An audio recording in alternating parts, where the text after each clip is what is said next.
If I could have your attention, please. Would all the commissioners make sure your microphones are turned on for the recording? We are full tonight. We're over capacity, but as I told the staff, I'm not the fire marshal, so I'm not going to run anybody out. But if you're here for the Legacy Run Commerce Park, that's the last item on the agenda. We have room across the hall if you would just like to sit over there and make some room for some other folks, because I'm sure after the Sharp property and the Tackett Farm, we hear theirs, they'll be leaving. We'll make more room or you can get back in here. It's not like you'll have to stay over there all night. But you have that option if you're Legacy Run or even the Tackett Farm and would like to go over there if you're standing. Can you hear it over there? Is it Elise and Holden? It's not? So anyway, if you have not seen the screen, if you're planning on speaking tonight, please go ahead and sign in now and get that done so that later on we don't have to stop in the middle of everything and swear you in. All right, so we will, it just reminded me to turn my phone off. If all of you all would do that too. First item of business is approval of the September invoices. I'll make a motion for approval. Have a motion Second. and a second. All in favor of approving the invoices, say aye. Aye. Any opposition? All right, approval of the September 11th, 2025 minutes from last month. I move that we. Mr. Stone, I'll second. and Ms. Singer, all in favor of approval of the last month's minutes, say aye. Aye. Any opposition? And last night, we had a special call meeting for the RV ordinance, and we discussed that last night. And so all we have to do tonight is approve those minutes. So I will take a motion to approve the minutes from last night's special call meeting for the RV ordinance. I'll make a motion to approve the 2025 special call meeting minutes. I have a motion by Ms. Singer and a second by Mr. Vest. All in favor, say aye. Aye. Any opposition? All right. Approval of tonight's agenda, the October 9th agenda. Everybody look that over and good with the agenda? I'll make a motion for approval of the agenda. Ms. Singer, Second. Mr. Garrett, second. All in favor, say aye. Aye. Other than what is posted on the agenda, are there any other postponements or withdrawals from the staff? No? Okay. Is Mr. Perkins not here? He is on the way. Okay, well, we'll wait and swear everybody in just a minute. Under old business, ZMA 2025-34 North Hamilton Street development has been postponed, and ZMA 2025-36/PDP 2025-37, the stables at Blossom Park, has also been postponed. And then under new business, item B, PDP 2025-46 Geo Specialties has been postponed. So if you are here for any of those, they're not going to be heard tonight. All right. Can we start without our attorney? In the issue of expediency, let me get my mobiles out first. I can begin presenting, however, we won't be able to take public comment until Mr. Perkins is here to swear folks in. Sounds like a plan. So if it's the will Okay. of the chair of the commission, yeah. Yes, sir, please. Okay, so we're here to discuss this evening, at first, the Sharp property. Let me get this over here.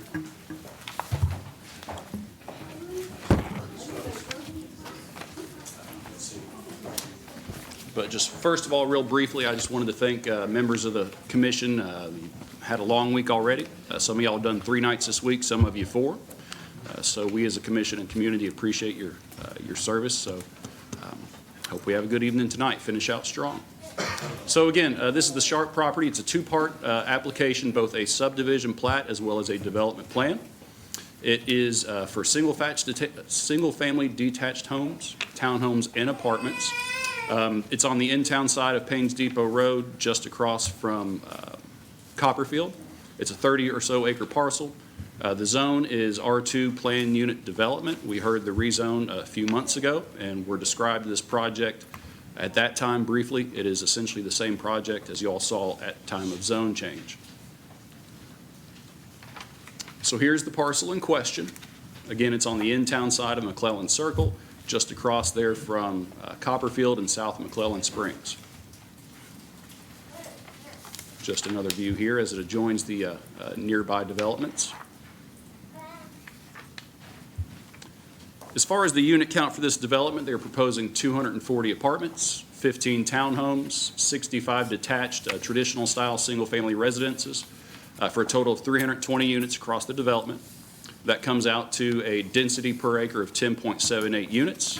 The zone maximum is 12 units per acre. So at this time, the proposal is below that maximum threshold.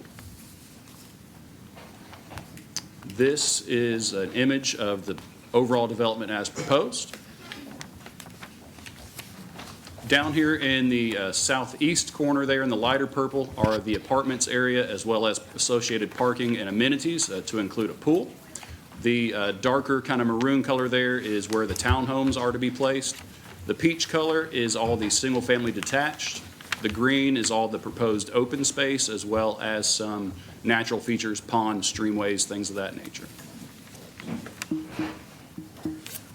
So as part of a planned unit development, which this project was rezoned as previously, they may depart from the literal conformance with individual lot dimensions and other regulations as specified by the ordinance. However, across the development, it shall conform to the permitted uses and densities of the zoning district in which it is located. There is no variance or relief from maximum density within a zone. Again, as stated before, this development overall is under the allowable density maximum. These are utilized essentially to facilitate the highest and best use of the property while allowing flexibility and a diversity of housing options. Planned unit developments are not uncommon in the county, especially in the immediate vicinity. We as staff have accumulated a list of different planned unit developments in the immediate vicinity. Ward Hall Estates, McClellan Springs, McClellan View, Canewood, Paynes Crossing, Bradford Place, South Crossing, what's referred to as the Enclave, and White Oak Village. These are all examples of developments which at time of zone change sought relief from the strict application of the ordinances. But again, over across the development as a whole, the average lot sizes meet the standard of the ordinance or the expectation, things of that nature. So again, these were all provided flexibility at their time of development. This is just a map here, again, noting each star there is a different planned unit development within the region. The purple area then there again is the proposed development we have at hand.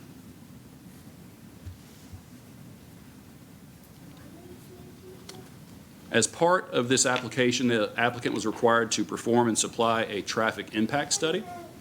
This study took into account 3 separate intersections, again there north at McClellan Springs as it enters Paynes Depot, the entranceway there across from Copperfield, as well as the Paynes Depot McClellan Circle intersection.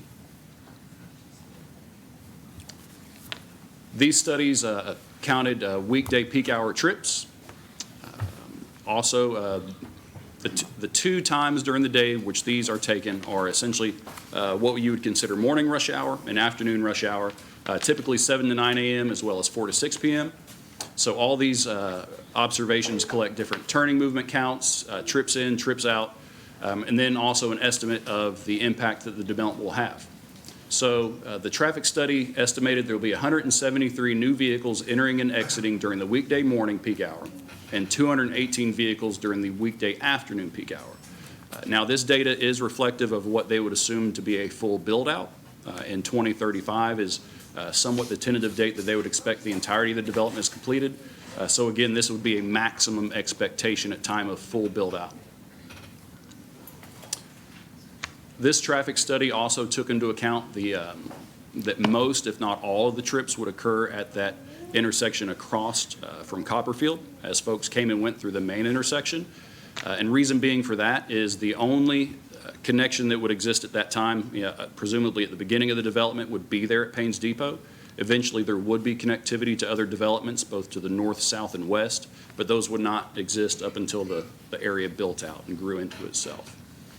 This is a chart of the trip and traffic study as provided by the applicant. I've summarized it briefly before again, but this is just the general breakdown. There is a summary of the traffic study within your packet. If anybody would like to have the full study, it is available to you by request. I briefly mentioned connectivity before. Again, there in the southeast corner is the main entrance as proposed across from Copperfield. To the south would be a proposed development not yet planned. To the west, there would be two different connections, again, as the two phases of both development to the west and this proposed would combine. And then lastly, there to the north, the northwest corner would be a connection into McClellan Springs. Again, the traffic study has shown us a few things. That turn lanes into and out of the development actually would not be warranted by standards at this time. However, staff felt it prudent to recommend, potentially hopefully require, that turn lanes into the development as well as roadway improvements be made as part of a potential approval of this project if it so does get approved. The widening and the restriping of the roadway shall also provide appropriate space for queuing of vehicles as they wait to turn into the left. Let's see, the development does meet the connectivity requirements for development of this scale. Again, they propose at the end of the day be 5 different spots rather of connectivity into adjoining roadways. No traffic signals are proposed as part of this development. At this time, the roadway and the traffic impact does not warrant any new signalization between the intersection of Paynes Depot onwards into town. The state has determined that the lines of sight and the speed of travel there does not warrant any new signalization. And again, at full build-out, it is anticipated by state and city standards and traffic study that the intersection at McClellan and Paynes Depot will still function at an acceptable level of service. These are the current roadway conditions. Again, there you see the intersection that will become the main entrance just across from Copperfield. This is just a kind of quick image, kind of a mock-up of, staff's expectations that the roadway would be widened, as well as some infrastructure put in place to facilitate a safe and efficient left turn into the development. That will be a condition of approval. And as such, the applicant has provided a early phase design for how they would anticipate to execute these roadway improvements, to include widening along their frontage, as well as that yellow hatched area there is as the road would taper to accommodate a new left turn lane. And then the purple area there would be the queuing area for those that are waiting to turn left. Overall, it's approximately 542 linear feet of roadway improvements at their frontage that they would be making to Paynes Depot to facilitate safe travel. As mentioned before, plan unit development may depart from the strict adherence to the individual lot dimensions and area regulations. Because a plan unit development is inherently more complex than an individual lot development, and each project must be tailored to the unique circumstances of the property in question, the standards for such projects should be flexible. This is language straight out of our zoning ordinance as adopted by the various municipalities in the county. I'll begin here a summary of the variances requested, but I'll pause here because this is a good transition point. Were there any questions from the commission or anything thus far? Anybody have any questions? I've got a couple. Yes. Do Ward Hall Estates and McClellan Station both have turn lanes into their developments? That is not information I'm able to give you right here standing at the podium. To be honest with you, that's not within the scope of my research so far. And then Mr. Krebs may, McClellan Springs does on Paynes Depot Road. There are no turn lanes on 460. On Paynes Depot, McClellan Springs and Ward Hall Estates. Okay, thank you. And then on page 3, underneath the chart there, I'm confused. It says the full build-out year 2035 scenario assumes all site traffic will be directed to the Paynes Depot and Copperfield lanes. Right. It looks like to me that if the full build-out will have all these other accesses, and the traffic will be able to move not only to Copperfield area, but to the others also. I don't disagree with your opinion at all, and I'm going to give a layman's shot at this, and I'll let the applicant clarify if there need be difference, but it's very difficult to estimate the effect of traffic movements at intersections that don't exist yet. So again, as shown before, current traffic conditions and counts and things were conducted at these 3 spots. The only one immediately adjacent to the development would be the main entrance, and again, presumably, at least for the short term, that would be the only access available up until the development reached areas of connectivity. Okay. I may be wrong, but I agree with you. When I went through the study, I kind of pondered that myself, and that's my layman's interpretation. If there's any further questions for the applicant, I'll let them answer there. Thank you. If there's not anything else currently, I'll maintain my pause and allow Mr. Perkins to swear people in. Put me right to work. We can go ahead and finish your presentation and then do the swearing Okay? in. If it's the pleasure of the chair. Yep. So as part of a plan unit development, again, a broken record here, they are expected to depart from the strict regulations within the ordinance as long as they maintain the spirit, especially in the manner of averaging conditions across the development that meet the expectations. So I'll begin here. For both the single-family and the multifamily and single-family attached areas, they have requested separate variances. I'll begin with the single-family areas. They have requested to reduce the minimum lot widths for single-family lots to 55 feet wide, reduce the minimum lot area for a single-family lot to 6,500 square feet, reduce front yard setback requirements to 25 feet, and also to eliminate the required agricultural buffer along the southern property line. And I will go through each of these individually in just a moment. There at the bottom is a table of our typical R2 zoning standards. And I'd like to stay here for a moment and put emphasis on the word minimum. It could be very easy when you read these requests to think, well, these conditions will exist for every lot across the development. We're creating a development that's, substandard across the board. That is not the case for any plan unit development, this one included. The expectation is that the standards be, average across the board to meet our standards. So, and I'll illustrate here in a moment that these requests will not affect every lot within this parcel. Only in select few instances where they're required to make flexibility for the development itself, and I'll illustrate that in a moment.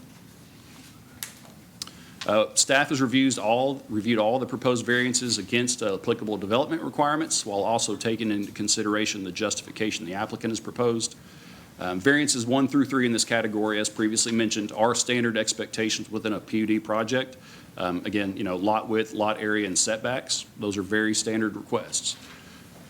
These reductions in dimensional requirements will allow for efficient use of space within the development while conserving natural topography and features, such as the pond and stream within the property as shown before. These allowances will maximize usable open space, which is a feature required of plan unit development projects. At this time, with this version of the ordinance, we require at least 10% of the development if they request flexibility in the manner of a PUD that be reserved for usable green space within the development. Keyword there being usable. It needs to be a public feature and amenity. As stated before, it's the case that only 5 of the 65 proposed lots are of the minimum requested 6,500 square feet in size. The remaining lots are larger, ranging all the way up to 14,000 square feet in size, depending. Only 5 lots show the requested minimum lot width of 55 feet, both at the front and the rear.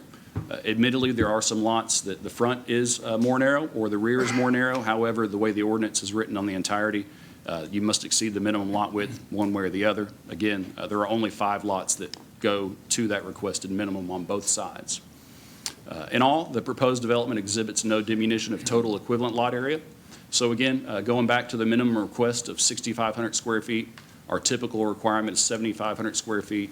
If you take the average of all of the lots within this development, it comes out to 7,900 square feet. So in that manner, as required by a plan unit development, it does meet or exceed what would be the zone standard in spirit. Are there any questions at this point for now? Okay. If not, I will move on. Again, these averages and expectations do fulfill the requirements of a PUD as set forth by the zoning ordinance. As previously mentioned, I wanted to kind of illustrate the areas of impact on these specific requests. The pink lots there are the ones that are that 6,500 square foot requested minimum. The ones in green are the lots in which both the front property width and the rear are at or about that 55 feet. Again, the lots range, across the board in the middle, all the way up to 14,000 square feet. So there may be some lots that are closer to that 6,500. There's a number of lots that are closer to that 14,000. But overall, the average throughout the development meets or exceeds the expectation as put forth by the zone and the ordinance. That's 17, 18, and 19, Where across the top, the pink. the pink, I don't have it directly in front of me, but I Okay. trust you. Can you read it from there? 15, 16, 17.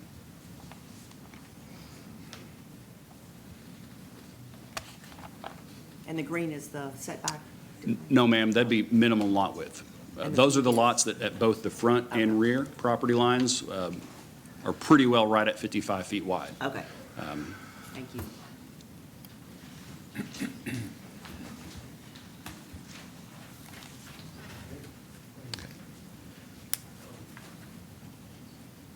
I was waiting on Miss Singer. She's. Oh, sorry. No. I'm Like I'm not, coloring. not to put any pressure on you. Color all you Go ahead. want. Go ahead. Okay, so speaking to the terms of the requested relief from the ag buffer to the south. The parcel to the south is still an A1 zone parcel. Typically, by ordinance standards, we require when a parcel that adjoins A1 is either rezoned to something different or an intensity of use occurs, that there be a agricultural buffer requirement put in place, which is typically a 6-foot no-climb diamond mesh fence. We see these put in place all across the county. However, the applicant has provided a letter of consent from the adjoining property owner that they would be okay with this fence not being put up. The future land use of the parcel to the south is medium-density residential, as is, or as was, for this parcel. So it is forecasted in the future that this property would be developed. As such, staff recognizes that in the face of potential development requiring a fence, plantings, and an additional building setback on the parcel in question would just be an undue hardship, in the face of, expected development there to the south. We'd also be kind of creating a fence to nowhere. So here, just to kind of illustrate this further, there we see the development in question. That red line there would be the area of the proposed buffer. This is from our 2024 future land use map that accompanies the comprehensive plan. Again, the parcel there to the south that would be affected is forecasted to develop at some point in the future, obviously at property owner's will, as a residential development. Again, screening and separating against a parcel that is not forecasted to remain agricultural in function or is maybe not necessarily performing its full ag function now would create an undue hardship on the applicant, staff has determined. Any questions there? Okay. I'll move on until the multifamily and single-family attached areas, which that's townhomes. Again, they have a list of variances here and relief they'd like to request. Reduce the front yard setback for multifamily lots to 10 feet. Reduce the setback to 0 feet. Reduce minimum lot widths to 22 feet. Reduce the required parking metric to 2.3 parking spots per applicable unit. Increase the allowable height of apartment buildings to 3 stories. Increase the number of allowable units per the building in R2 zone to 60 units per building. Again, we're faced with a situation here, if you take these all at face value without considering how they affect each other, it does seem like a lot. So here in a moment, I'll take you through the breakdown. So again, variances 1 through 3 in this category are intended to create flexibility for the townhomes proposed in this development. Again, so variances 1 through 3 being the 10-foot front yard setback, the 0 lot line scenario, as well as minimum lot widths to 22 feet wide. And I'll explain how these work. The intention is for these townhomes is to be divided and sold as individual units. Therein comes the reduction in minimum lot width. When you create a 0 lot line scenario, which again, that's where the request for a 0-foot setback on the side yard comes from. So when you divide a townhouse into 2 pieces, to be independently owned side to side, you're left with what's called a 0 lot line. So there is no side yard in practice. That's where the request for that comes from. Once you create these individual lots for townhomes, your lot width essentially becomes the width of the townhome itself. The runs of 4 townhomes here are approximately 90 feet in width. When you put all 4 units together, you divide that by 4, you get approximately 22 feet and some inches. So that's where those requests come from, is the ability to be able to divide and sell these townhomes as individual units, resulting in 22-foot wide lots and lot line separation of 0. So that's where that comes from. Now, the 10-foot front yard setback request speaks to the design of the townhomes and the development itself. These townhomes are indicated to be what we call rear loading units, meaning that they will be serviced by a dedicated one-way alleyway, essentially behind the units. The garages will be in the rear of the townhomes. So what this design does is it allows safe entry and exit into and from the townhomes so that nobody's backing out or driving out into the main thoroughfares. However, typically, it's kind of reversed, that the rear yard setback would be shorter than the front, as in typical development. In this scenario, they request this flexibility to be allowed to push the townhomes closer to the front of what becomes the lots to allow for that rear access. I'll do a better job of graphically illustrating that here in just a moment. Again, these allowances are not uncommon for townhomes. We as staff see them quite often on the back end through Board of Adjustment cases where a property owner has a townhome or a duplex. They come to us and say, hey, I've got 2 units in one building. I've got somebody that wants to buy one side, or I want to set these up for individual independent ownership. So we see it as a Board of Adjustment application on the back end as a variance request for that side yard relief. It's not uncommon, and we do increasingly see it now at the beginning of development. I believe I've got a picture here. I've already said all that. That's great. So variance 4, as it pertains to the parking, typically we would require 2.5 units or parking spaces per unit as proposed. However, when you average the parking across the development in conjunction with the apartments, putting townhome unit parking and apartment unit parking together and average it out, it meets or exceeds that 2.5 foot or 2.5 space requirement. So there is enough common parking, and there is obviously dedicated parking in the driveways and garages for the townhome owners themselves. Here's my other little doodle. So that blue line there is essentially what will be the rear access alleyway. It is a one-way access from the north side of the townhomes to where traffic that is entering these townhomes would come down through that alleyway and park in the rear in a garage or a driveway.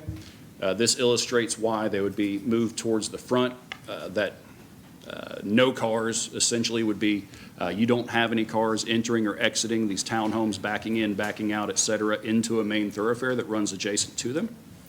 And also there are some other red lines on there that illustrate why and where these 0 lot line scenarios come from. Again, just to illustrate how property lines would be created between the townhome units.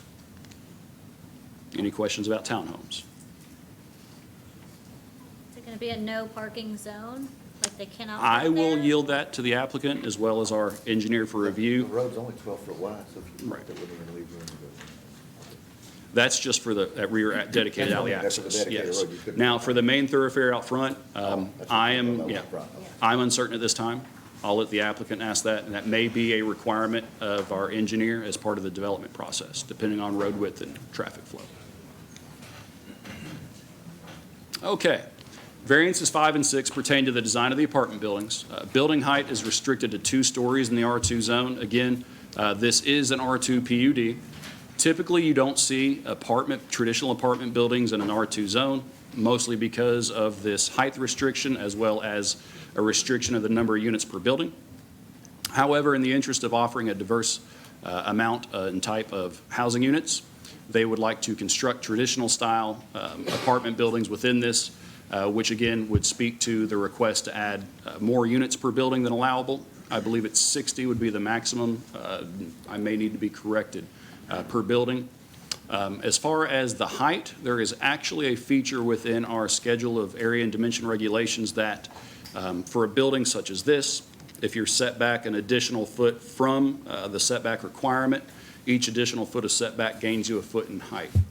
These buildings on average are actually 12 feet further from the setback line than need be, which gains them an extra foot in height for each, so 12 feet in height. So actually, without a variance request, they can be granted the 3 stories by our zone ordinance standards. So again, literal interpretation of this allowance grants them without a necessitation of a variance.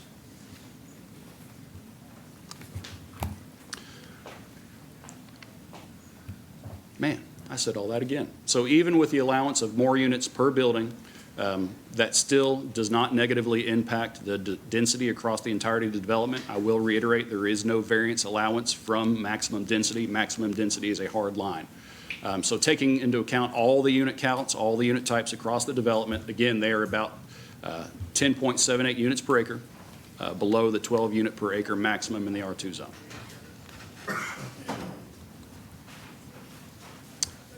This is just to illustrate points of connectivity for the southeast corner as you know, within the development.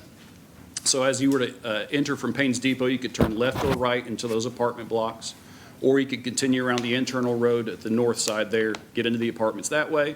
The 2 red arrows here, one to the right is you would access the common parking for the apartments and townhomes. The one there to the left shows the dedicated one-way alley entrance, and bottom left there is just another indicator of it is one-way traffic that loops out again to the internal roadways and or the connectivity.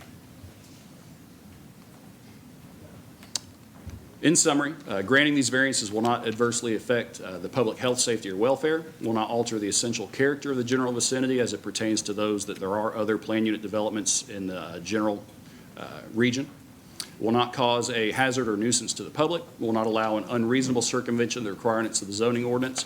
Again, if you average all these things out, they meet or exceed the expectations for the zone, or they're below the maximums allowed. Strict application of the provisions of the regulation would deprive the applicant of reasonable use of the land or would create an unnecessary hardship on the applicant. And based on these criteria, it does meet the intent of KRS 100.243, which is the state statute that pertains to the granting of variances that we as staff and commission are bound to interpret. Staff finds that all variances requested by the applicant are in line with expectations of the PUD and development practices. Granting the variances will allow for a good mix of housing types, both for owning and renting. Green space and natural features will be retained with the flexibility given to promote efficient land use.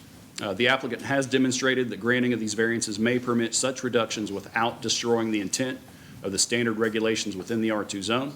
And overall, these factors align with the spirit of the comprehensive plan and the intent of the zoning ordinance and subdivision development regulations. Just to speak to some other requirements here, is there anything you all would like to address before I continue into the last section? Not at this time? Okay. Speaking to other requirements of development, land use and landscape buffers and open space requirements in particular. As mentioned before, this type of development must provide at least 10% of the acreage as usable open space. They propose preserving existing ponds, streams, tree lines, and green space around them as usable common area. Usable is a key factor when we consider open space. Overall, they're preserving just under 4 acres at this time, which exceeds the 10% minimum. And a species-specific landscape plan that addresses all applicable requirements of the landscape land use buffer ordinance will be required at time of final development plan review.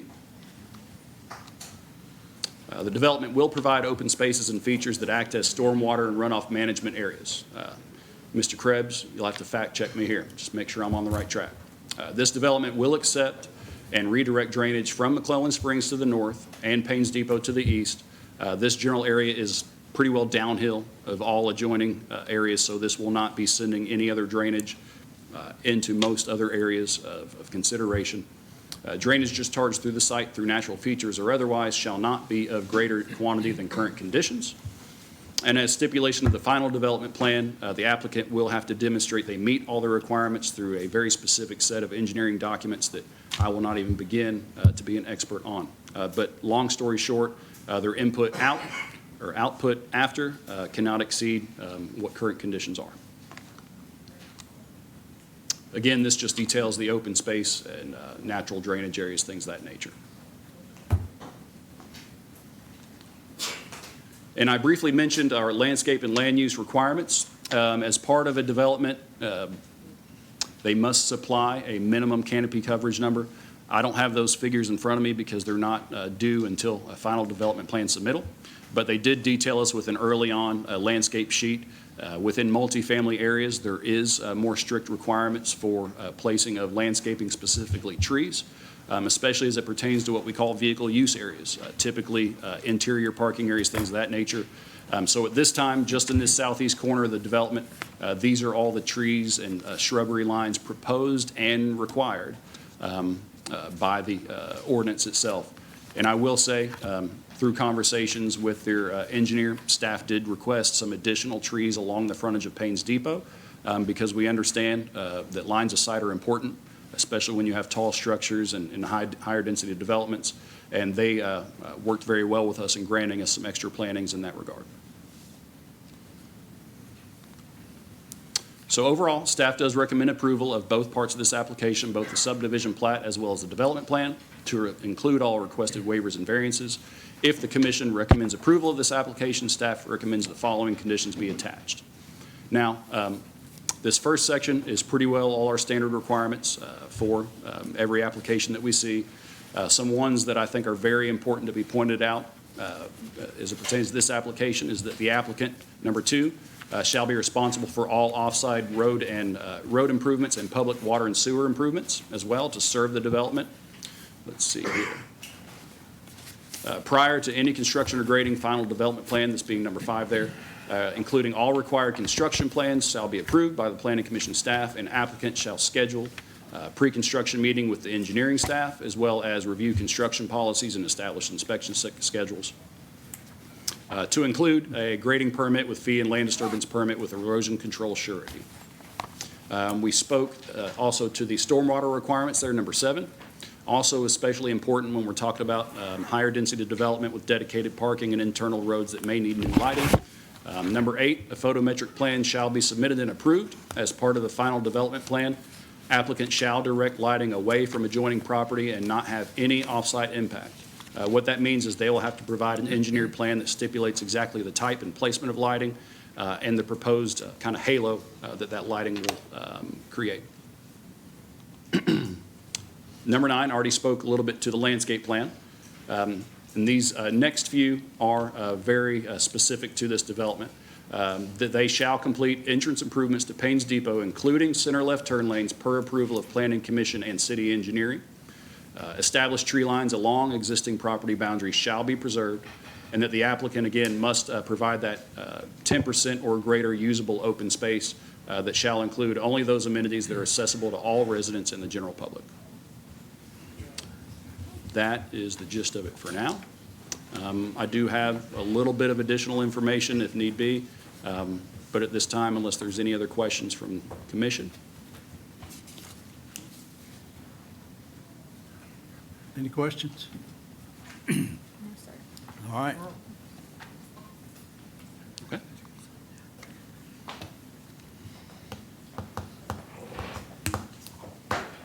So before we ask the developer to come forward, Mr. Perkins, I'm going to ask you to swear in everyone that wishes to speak tonight. Yes, sir. If everyone signed in to speak, you can stand and raise your right hand, please. Said I was going to. Do you swear or affirm the statement you make tonight to be the truth to the best of your information and belief? Yes. Thank you. All right, after the developer speak, we'll open it to the public. We have 3 very contested developments tonight. have a lot of people here that want to speak.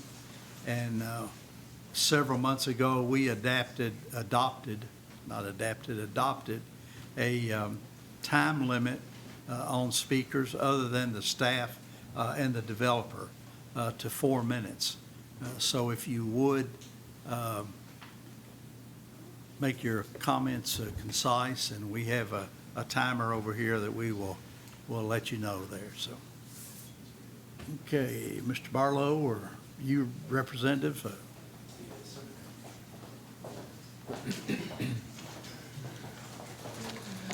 Good evening, Commissioners. I'm Michael Barlow. I'm the applicant.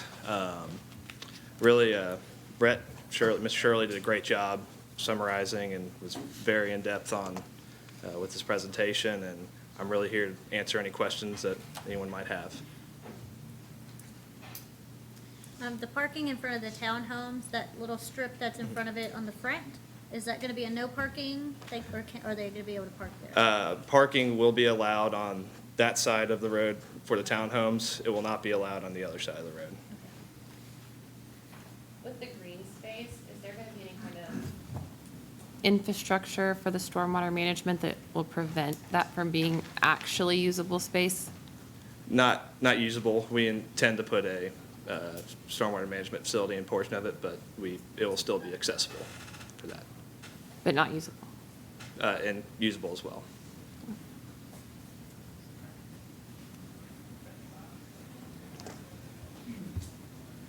Any other questions by the commission? Thank you all. All right, we'll open it up for the public to have it, if you have any questions for the staff or the developer. If you would come up to the podium and state your name. Yes, sir. Josh Kyle, Clear Springs Drive. In your all's packet, y'all probably have a letter from me.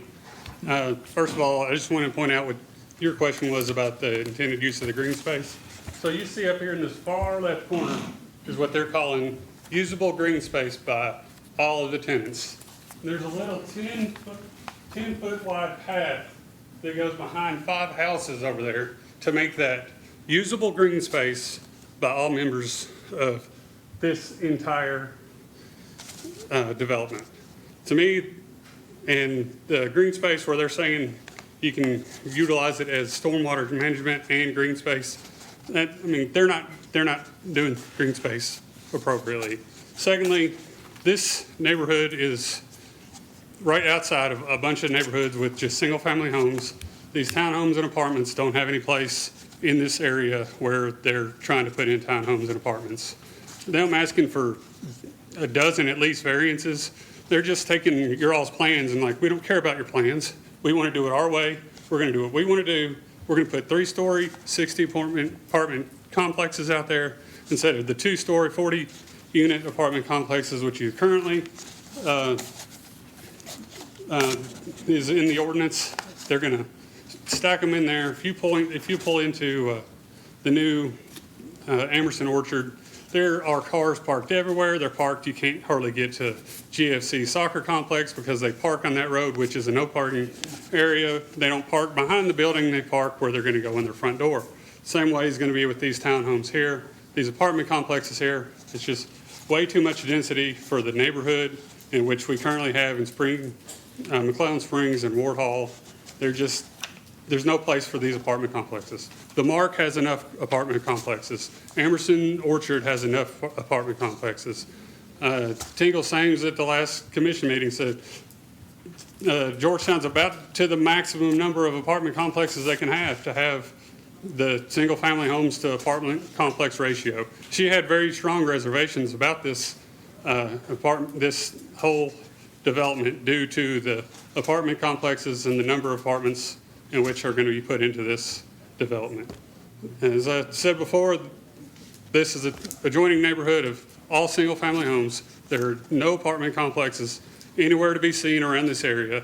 They don't need to just stick apartment complexes in a smaller space with smaller lots and no parking. When they say it's 10% of the green space, which it is not 10% of the green space because it's all tucked into one corner behind 5 houses. that's not going to be usable by any people. The intent of the green space is so these people with apartments have places to go to run around. The kids in these apartment complexes aren't going to go all the way back there to the very far corner, walk down that 10-foot wide path down into that green space. Thank you for your time. Thank you for being here.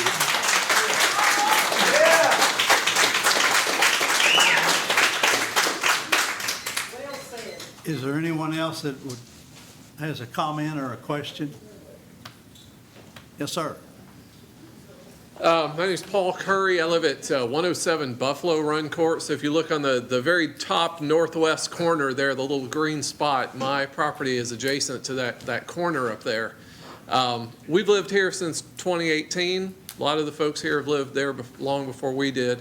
We've lived in several neighborhoods across Georgetown. I've never been in a neighborhood that had as many kids and as many friendly neighborhoods as this one is. It is full of single-family homes. I grew up on a farm, and I'm not going to fault any landowner or any farmer for seeing the dollars and wanting to develop their property. I'm not opposed to single-family homes going into it, but in a neighborhood like this, you spoke of, you say that this won't cause a hazard or a nuisance, or it won't have an effect on the welfare of the people or the essential character of the area. Well, those of us that are here to tell you it will. It will affect all of those. If you bring in all of these apartments, all of these townhouses into this area, I know that Georgetown's going to get developed. We knew that when we moved in here that you would put some houses in that field over. That's unavoidable. But what is avoidable is allowing a builder to come in and cram as many properties as possible. And I know you say it's 12 units per acre, so they're going to come in right at 10.7. Why not 11? Why not 11.5? Well, they're trying to squeeze in as many as they possibly can. And I can tell you that those of us in the neighborhood, the room here is full, but I can tell you that for every one of us that's here in the room, there's at least 30 or 40 folks that couldn't be here because of other reasons, that we are diametrically opposed to these small lots, too many variance requests, too much additional traffic. If you look at Clear Springs Drive, which according to this property will be a feeder right into McClellan Springs from this property, it is a narrow street. But folks are going to be connecting right through that over into Ward Hall and then connecting all the way from this, all the way over onto 460. They're not going to go onto Paynes Depot. They're going to cut through Clear Springs Drive, which is already too narrow, and you're going to add this additional traffic into it.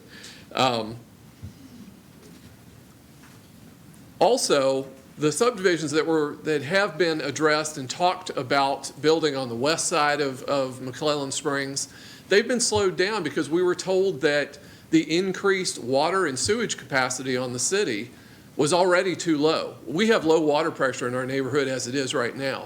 So you're going to add these additional 240 apartments, 15 townhouses, plus another 65 houses.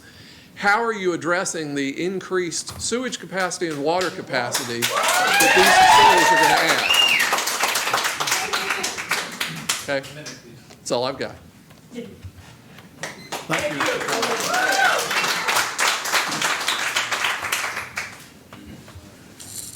Hi, I'm Kim Tracy, and we built a home in McClellan Springs back in 2008. We were about the fifth family building a home there, so we've lived there for a long time. Our kids went to Western, and I'm a teacher at Southern Elementary. I look at that and I'm thinking, you potentially a lot of kids there. Where are they going to go to school in a system that's already full? Are we building another school? And then the same thing about the water infrastructure, who's going to pay for that? Are we going to pay for that?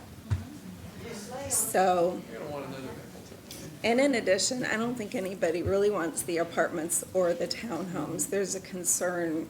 I mean, for me, I'll just say it, and I think everybody else is thinking it, that's going to come with probably crime in our neighborhood, and we moved there to get away from that. Yep. We have nice homes we've worked hard for, and we want to protect that. So that's all. I would definitely like to hear about what the plans are for the kids in the school, because that's going to be taxing to the school system for sure.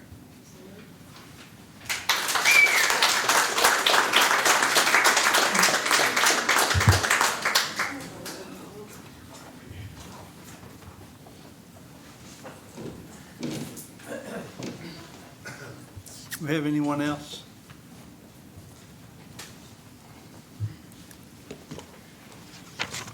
Hi, everybody. My name is Jesse Kelsey. I live on Clear Springs Drive. I think everybody is obviously passionate about this. So I just took a couple of notes and wanted to point out, first note, said 173 new vehicles in and out, 218 new vehicles through the weekday. If you take a parking space for each of the domiciles, 240, 15, and 65, that's 320 total. And if you apply the 2.3 parking spots to each applicable unit, that's 736. So somebody's math is not mathing, I don't think. So I think the good news is we understand Georgetown's growing, but also to what extent? In the notes or on the screen I saw, will not alter the essential character of the general vicinity. To whose standards? Not to my standards, not to my family standards. I think we can all agree, single-family homes, that's what that area is probably best suited for. But when you add the additional apartments and the additional townhouses, I think it's a bad mix for that area. And the planning that goes into it with Western, with Great Crossing, with the new Publix. I encourage the applicant to come between 7:45 and 8:15 in the morning when people are trying to go to school. I can't get out for 3 to 4 minutes on 460. It's not easy. And the line of sight from Payne's Depot coming out of McClellan Springs, when you look this way, you can't see cars coming. They're going fast. And that's not just in the morning, that's all day. So when you take into those factors, I think there's a certain level of common sense you need to apply to everything. And while we hear the term below allowable density maximum a lot, this is way above common sense levels. Thank you.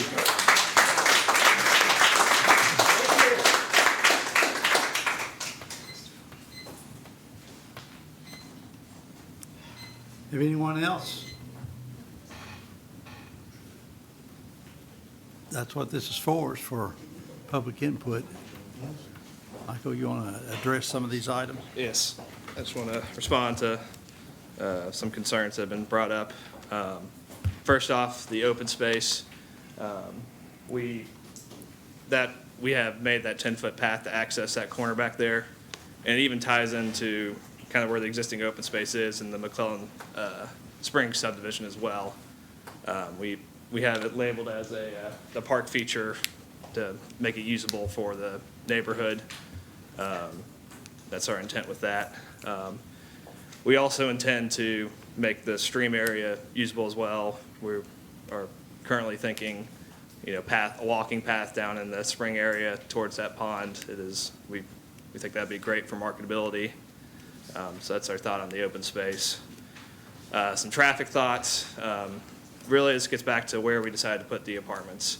We put them as far away as we could from the existing subdivision and to the point which should have the minimal impact on the subdivisions as well. We put them there intending them to go out Payne's Depot Road to get out.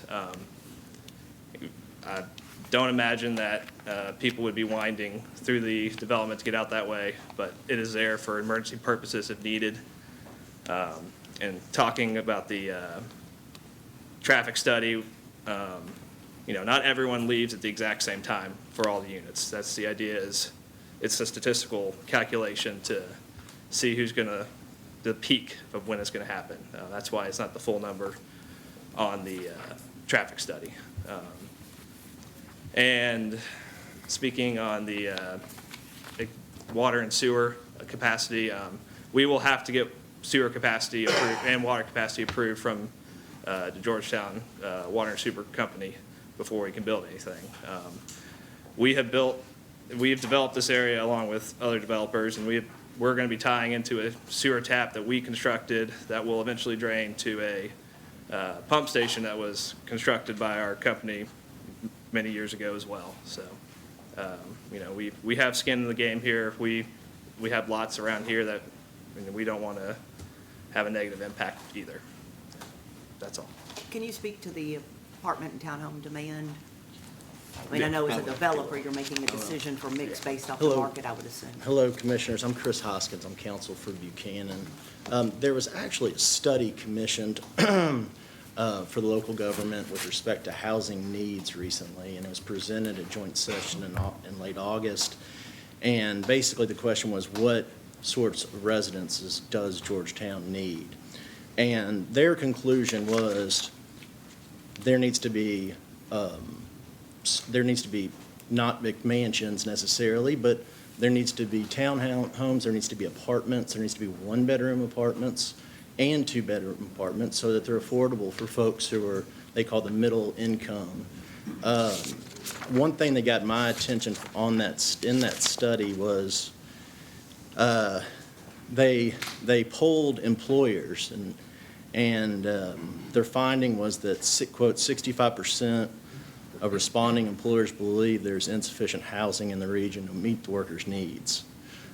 So the demand is there, and the demand especially for townhomes, for apartments, for mixed options, one bedrooms, two bedrooms, there is a significant demand there as determined by that study.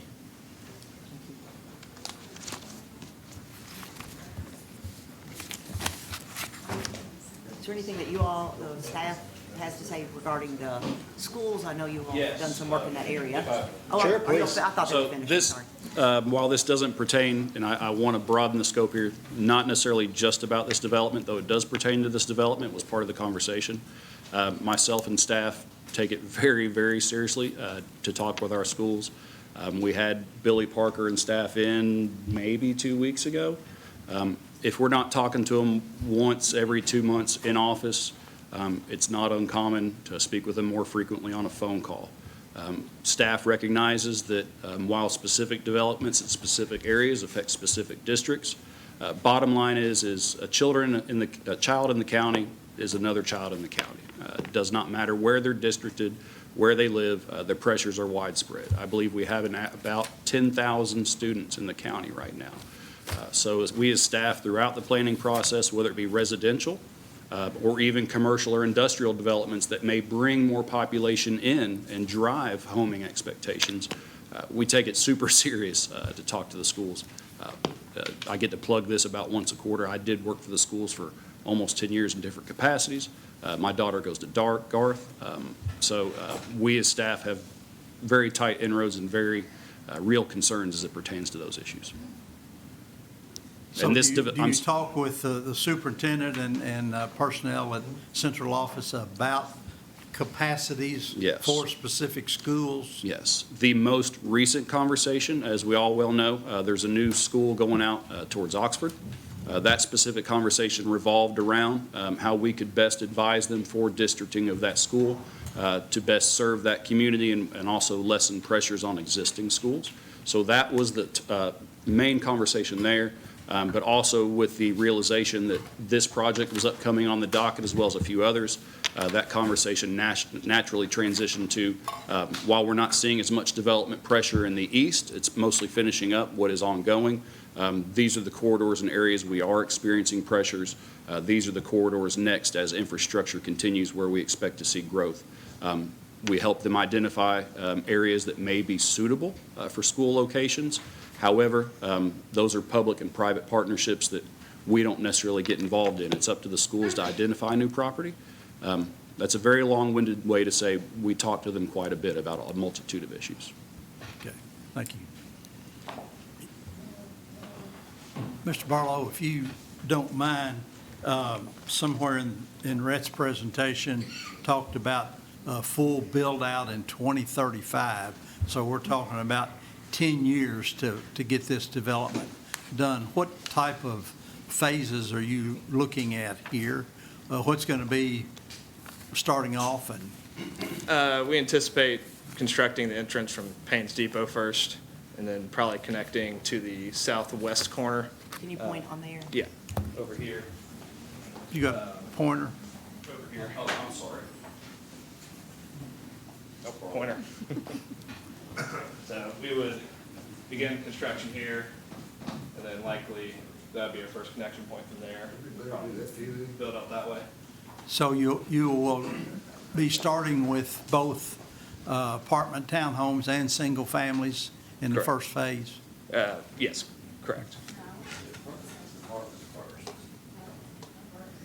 That's what I said, didn't I? Would you like to maybe show them? Yeah.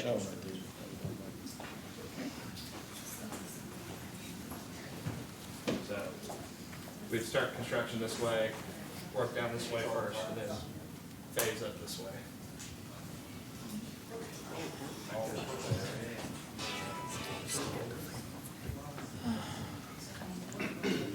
Any other questions for our staff or for the developer? Can I make another statement? Sure.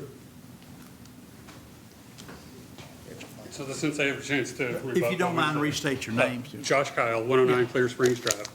So with these apartment complexes that are coming in here, we could probably fit at least 60 more houses into that area.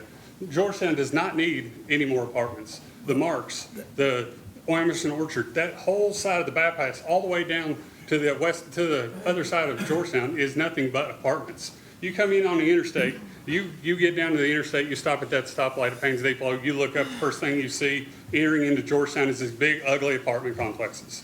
That's the first thing that everybody, that's gonna be the view of Georgetown, is apartments here, we go down the road here, we got apartments, we got Kroger, we got apartments, we got more apartments. We don't need any more apartments. If we needed more apartments, they can build them over at the Mark, they can build them on that side of the bypass, the other side of the road. They don't need to, inside of the circle where our neighborhoods are, they don't need to be apartment complexes thrown inside of there, just so the developer can go in there and make a few more dollars by putting in more apartment complexes versus putting in 60, 70 more houses into that area. Apartment complexes don't fit in that, they don't fit into the developmental plan of the citizens of Georgetown.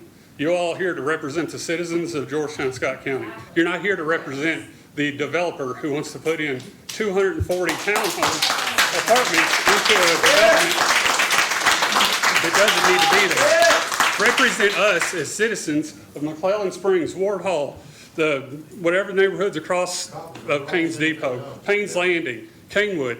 Represent us and tell these developers, no, we don't want apartment complexes and townhomes built within this neighborhood of single-family homes. It just doesn't fit. Those apartments don't fit. That's a piece to a puzzle. You're trying to stick it somewhere where it doesn't fit. Yes. Thank you. Thank you.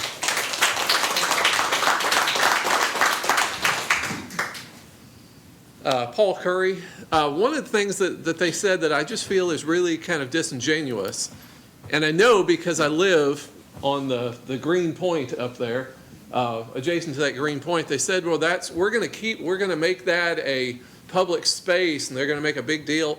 It's already that, and it's actually zoned as a utility right-of-way and drainage basin, so it can't ever have been developed anyway. So they're not doing us a favor by keeping that as green, because it's all it can be is green. That's So- fine. That is how all developers and all developments take advantage of those areas there. You're exactly right. Yes. But that's not against the law. So what I'm saying is, you as a planning commission are our last line of defense.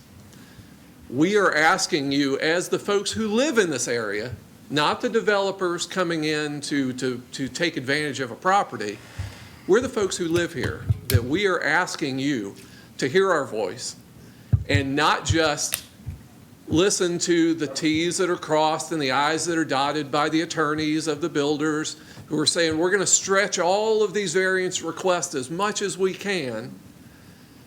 We're asking you if we should, because that's why we're here, because it should not happen, okay? Letter of the law says, oh yeah, we're under the 12 maximum, but you gotta ask if we should, and we're here to say, no, you should not. Okay. Thank you, Mr. Curry.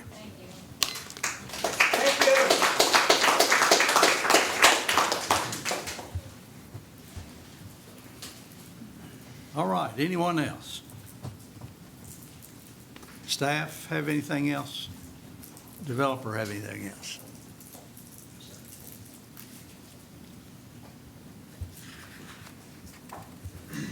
All right, we have two items that we need to consider, a PSP 25-44 and PDP 2025-45. Mifflin? Yes, sir. If we may, just to clarify, that PSP is specifically associated with the single-family portion of the development. Right. The PDP is associated with multifamily and townhomes. Right. So we need to vote on those separately? As the chair desires. All right. And Mr. Perkins? Mr. Chair, when and if you choose to separate the two, it will have to be made clear that there are separate conditions of approval for each. Right. When and if, and separate variances. So if you choose to separate the two and either amend conditions for either, then that will have to be noted. Is it enough to say applicable? In what context, sir? Let's say PSP 2025-44 and all applicable Yes, or ma'am. related Yes. variances and conditions. It'd be Versus my- spelling them out, which ones go to which? Yes, I'm only speaking if you choose to make any changes to requirements for certain aspects of development or to alter any requests or conditions of approval for that. you would be stated, yes, ma'am. Okay. Fair enough. I have one question for the developer relative to the request for 3-story versus 2-story.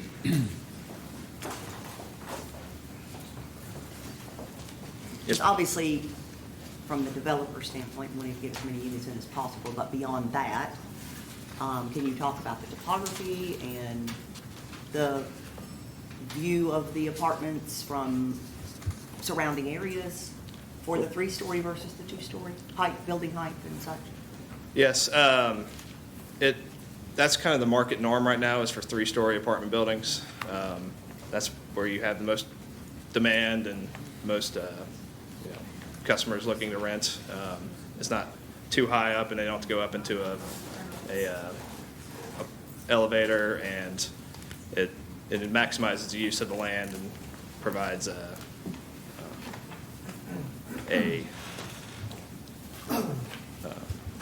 desirable product. Yeah, I mean, I understand multifamily as well. You know, we talk a lot about preserving agricultural space, and multifamily does help, uses the land more efficiently. But I do also know that there are certain areas that on the horizon, you just see apartment buildings, right? And the height of that obviously adds to it. And the grade should be below Payne's Depot because it all falls off naturally towards the back of the property. So that would hopefully help minimize that as well. What are your options for reducing it to the 2-story? We would have to look at how the parking impacts that, and we'd have too much parking at that point just to immediately reduce it. You'd have what? We'd have too much parking if we immediately reduced it, right. so we'd have to look at that, how that would impact us. Right, you'd have to adjust things, Yeah. right? You said the PSP was the Single family. I'll make a motion for approval of the PSP 2025-44 with all related applicable variances and conditions of approval. I have a motion for approval. Second. Second.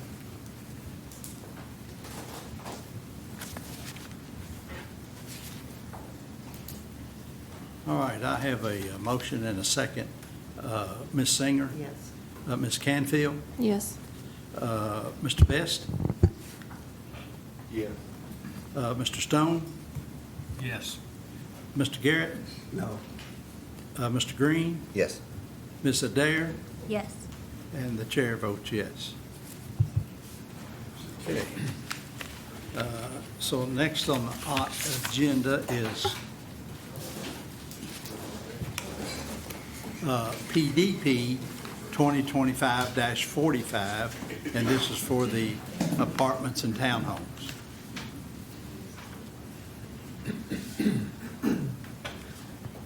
Do I have a motion for that?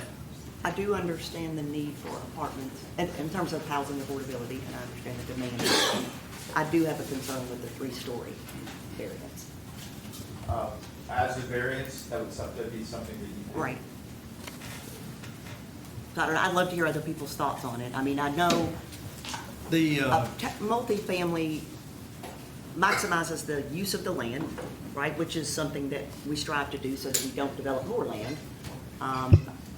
I also know from an affordability standpoint, there is demand for it, but I think there's some limitations relative to the architecture and the topography. well, if you look at the two major developments that we have now, in Emerson Orchard and the Mart, and then we've got another one coming in on the bypass behind McDonald's that's also going to have apartments. And they have asked for three-story also. I mean, that is the norm Right. now. I get that's the norm, but I like to judge each one of them also to themselves. Yeah. Imagine Mary June and I agreeing so much. That's a crazy world, Oh Brad. my gosh, anything could happen at all. Well, you know, I don't have a problem with the three-story apartments. I do have a problem with apartments in this location, to be honest.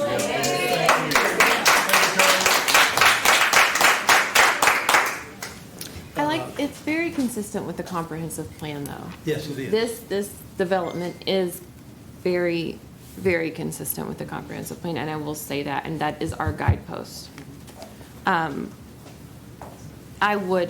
agree, though, there is a lot of single-family homes in the area, and bringing that down to two-story would visually make it fit better in the area and then still meet the guidepost of the comprehensive plan. Would that require, I guess, if we said not with that condition, it would require a new development plan coming in? So we will still require this is the preliminary development plan. So Right. it'll still have the final development plan. I want to clarify that there are two variances on the table for the multifamily. One is specifically related to the height, and the other is related to the number of units per building. And so for the development as proposed to move forward, both would be required.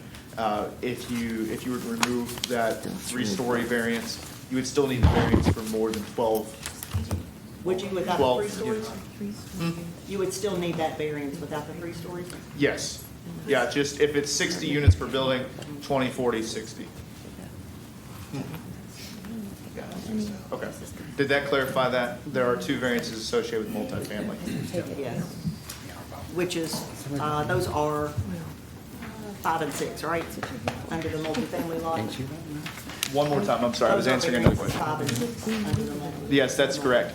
And so, just to also clarify, the table of area and dimensions, the R2 zone by right, and I'll come to it, which this is now R2, single family, R2, is 2 stories or 30 feet maximum. And so in this case, again, the variance is associated with going above that with additional setbacks. Say that again, I'm sorry. Currently, the R2 zone by right is 2 stories or 30-foot maximum.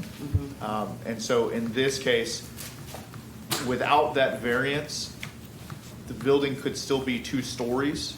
However, in the R2 zone, it's limited to 6 dwelling units per building. And so that would not then facilitate this type of work. And it looks like council maybe is prepping to say something here. On the height, If you could come up here, we need to record.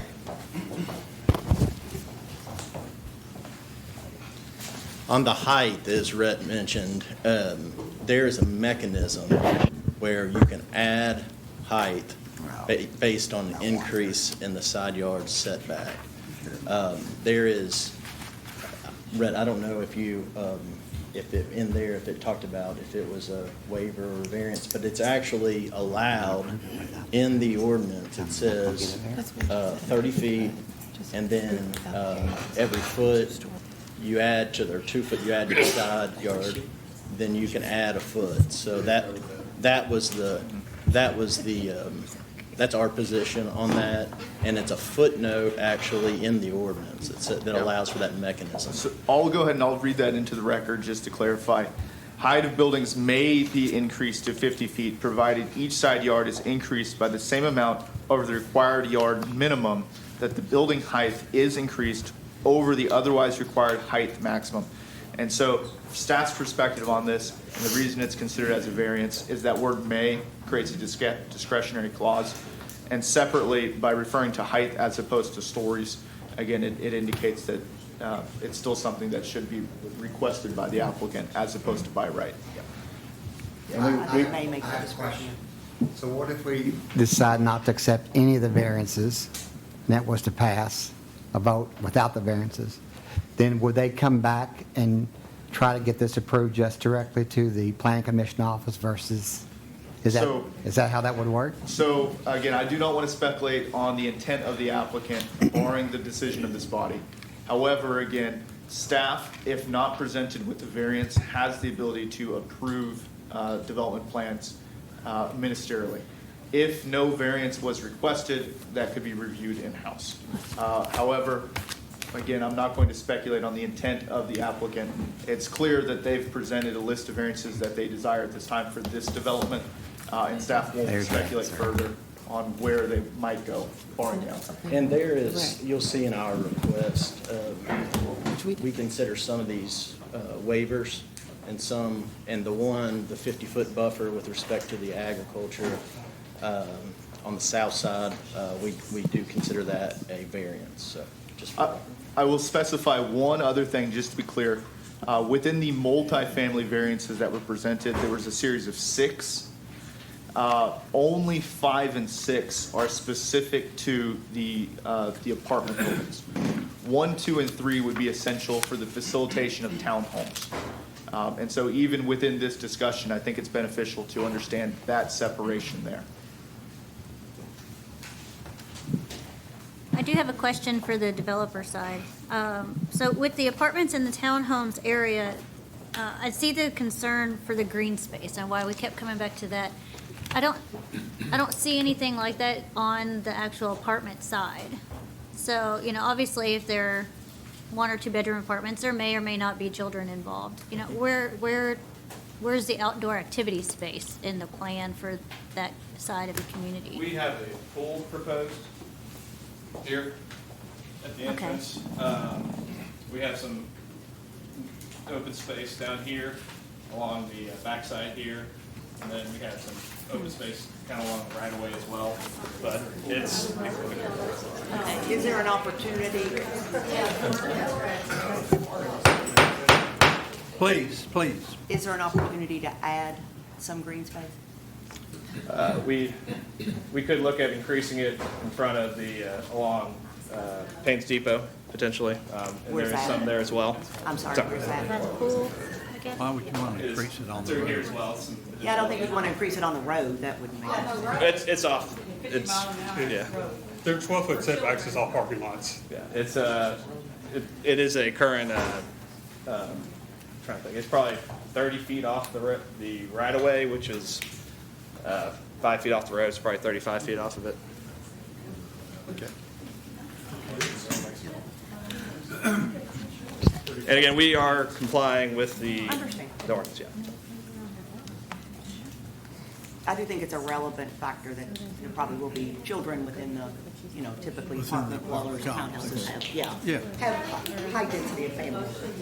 Make a motion to postpone and let them take this back and work on that green space component, maybe look at an option for a two-story component. Is that an option? Okay, I'll make a motion to postpone with the request of the developer to review what this would look like with a two-story, so that would be condition or. 5 and 6. 6? No, excuse me, variance 5. Be 5 and 5 and 6. 5 is the height, 6 is the number of units. So specific to variance 6 and what it would look like without that, plus, plus additional green space in the apartment, multifamily area, including the townhouse and apartment area. That was not very succinct, but No. Basically to postpone. yes, But with those that are the things- request of the developer. Yeah, those are the reasons. And with Yes. those reasons, Yeah. yeah, the minutes need to reflect those reasons. Yeah. Yes. And I'll second that. Hold on just a second. That's crazy. It is. Oops, It's 2. I put Mary Singer Roby. That's all right. Call it the aerobic.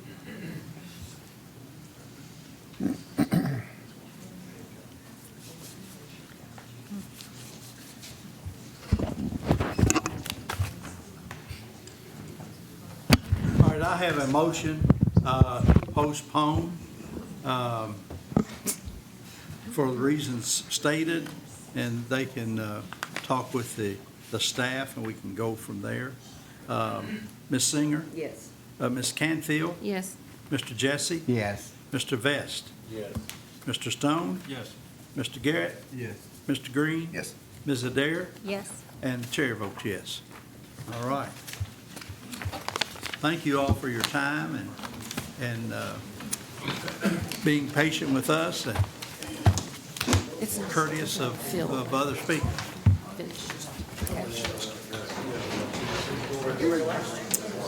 All right. We're gonna take just about 5 minutes to let these folks leave so we're not making a lot of noise.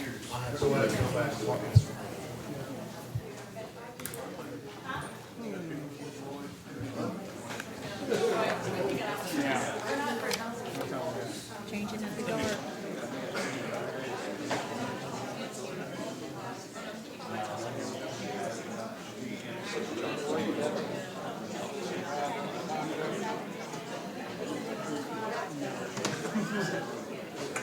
I was thinking about it, I was like, no.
Still a lot on the agenda for tonight. You've been very courteous so far. Thank you very much. Next item on the agenda is ZMA 2025-47 and FSP 2025-48, the Tackett Farm Division, a zoning map amendment for 82.1 acres from A1 agriculture to A5 rural residential, and a preliminary development subdivision plat to subdivide the 82.1 acre farm into 5 rural residential lots and one 46.52 acre lot located at 3594 Long Lick Pike.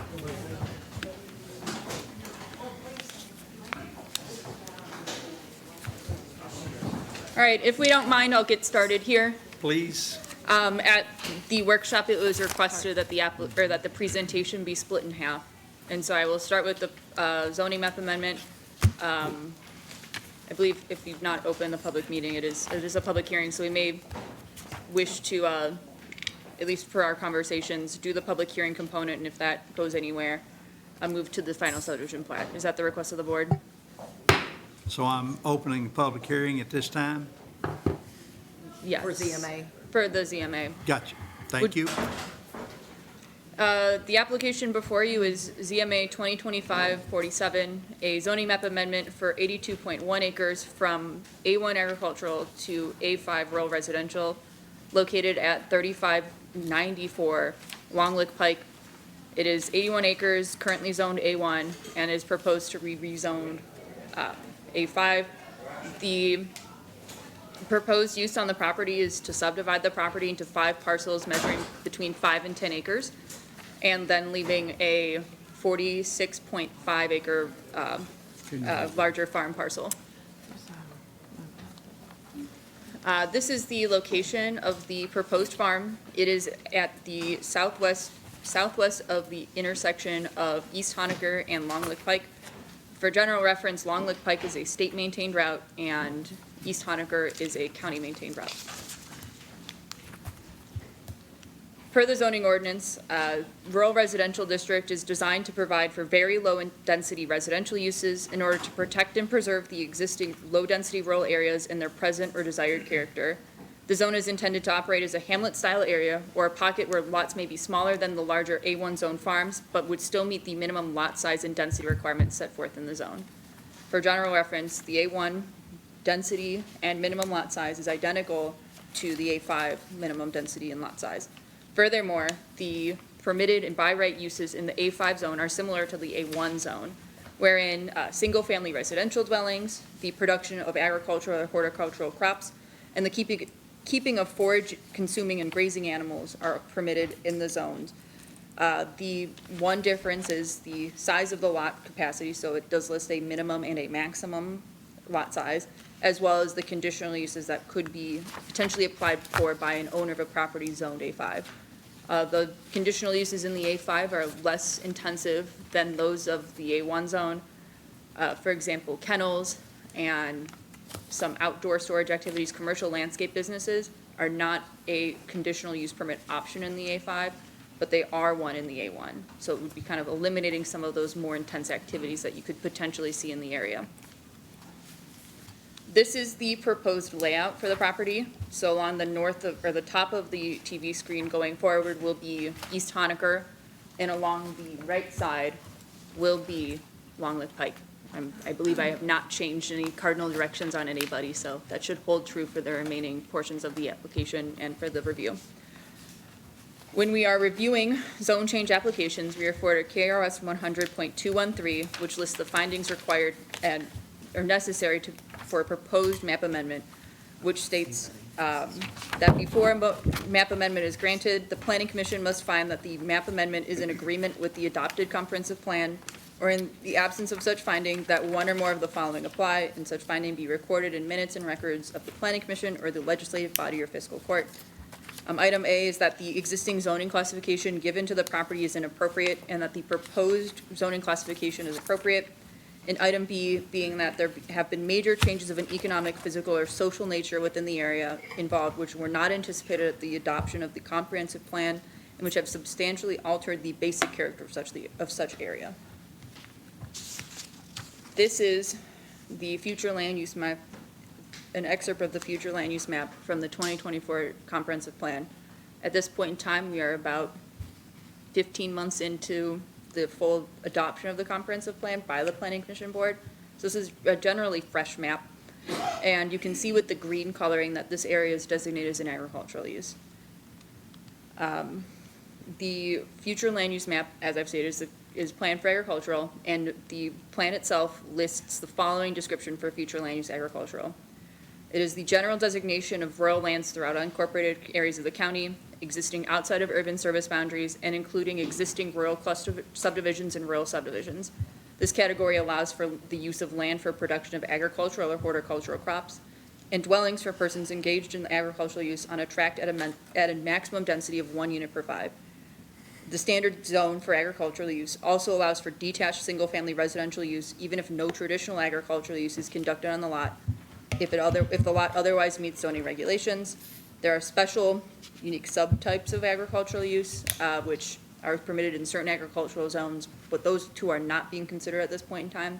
We are again looking at the kind of blanket A1 to the alternative A1, where we see that pattern of residential development in an otherwise largely agricultural area, but still maintaining that agricultural character, lot size, and density.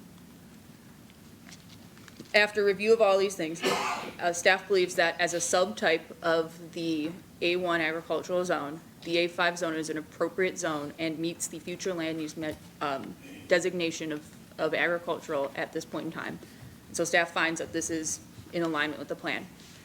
Additional requirements, however, exist for rural residential development, which as the rural residential zone, this does fit within. The 6 factors that the comprehensive plan recommends be considered by the Planning Commission Board are the availability of water and electric service, the availability of fire protection, the availability of the transportation network to support additional residential development, proximity to protected lands, proximity to environmentally sensitive areas, and the ability of the site to be served by on-site septic systems.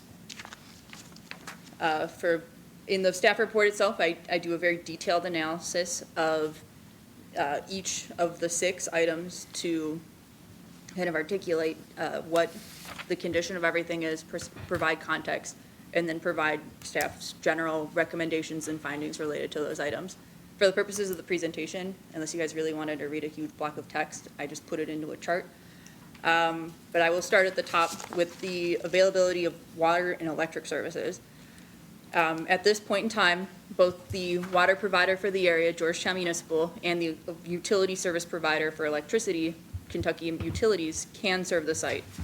I would like to note that previously, in about May of this year, at least you guys have the direct quotes from the staff reports, but I believe in about spring of this year, Georgetown Municipal identified a trend with the reduced rains and the general activity and water usage in the area, that the water pressure tank in that area was a little bit lower than what they like to keep their rates at.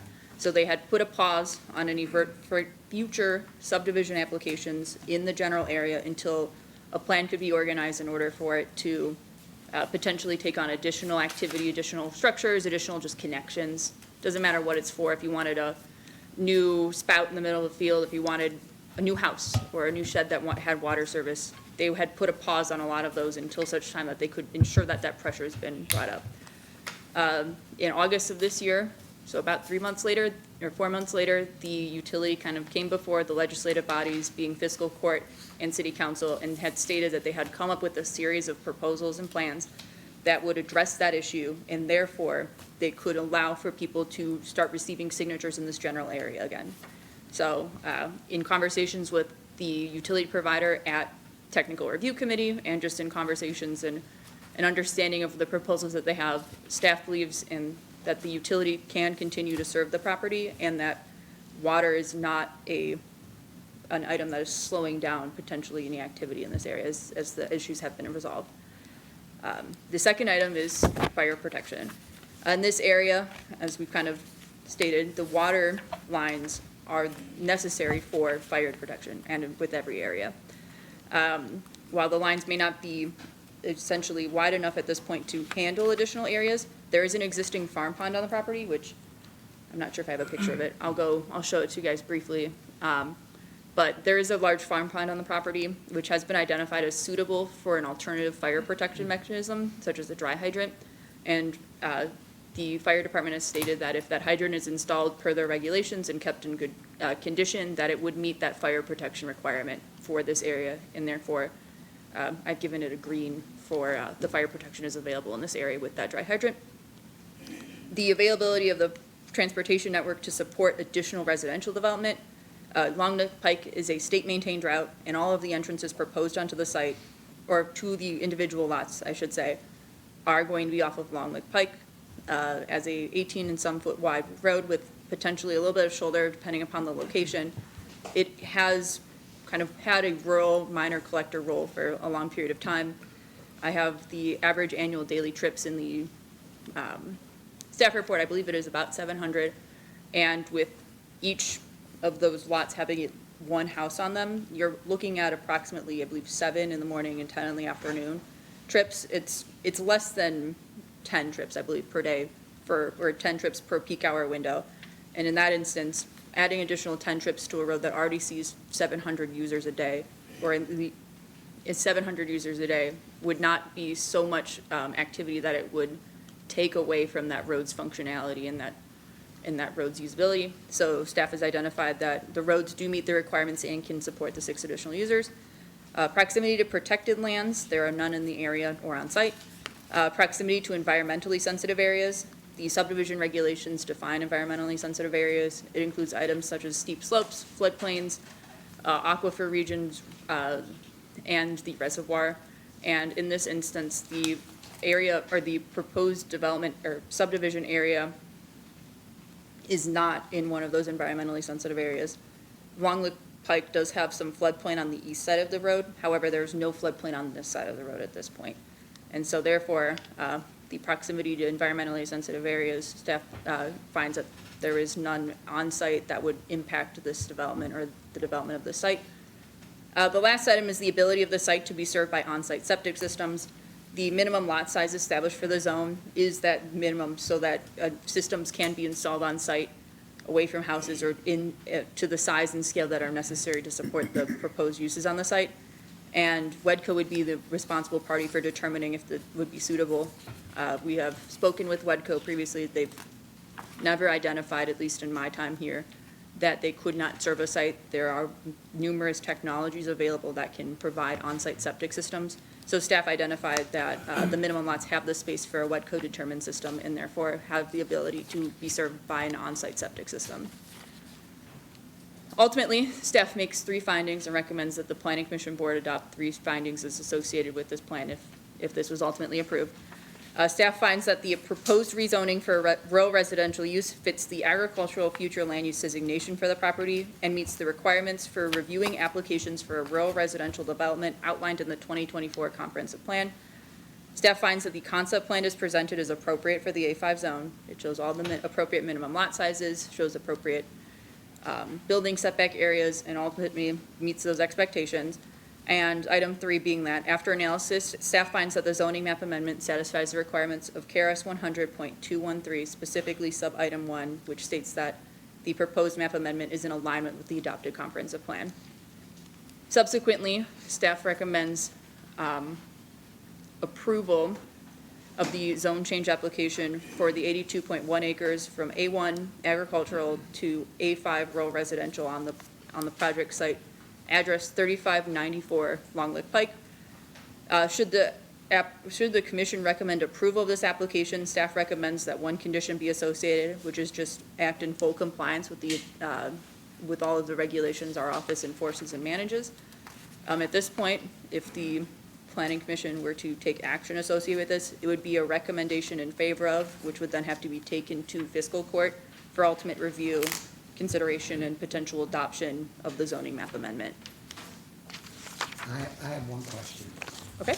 About the conditions. Because we have had this come up. Make sure It's green. okay. It doesn't look like it's bright. I think it's on. Oh, sorry. I saw the green. My question is, the water utility, because we've had this going on for months now.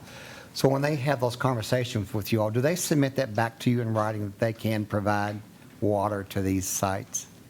They will, on their TRC comments, state that, they still have to go through water availability things. Okay. But in conversations with the provider, they've made no indication that water service could not be available to the sites upon that application being reviewed by the water board.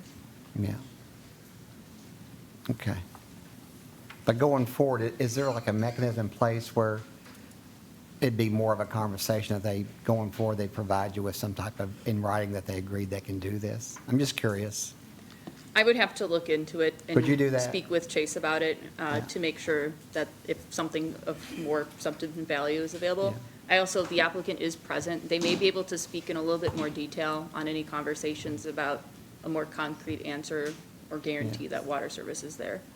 It would just also be for the people who are, be buying these lots, that's, We do require all of our water service providers to sign off on the plans indicating that service is available for those users. okay, thank you. Any other questions for Elise?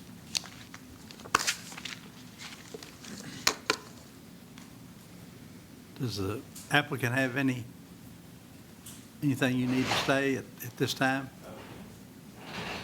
I can say something about Andrew Tackett. I'm the son of the Earl W. Tackett. Okay. Mr. Jesse, Yeah. we do have a letter from the water company. Okay, My good. parents got a letter stating that they Good. can service the 5 lots on this property. Yeah. I'm glad you got that in writing.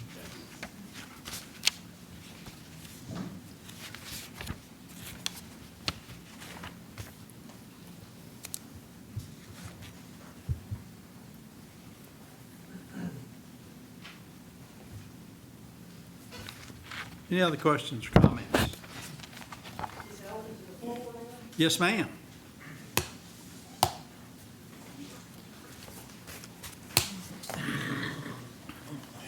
Good evening. I'm Linda McDowell. I've lived on East Honaker Road for 50, going on 54 years.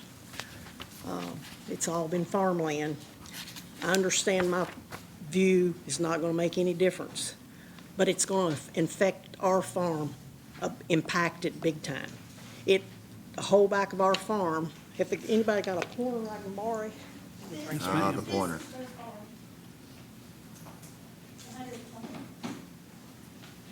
It's right here, starts our farm. It goes here, here, and here. We have 118 acres. I've known the Tacketts my whole life. I babysit their sons. And they've never even let me know that they were gonna do this. I had to hear it hard. I get it. They're after the money, and I can't do anything about it. But people, Scott County is selling their soul. We can't get this land back. The water company, I talked to the water company. They've been having problems. They kept pressure testing this to get it brought up. I want to know when that was done. If that was done at peak time or when everybody's asleep. This pond, I've never heard pumping out of a pond for a subdivision. I need more facts on all this. We need to put this off and find out what's what. I know I can't stop it, but I need to let you know what I think, and I need to let them know that I didn't appreciate them not telling us anything about it. Thank you, Ms. McDowell. Can y'all speak to the pressure and the? I'm Matthew Tackett, applicant's son. If you look at, can I borrow your pointer? Thank you. Appreciate it. Do it up front. This, the only thing that would change. We can't see that from our side. Yeah, sorry. Maybe you can do it both places, but I can't see over You can there. have to do it both places, The only Matthew. thing, there will be 3 lots here, which will not be visible from their house at all. You can't even see them from there. This is all maintaining exactly as it is now. It is now. What's gonna happen to it later? Yeah, it's just a matter of time, Matthew. They're not Well, planning on selling that. this, Ms. McDowell, there's Ms. 2 lots McDowell, here. if you would, you can come back up here and speak, but wait till he gets through with his presentation. Thank you. And so, there, the current plan, it's developing well less than half of the farm size.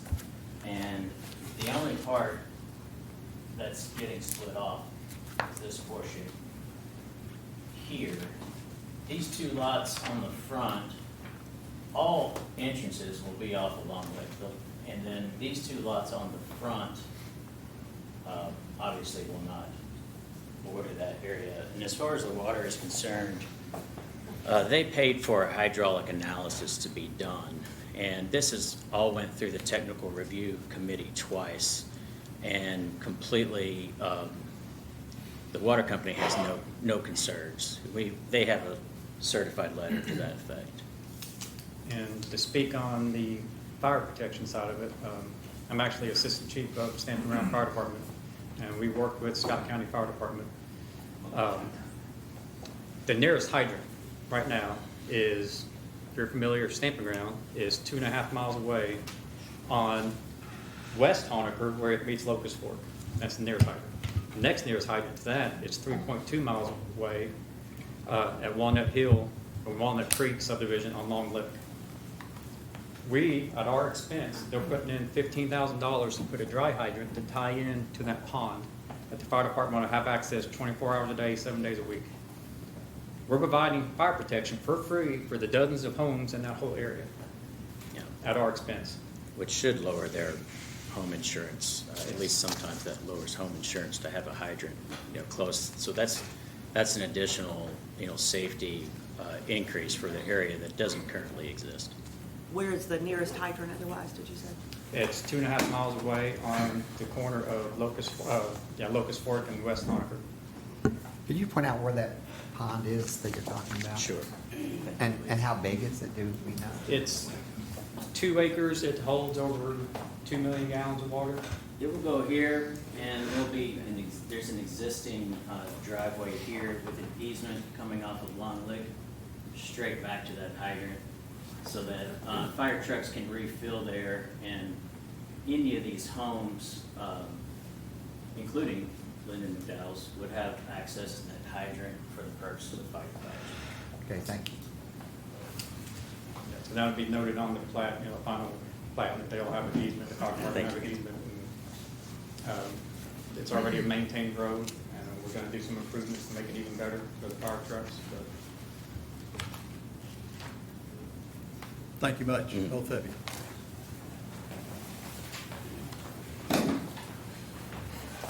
We have a 3-inch water main. To have a fire hydrant has to be 6-inch.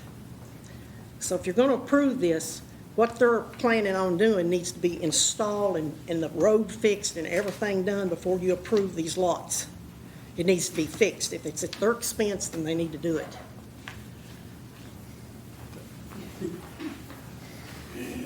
That is one of the conditions of their approval. If you all approve this tonight, we already have a company on standby. We're going to call them first thing tomorrow morning, and within 2 weeks, they'll have it installed.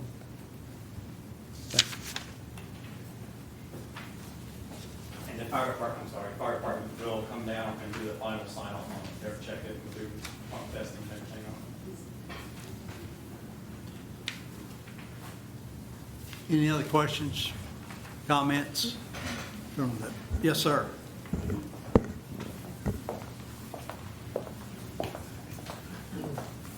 For what it's worth, I need your name, please. David McDowell, 3400 Long Lick Pike. I own land adjacent to this property in question on their south side, my northern boundary. I own land directly across the road from this property. I can only tell you all that everybody that I know in the community is completely against this. This is a farming community. It has been forever. My land goes back to 1895. And not to be vulgar, but this is nothing more, nothing less than a giant middle finger to the rest of the Skinnersburg community. I know you've talked about, and the applicant and I are cousins. We played together. We grew up together. I can't understand for the life of me how somebody can turn out with such a different attitude than I have about their land. There's been talk about the water service. We have low water pressure at times at my house, which is just up the road from this property.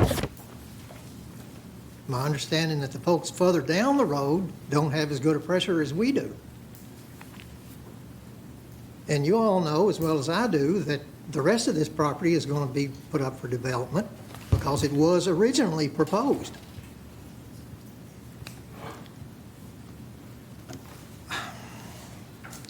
It's an insult to the entire community. If you're a person who loves our county and loves our land, such as I do, and I've been accused of being against development.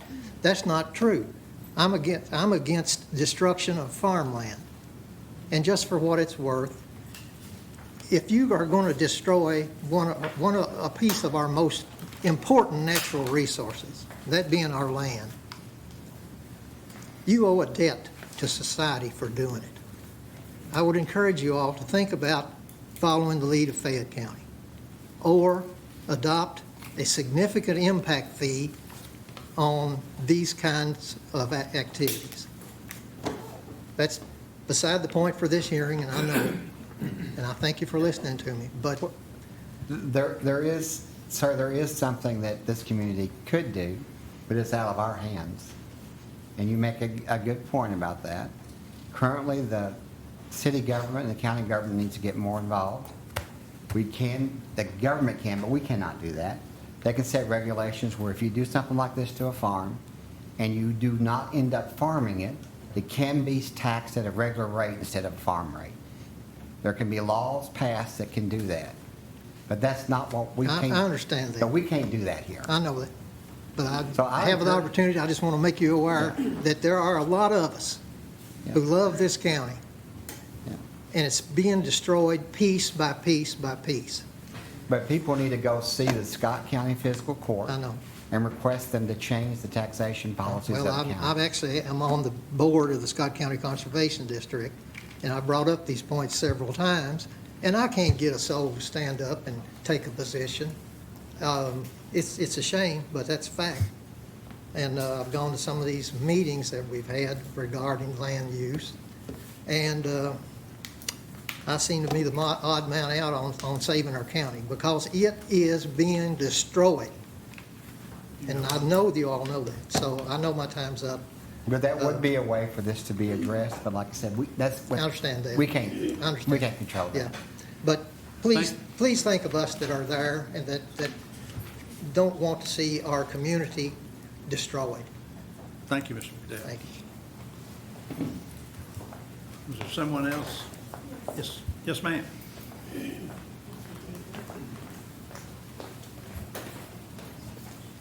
My name's Megan Travis, and I live two driveways down from this farm, 3688 Long Lick.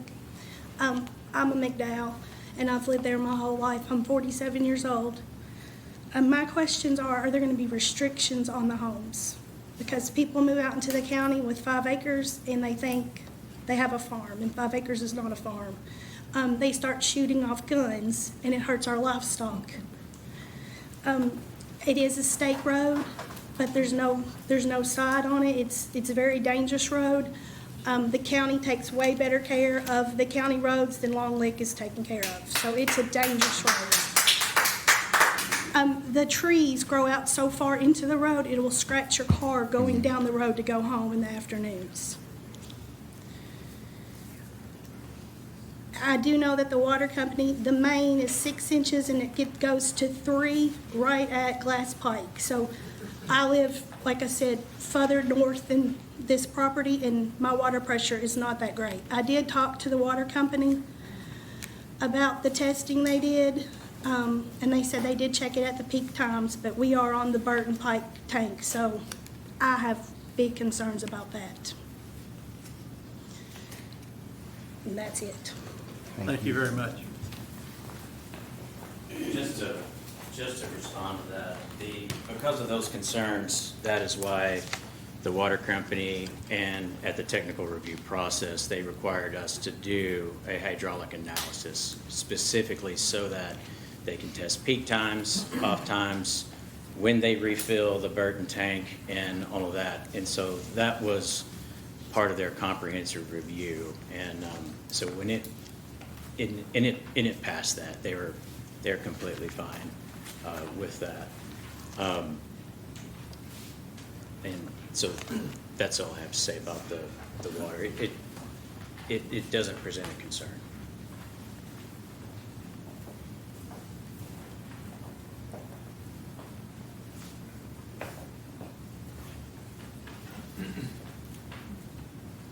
Any other questions, comments? Staff? I have a question for the family now. Is this property currently being farmed? Yes, in a low intensity way. There was I did have cattle on that farm, farming it in conjunction with my father with cattle. And, you know, we looked at the profit margin on that, and frankly, we would have made more money if we just put the capital we had in the market on January 1st by the end of the year. We would have made more money sleeping with that money in the market, and that's just the state of small family farms at this time. It is what it is, you know. So they're taking, you know, the 5 smaller lots, frankly, so they can build a house. That's all this is. It's not a giant subdivision or anything, and it's not changing the character of the area. Everything on the north border, all the way around to the northwest border, is exactly what we're proposing. You know, single-family home on 5 acres or so. In fact, some of the ones over there are smaller. I mean, Megan's sister lives in a house that used to be a farm. This is exactly what they're living in. All of their houses are on property that used to be farm. I mean, I don't know. Mine's not. That's Mine's never been. right. Megan's sister, which she hadn't spoken. I'm just saying, all the houses that border on that north side, except for the ones down in the corner, that used to be farmland. They've been divided into 5 acres? They've been Yeah. divided into 5 acres? Some of them, ours are going to be a little larger. Yeah, but And- those you said, Yes. In the The one on the north side.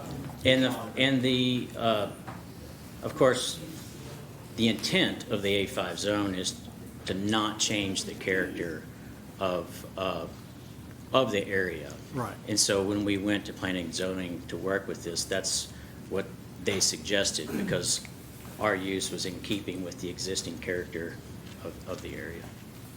thank you. Oh, so I got one more question. I missed part of the presentation. So there are no restrictions on these lots as far as the type of houses or how big they are or anything like that? We have no mobile homes. No mobile home? Yes, Other than sir. that, that's your, okay. Yes, sir. Thank you.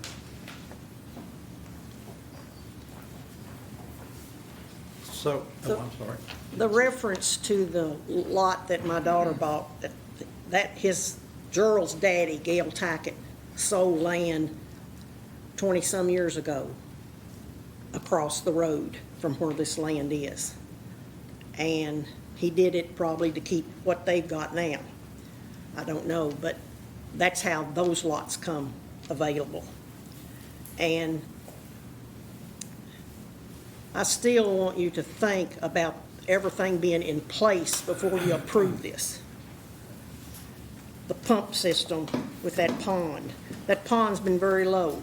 If you all know, we were very short of water this year. I don't know how big a spring's in that pond. I don't know when it was last cleaned out. Can anybody of the Tacketts tell me when it was last cleaned out?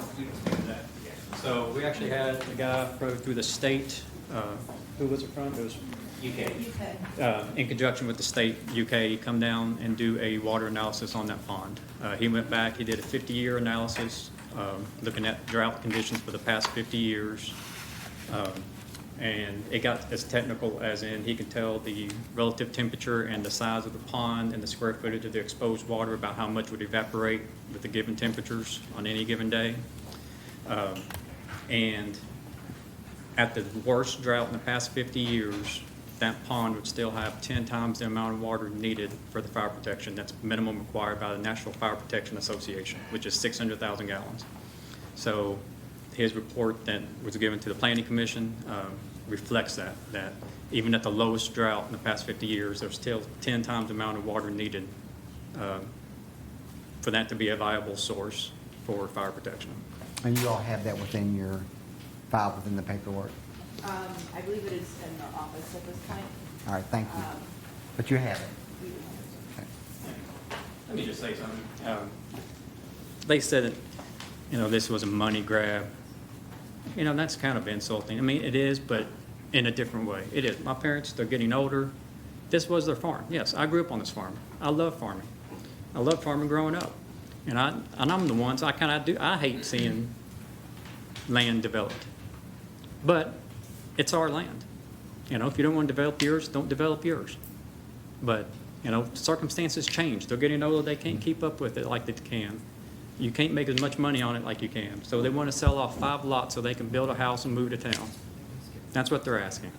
They're still keeping 46 acres as farm. So, that's it. Thank you. Any other questions, comments? Yes, ma'am. I just really am concerned about the water issue. To my knowledge, they don't even have a water meter at their property now. They never have. So I don't know how much farming you can really do without water. The water company has to sign off on this. Yes, sir. Now, whether they have a meter or not is I don't know if it's a concern of theirs, but the water company has to approve that And they before this denied can it be just a approved. few months ago until the guy on down the road went to LEX 18 and got it all stirred up. And that's my concern. Thank you. But, and I appreciate you coming up and saying that, but like Charlie was saying, this has been going on for months, and things have changed. Originally, it was issued to be a bigger problem than what it actually was. But we have to rely on, if they put this in the record and it's official documents from the water company, that would be foolish on the water company's part to present a document that's not the case. But we understand your concerns, and based on the experts, that's been resolved. So, and I can tell you, if it had not been resolved, certainly wouldn't be approving any lots without any water. So. Yeah. Any other statements, questions? All right, at this time, I'm going to close the public hearing for this, and I will entertain a motion. It has to be 2 motions, right? Well, I'm going to take it for just the first one. Just the zoning? This is just the zoning, Okay. right. I'll make a motion for the approval of ZMA 2025-47.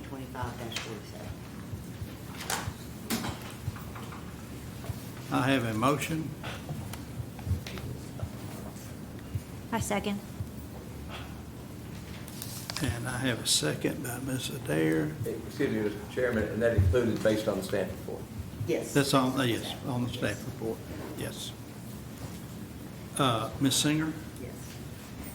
Ms. Canfield? Yes. Mr. Jesse? Yes. Mr. Vest? No. Mr. Stone? Yes. Mr. Garrett? Yes. Mr. Green? Yes. Ms. Adair? Yes. And the chair votes yes. And this is just for the zone change. All right, now, we will hear the report from the staff for the preliminary subdivision plat. Yes, so just for the record and just for clarification purposes, the A5 rezoning is required before and it must be finalized before this final subdivision plat can be recorded. However, we can still review the application and making it contingent upon the approval of the rezoning application, which is a part of the first condition of approval that I will get to momentarily. And this starts on page 6? This starts on page 6, that is correct. As previously stated, this is a subdivision plat to subdivide a 82.1 acre farm into 5 rural residential lots and 1 46.5 acre remainder located at 3594 Long Lick Pike. Their access points are all off of Long Lick, and they do request several variances associated with this, which I will get into momentarily. But just for general summary, it is the maximum lot size for the zone, the entrance separation requirements, and the agricultural buffers fencing requirements. We've looked at this picture for a little bit here, so I'm gonna move right through it, but this is the property in question. And this is the proposed subdivision plat, so I will grab this for everybody's purposes. So they are proposing 5 lots between 5 and 10 acres. A maximum, or a major subdivision is 4 lots of more than, or 4 residential lots at any point is considered a major subdivision. And per the ordinance, that A5 rezoning is triggered because this is 4 or greater.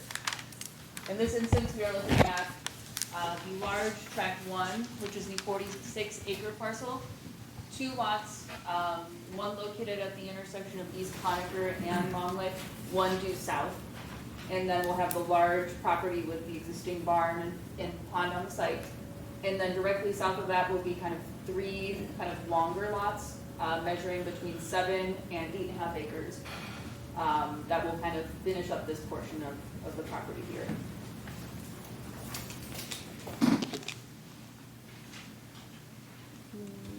So this is our entrance locations here. I've used 2 colors to denote the age of the entrances in question. Those identified in green are those which are existing farm entrances onto the property. There are 2. One located in proximity to the existing barn and one located due south of that property, or of that entrance. And they have proposed 3 new entrances for this property, denoted in purple. The northern 2 parcels, the one adjoining or at the intersection of East Honacher and Long Lake, and then the one due south, are proposed to share 1 entrance amongst one another. That is an ability available to property owners in the area if you have the option to share up to 3, or have up to 3 lots using 1 entrance point, and in this instance they are showing 2. That is a state-approved entrance already. The second new entrance is due south, approximately, I believe, 50 feet south of the existing entrance, the second south existing entrance. 50 feet separates those 2. And then further south from that point is the 3rd new entrance that they proposed. All of the entrances in purple, or denoted in purple, are ones which have already been approved by KYTC. We have the permit identification numbers here if you guys so choose or so request to view them. Fortunately, my slides got a little bit out of order. I will state just additional things pertaining to the zone before I proceed further with the conversation on entrances. The A5 zoning district has setback standards for accessory structures which are different than their primary structures. For primary structures, you are looking at a standard 50-foot setback typical of the A5 or of the A1 zone. For secondary structures, the front setback is that the accessory structure must be behind the principal structure on the site. So in likely instances, it would be a house. And then the side and rear are 25-foot setbacks. However, there are additional landscaping and buffering requirements that do come into play, which I will get into later, that will kind of increase that area.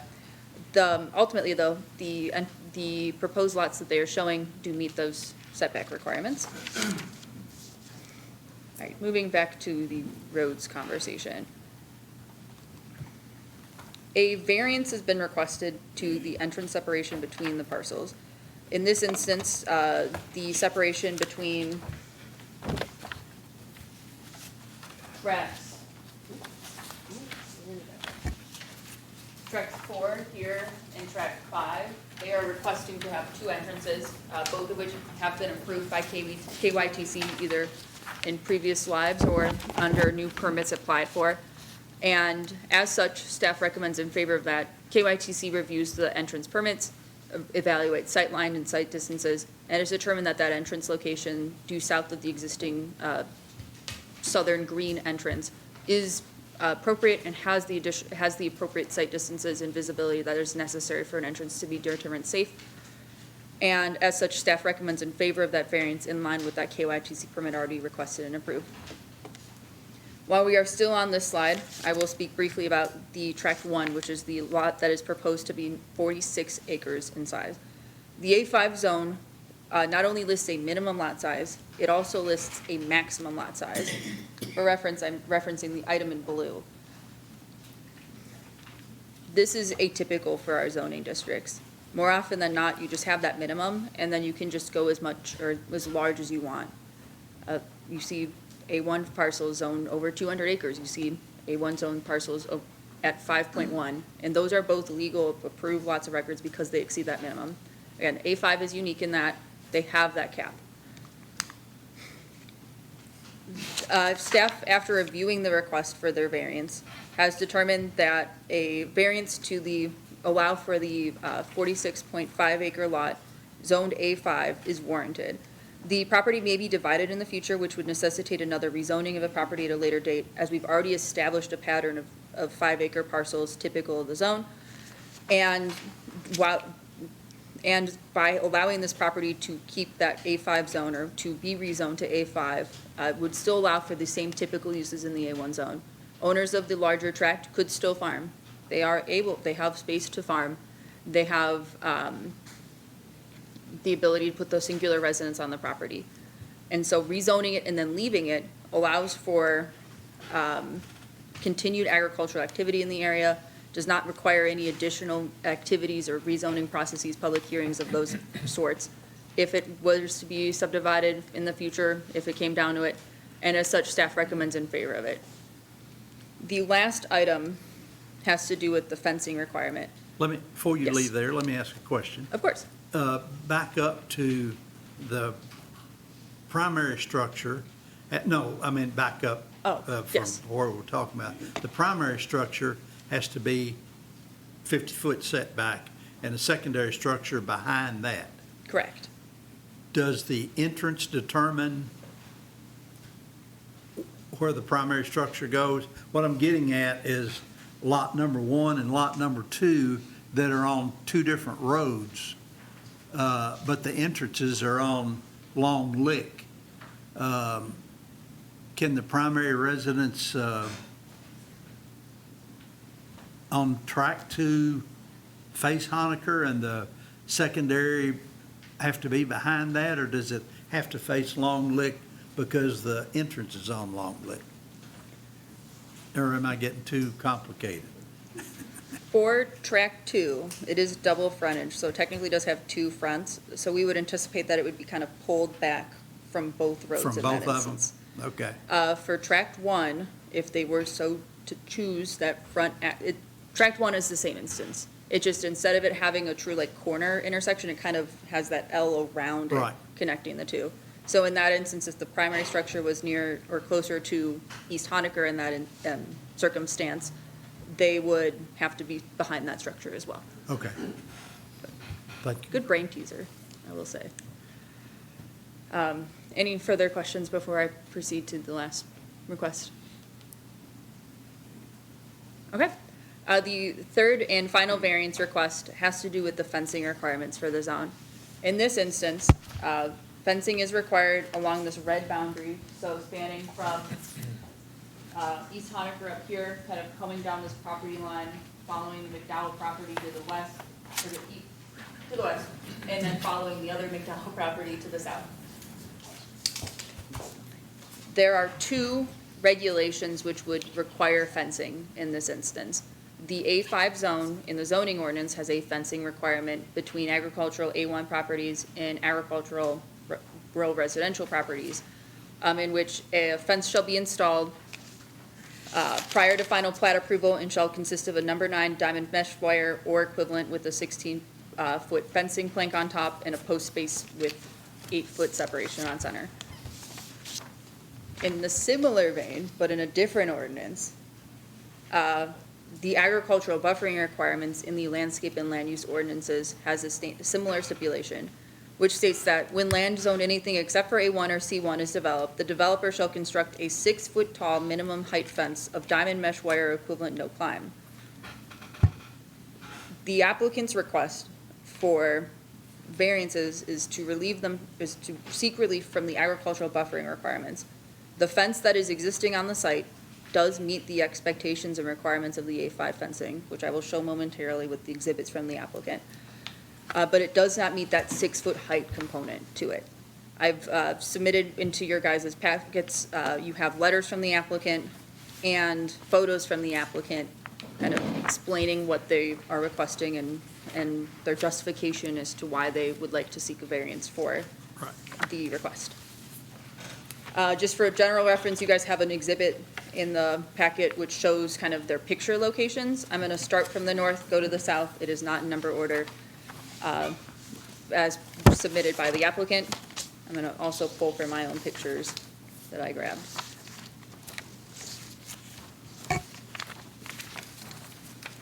So, starting from the north, we have pictures 3 and pictures 1. They are in order, or they are in numerical order in you guys' packet, so unfortunately there's a little bit of a discrepancy. The applicant states in a letter that the fencing that has been installed and is in good repair. It is a recent installation. You can kind of see, I believe, in a little bit more detail potentially in your guys' photos, that it is a newer installation and installed in accordance with the Kentucky fence law. However, it is not that 6-foot tall fence. It does meet those requirements. As we move further south, you can see the other 2 installations. It goes the length of the property line between the 2 owners in picture 4, and picture 2 shows a newer fence photo as well. And then this is the last 2 photos. These are very excellent photos. I'm very appreciative of the detail and the ability for everybody to see them. Yes, the sky is very fantastic in this instance.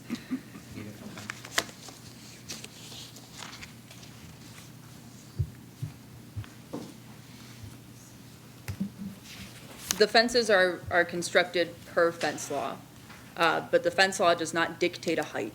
In this instance, again, they are requesting to not have to remove the existing fence at their cost to then install a new fence that would essentially have the same form and function as the existing fencing on the property.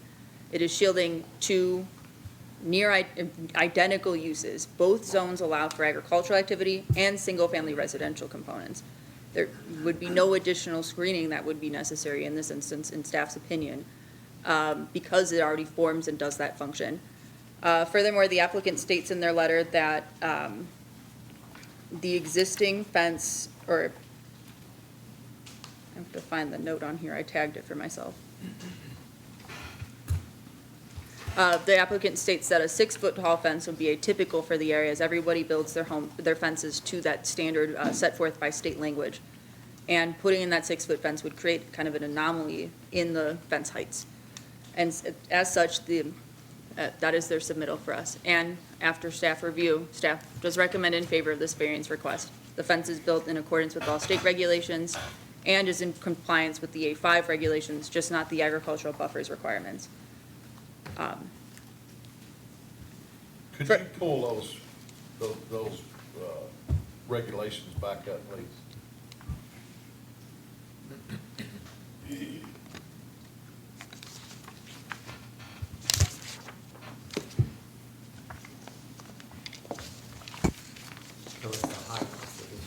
No, because that's, the farm fencing is not a mesh wire, and that doesn't have a board on top, nor are the posts 8 foot apart.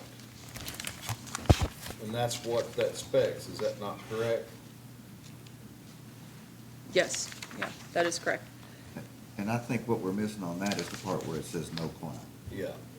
That's the part you're missing out on, because being in the country and having people back up to you, you're agriculture and you're a farm, and everybody that lives on a farm next to a farm, most people, kids know, that's cattle over there, it's a bull over there, it's an issue over there. Mhm. Don't mess around over there. And you bring people into the country, that's where things work. They don't know the dangers involved. And that's just that buffer of people moving into the country that don't quite understand. That's why it's the no climb. It's not, the height's not as big a deal as the no climb's an issue. That's what I see there. Just my concern. Yeah. That's my concern. Okay. At least on the 3. I will let the applicant kind of speak more to their fence installation proposal. In light of the comments still, staff recommends that this be a granted variance because it does meet the intent of the ordinance. It does delineate the separation between the uses, and the uses on both sides are identical to one another as 2 agricultural zones. Another item related to buffering and separation of property lines is the landscaping requirement in this zone. Per the A5 zone, a landscape buffer shall be provided along the perimeter of all major A5 subdivision lots abutting agricultural A1 zone properties in conformance with the regulations of the landscape land use buffers. Required trees shall be a native species so as to not detract or bring anything untold into the local ecological system. The landscape buffer for rural residential lots is a minimum 50-foot tree preservation easement along property lines delineating the zoning boundary between the A1 and A5 districts, where no existing vegetation can be removed or disturbed unless it's demonstrated to be sick or dead, and additional landscaping and buffering be determined by the following formula, being that there be a single row of evergreens or deciduous trees 40 feet on center and with the fencing, and a ratio of evergreens to deciduous not to exceed 2:1. So this may potentially offer a delineation between the new rural residential lots and the traditional A1 agricultural component of the area. We will need to see that on the plat, and the applicant has said that they will use some of the existing trees in the area to fulfill some of that requirement, and that additional landscaping may still be required should this be ultimately approved. We would need those both recorded on the final subdivision plat denoting those tree installations. And one of those fence rows does have a pretty long line of trees in it. One of those pictures. They're old trees. That's what we want, old trees.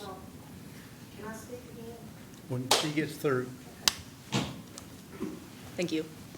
Ultimately, staff recommends in favor of the subdivision plat approval. If the planning commission moves to approve the final subdivision plat, staff recommends approval of all 3 variances associated, so the maximum lot size for the A5 zone from 10 acres to 46.5 acres, the variance to the minimum entrance separation requirements between 2 5 to 10 acre parcels from 250 feet to 50 feet, and a waiver to the agricultural buffers fencing requirement in favor of utilizing their existing fence on the site. If this is ultimately approved, staff recommends 9 conditions of approval, the first of which being here, the next 6 being on the following page, and then the final 3 remaining on this page here. A lot of these are just the standards required of the zone stated by their zoning district and the requirements of the zoning ordinance. Is it unusual for the state to I can't recall, we've had many instances where the state will approve these entrances the way they did. How often does that happen? The changes that were made? But that is a state decision, right? The entrance location for state numbered routes is up to, for the state to determine. We have Okay. no determination in that Thought they process. were so strict on those entrances. I was surprised they did that.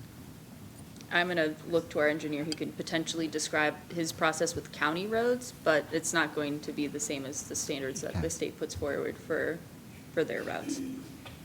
I don't know, Ben, if you have any items about that. Well, the state doesn't usually divide from what we've had in the past, things that we voted for. I'm just curious how they allow this other entrance, the way they've laid it out. Entrances that are closer to each other. Yeah. I'm just curious. My opinion on that one was that the one to the south is a safer entrance, but they're not going to tell them to close one.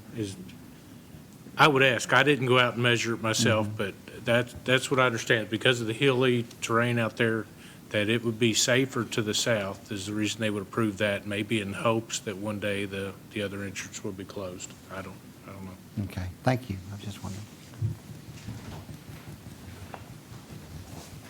David, you mentioned the fencing not having a board on top of it. I mean, would it be, excuse me, less flammable with the barbed wire up there instead of a board? Well, if it had a board, would it? What bothers me is you have the ordinance protect not only the landowner, but the neighboring landowner and their livestock. Right. Because you know well as I do, you sell the lots, somebody has kids, as Brad said, that fence that's there now, they go through the fence, McDowell's have a bull or something, somebody can get hurt.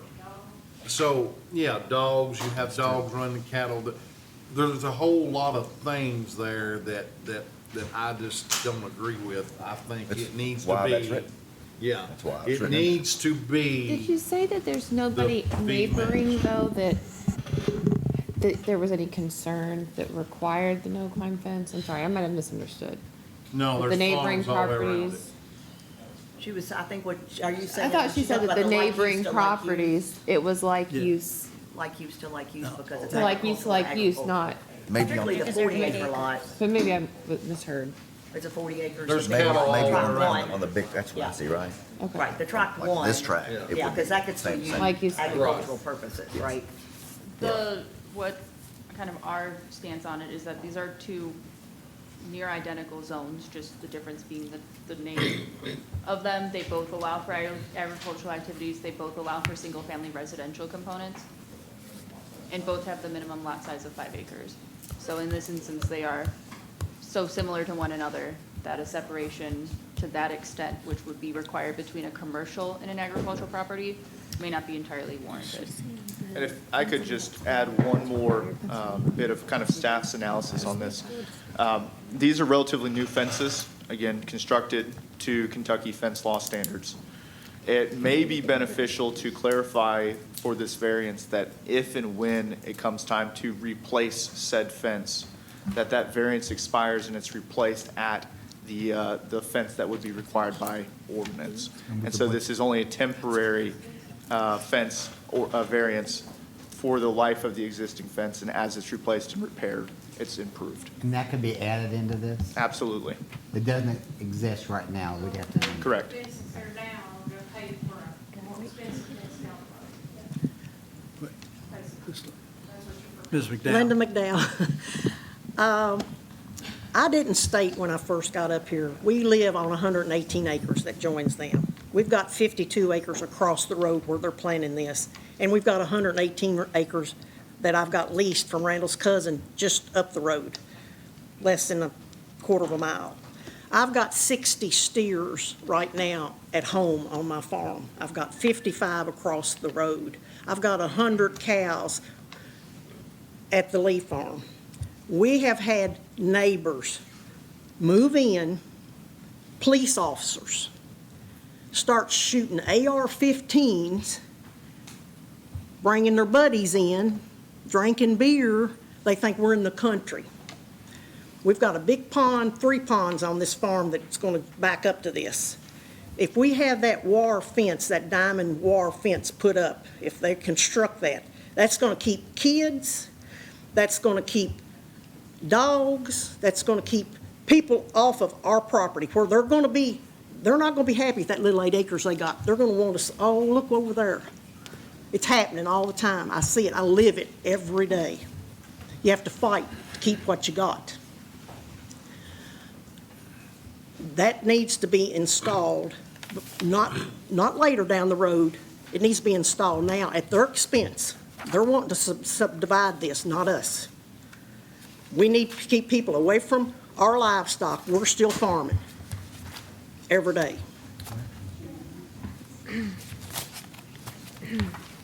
We,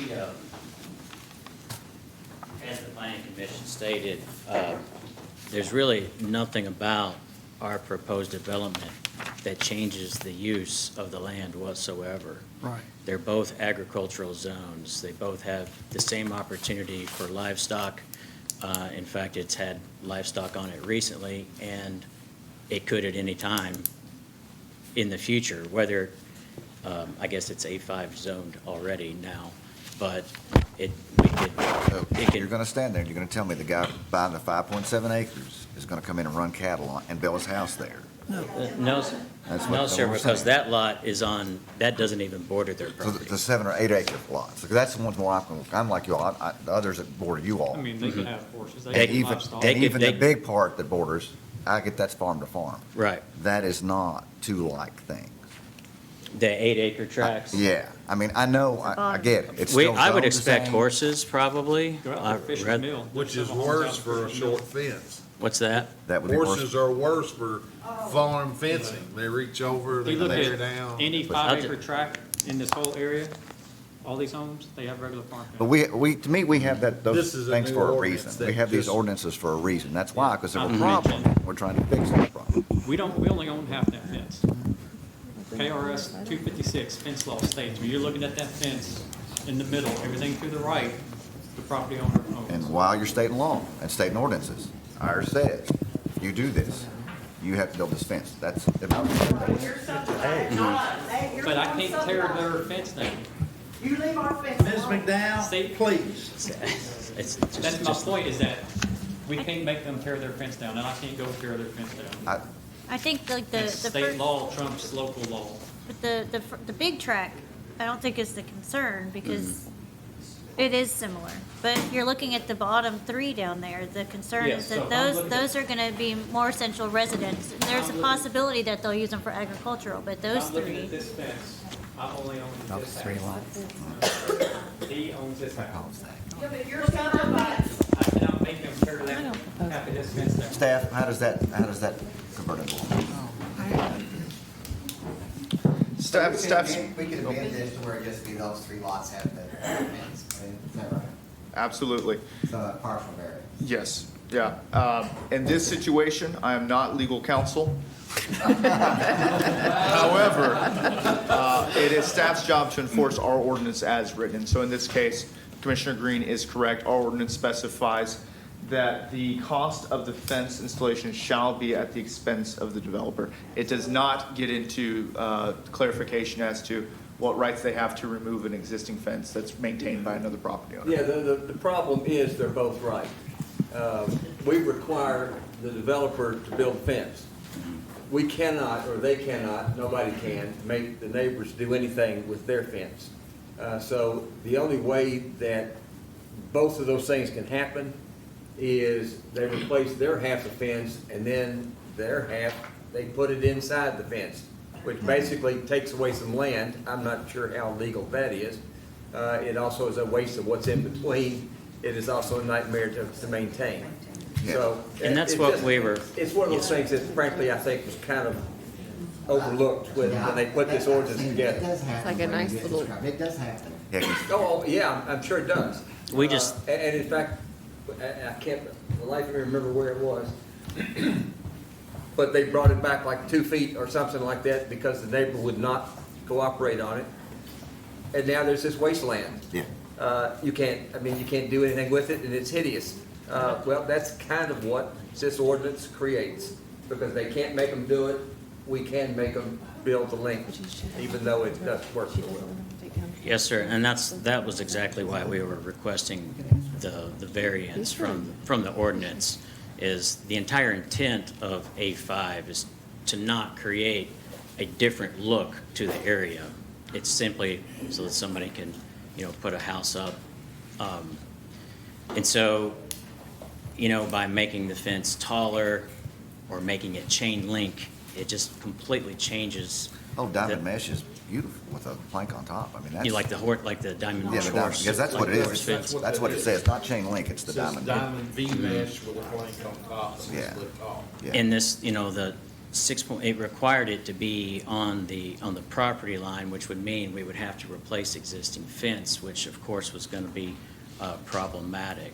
And so, our assertion was the 2 layers of barbed wire and stuff makes it pretty no climb, and also more suitable for livestock. So that's why we were requesting the variance. That would be our Not to request to mention the it'd be board. the only fence like that in that whole area, probably pretty much the whole county. I've never seen a fence like that out in the county. Well, that's because it's a new ordinance. Yeah, you're gonna start seeing a lot more I've of got it that. on my property, Come- keep come dogs in out play. my It's been beside ours. Ms. McDowell, can we ask you a question? Absolutely. Up for anything. Yes, sir. So, you want to see the fence that's in the original ordinance, is that right? The original one? No, I want diamond mesh. That's what I'm saying. I want it- The way it's supposed to be. Is that what you're saying? I want it the way it's in the thing that the developer has to put it in, because that's gonna keep people off of our property. Because And soon you're as okay these with that? people move in, they've done went to satellite and said, oh, look, they've got a pond. we're gonna go over there fishing. And you're okay with having a double fence? We're dealing with this. I'm dealing with it daily. With this 300 acres, I'm dealing with every day. I'm dealing with somebody coming on us. Okay. All right, thank you, ma'am. Thank you, Are you willing to sir. let them tear your part of the fence down to replace it? You wouldn't have If there- My husband's not here tonight, but we're willing to work with people. They've just got to talk with us. Okay. But we do want diamond mesh up to protect our cattle, because I'm farming. Okay, thank you, ma'am. Yes, so really what we're talking about is in front of those 3 lots and down the front, right? That's what it would be if we, right, required it. Not the 40-some acre, not tract one, Right. because that's agriculture to agriculture. Right. Clearly, I get that the Track other is 4, like 5, and this 6. one. Yeah, tract 4, 5, and 6. And Charlie said we could do it. Just do that frontage. Yeah. Okay, so in this instance, 2 things. So we're talking about here and here, correct? Right.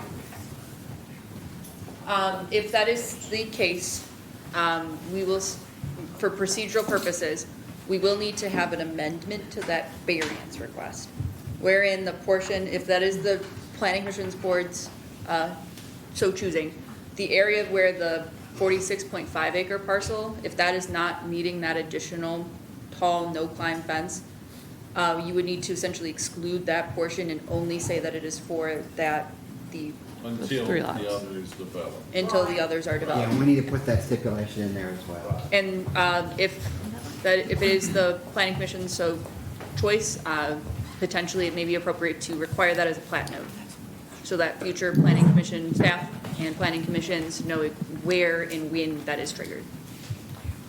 Yeah, I think that needs to be part of the wording for this additional. Now, I think part of the wording also needs to be that that is assuming that the neighbors agree to replace the fence with that. I think the double fence makes 0 sense.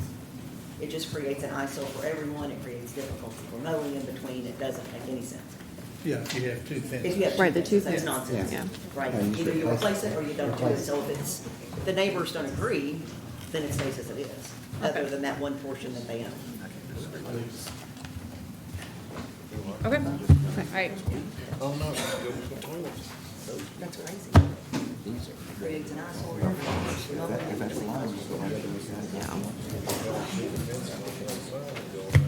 I'd like to add one more thing. When we get that diamond mesh, I want to put barbed wire on the top. Now, wait a minute, wait a Okay. minute. That's You not said that required. you wanted to go by the regulations. Okay, then And I'll- that's okay. what we're All gonna right, do. okay. If we have to make them go by the regulation, we're not gonna add or deduct anything from it. Thank you. Those 3 lots. Just those 3 lots, yeah. Yeah. If we, if you all voted we have to install this new fence at our expense, does Kentucky Fence Law still exist? Will it still abide by 256, KRS 256?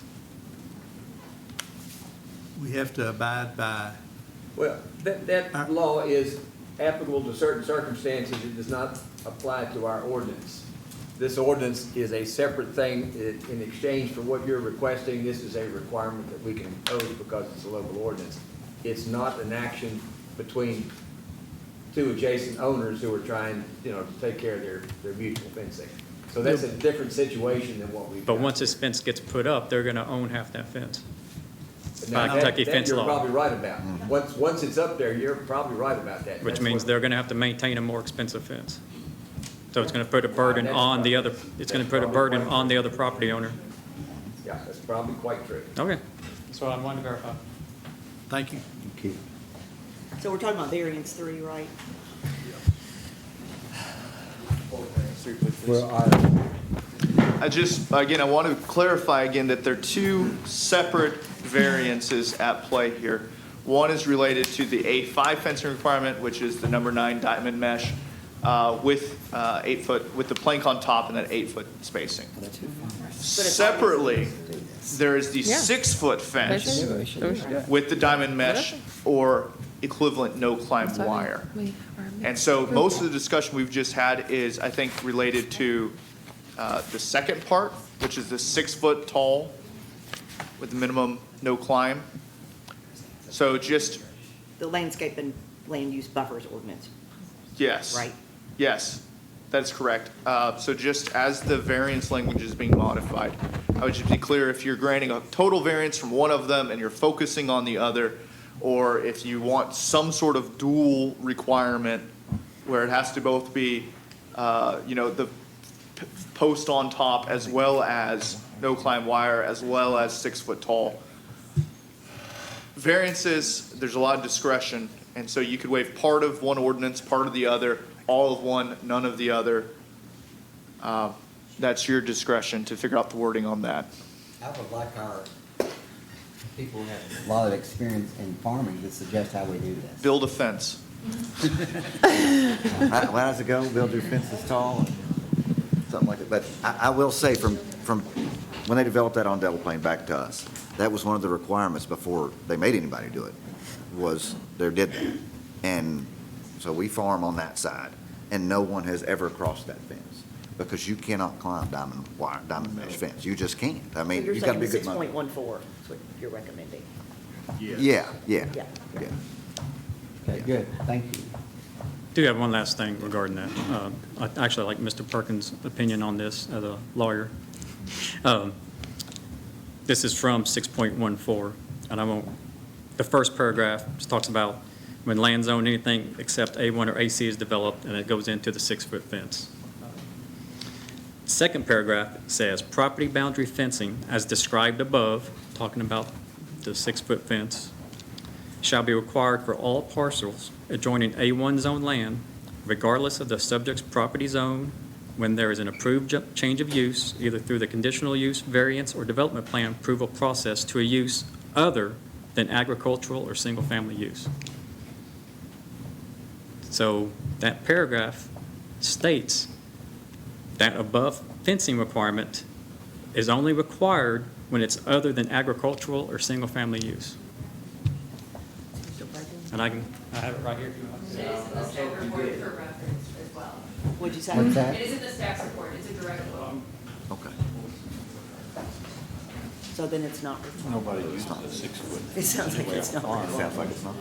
it's not. But what about, Well, Charlie, listen, I want to point out that V-mesh fence is not always available. I mean, A lot of times people are going to I've the never had 2x4. Yeah, that's where. Just so you be aware, the V-mesh, the only outfit that makes that red brand, you can't always get it. Yeah, that's right. But it sounds like, according to that, I mean, that exemption exists for a reason, or it wouldn't be written. And it says, for Other than. other than agricultural or residential use. And that's what all these lots are for. That's what they're going.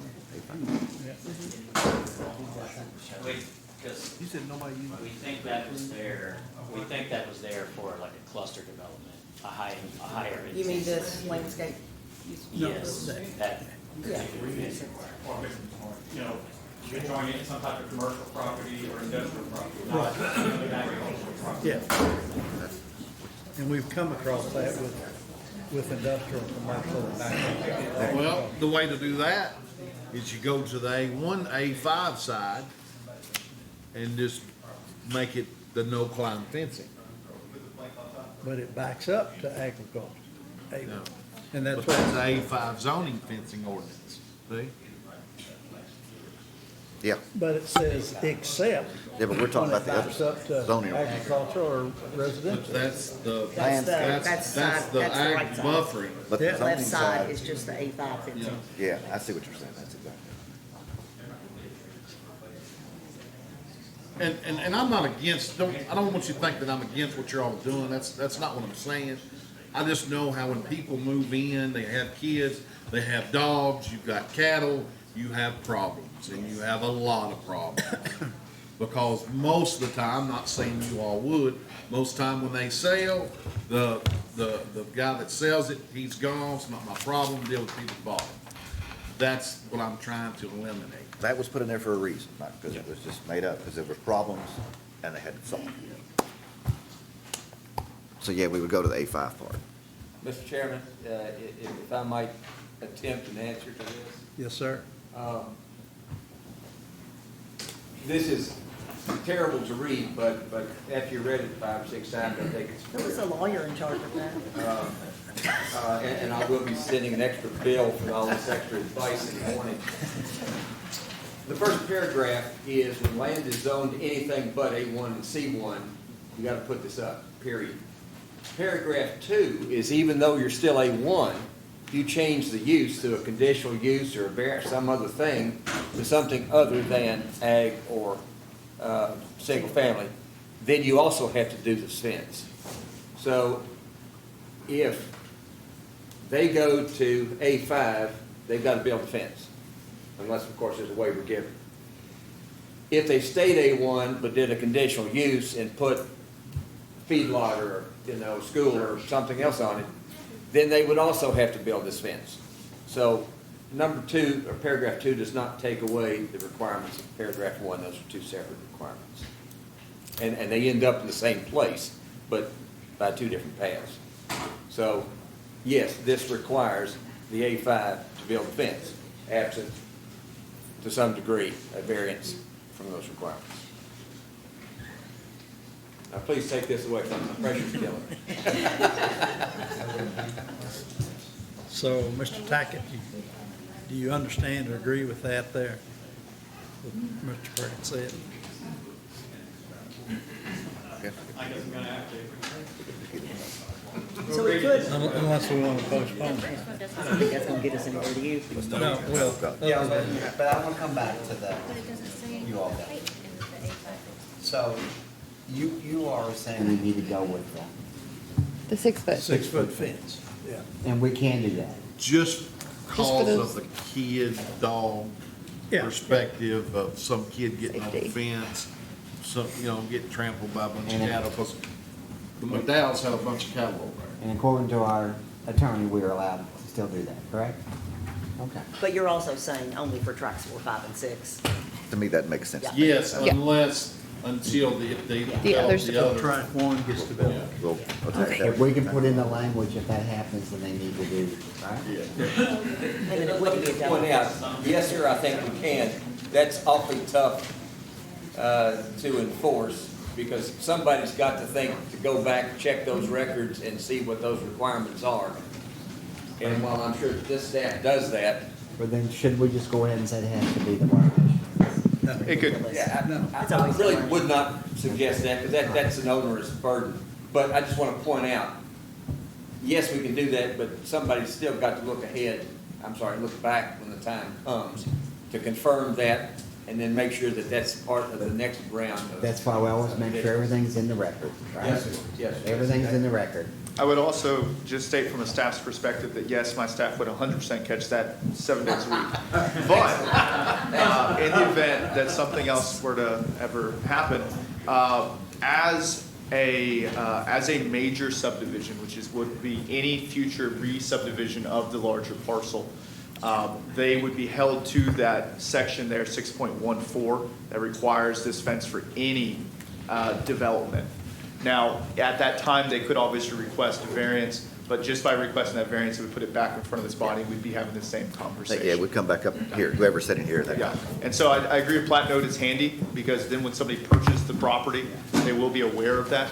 But I believe that we are also covered just by this being a development regulation for all major subdivisions. Thank you, that's good. I just have a question for the committee. So to clarify, along that property line there with, Lots 4, 5, and 6. yes, so this portion around here. Right. I actually agree with Linda. The barbed wire on top is almost essential because both sides can have livestock. So if we were to do and I guess I would ask a question, and it's probably not a question for you, it'd be for her, but if we put that, let's just say we can find that, we get I call it horse fence, but we put that V-mesh. that V-mesh horse fence. If we put that on the interior of the existing fence, using the existing posts, so we don't have like an area where there's junk growing up in the middle, if that would meet if that would be sufficient to the purpose. Now, making it 6 foot tall would be quite a burden, because then you basically have to take out that fence and put in a new fence. But if we added it to the existing fence on the inside and had the barbed wire on top as it is now, I'm asking if that would serve the purpose of the concern. And use the existing posts. Yes. Didn't you mention that we're not going with barbed wire? We can't do that? That was the I said regulations? you That's what you cannot- said. I We can't, said- we're I gonna said- go the right way, is what you said. The Is that- ordinance is a We said we couldn't board on top. require him to do Yes. barbed wire, not that Okay. he couldn't do barbed wire. The Tacketts have, in the past, never had any fence. They run electric wire everywhere. They've installed that new fence because we had words. Over on our other place, it's like pencils. So they're not fencers. But we need this number 9 mesh to keep people off of us, hands down. Thank you. One thing y'all been talking about, and I'm just taking all this in and everything, but I really haven't seen a 6 foot fence either. Farmers don't use 6 foot tall fences. I'm opposed to the challenge. Huh? I'm opposed to the challenge. There we go. Find a 6-foot post, because you have to buy 9-foot posts, you don't want a diamond fence here, so it's have to be deeper in the ground to hold it. You can't find posts and get you 6 foot. You can't find a rock to get out to stick the post down that far, Could can we you? modify our variance request to be the existing height? With the mesh on the inside. Put the mesh on the inside and leave the barbed wire, because that's good to keep stuff from reaching over. And that would also prevent another no-climb barrier, which may substitute for the 6 foot requirement. That may be an appropriate compromise. And so for the planning commission board. Can you pull up the ordinance again?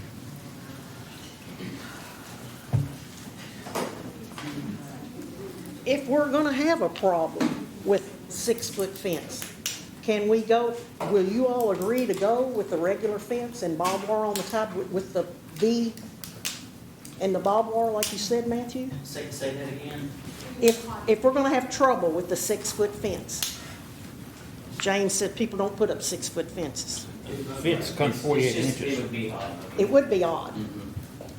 Would you all agree to go with the V mesh and then put the barbed wire on the top? At Yes, I standard think height? that's what I was suggesting. Along that portion, just put the V mesh on the inside of the existing fence and just leave the regular wire on there. It would just be stronger and just overlay it with the V mesh. Staff, if we, I think that'd be up to them. yes, that's what I was going to say. Let them hash that out. If we put in here that would have to be that, and then we're done. We're not going to go out and police it. We're not going to go out and check it. That's up to neighbors to complain. And then if they had an agreement between the two of them, it's met. But Mr. Green, it would require you to give us a variance for that. It does, it's a very. Who inspects the fence? Is somebody? So as a part of the development plan process, we will typically check to make sure all conditions of the planning commission are met prior to us signing that final subdivision plat. So in this case, what type of fence you guys ask for is the type of fence we're gonna end up with. We Because could give a variance to the 6-foot minimum. you could give a variance to the 6-foot minimum. No, well, not if you go with the A5 fencing ordinance. You still have a variance for that Yeah, portion. because it doesn't, that's the key, it doesn't say 6. If we just went A5, you just You put just in went a fence. A5, it says diamond mesh. And instead of 16 plank on foot. top, it's Yeah. barbed wire. Yeah, you'd have to do a variance for that. Yes, sir, to clarify, that's what we're requesting then, is. So we just say A5 with a variance on the plan. With the variance. A5 with a on variance the on the plan. plan. That's all. I agree with her. The barbed wire would be more suitable for livestock. Also, the plank makes it easier to climb. The plank would be easier to climb than Yeah, it would be. We'll have to add those It'll be right in 3 years. No, they're just gonna put it over Because they're, top. they're It's no probably time. 16-foot centers anyway. All these horse farms putting in fences, just look at it, what's on the roadway, how many they've been replacing every year. I'm building a fence. Okay, I'm gonna make a motion. You put up one 2 years I'm gonna later, make it's a rotted. motion. Sure you say use existing. So we're not any further in this Please. rabbit hole.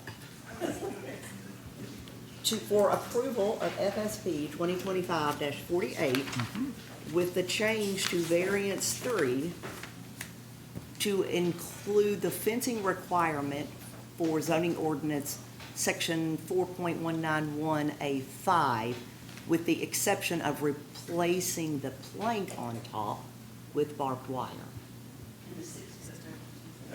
That's not on that one.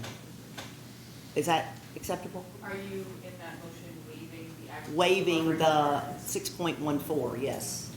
Yes. Subject to everything else in the ordinance. Yes. For which lots? Oh, for 4, 5, and 6. For trucks 4, 5, and 6. And that's the type of fencing that Mrs. McDowell was talking about. Yes. Yes. We need to say that? Can we No, say- I mean, that's what it says up there. It's, Can we say that again, please? okay.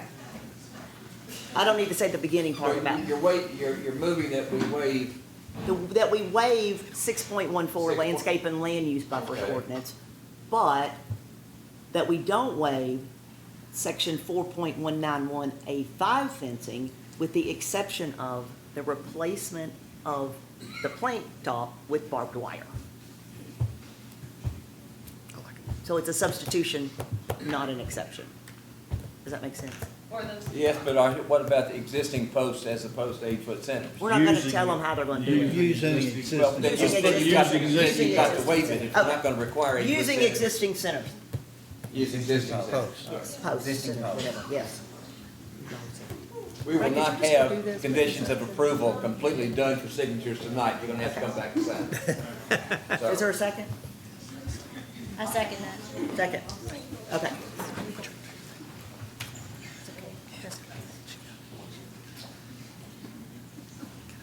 I have a motion and a second. You got, trying to say it was just 4, 5, and 6 too, right? You got that on yours. I Sorry. don't know if I've got anything there, right? Well, it's just 4, 5, and 6 that we're talking about. so Tracks make 4, sure 5, and you're- 6. you're- All right, this motion concerns only 4, 5, and 6. Yes. Well, no, it concerns everything. That requirement only Fencing concerns 4, 5, and 6. The rest of it is granted, track 1 is granted a variance, but there needs to be a note on the plat. I'm lost. I thought your motion was only about the fence. It We're not is. talking about anything else. That's For 4, correct. 5, and 6. Fencing here, just the fencing. Yeah, right, just, But it's only for 4, 5, and 6. Just for that's what I'm cars. saying. This is only pertains to 4, 5, and 6. Well, I thought we talked about in the future if that other lot was to Well, it's gotta come back here in front of us anyway. And we wanted that in the language. Yeah, it's gotta come back here anyway. Yeah, and future division, Can that be, they can put the post in? Yeah, we'd have to, that it would have to be, Yeah, because they're gonna come inspect it to make sure that it's, meets the requirements, so if the post didn't work, then you all would. Change the main lights. that's why they're going to inspect that. Okay, thank you. You got it now, Charlie? and future division of large lot requires the same fencing That's requirement. correct. All right, now, we are waiving 6.14. Right. Yes. And then of the requirements in 4191A5 fencing, they're using existing posts, the ones that work, of course, and then have to replace any that don't work. Replacing the plank on the top with barbed wire. Well, using existing posts. And it Yeah. only applies to 4, 5, and 6. And those are the only ones that deal with fencing, right? Yep. Well, then, of course it does only 5 cents. Okay. Just, And then the future division's got to have the same situation. if we could clarify that it is 4, 5, and 6, because the large lot is also A5. Yes. Yeah, it is also a And Well, so, and I'm putting in well, eventually, we're putting in specifically that the 40-some-odd acre lot is exempt for now, and only until it's divided in the future will this apply. and in doing this, we're also incorporating the variance to the size, maximum lot size for the A5 zone as well. Well, that's already in there. As well as the separation requirements between driveways, the other variances that staff had recommended. What time are we gonna meet tomorrow and go over these things to make sure we got them? That would be 9, oh no, we got fiscal at 9. Oh no. Well, I'm leaving at noon, so we can better talk about it. So I made a motion. We have a motion and Ms. Canfield second. Yes. Ms. Singer? Yes. Ms. Canfield? Yes. Mr. Jesse? Yes. Mr. Best? Yes. I can't believe it. Mr. Stone? Suits me, yes. Mr. Garrett? Yes. Mr. Green? Yes. Ms. Adair? Yes. And the chair votes yes. All right. Thank you all for your patience. Now, before we get to the Legacy Run Commercial Park, we're going to let these folks get out of here, and anyone that needs to go to the bathroom can go do that real quick.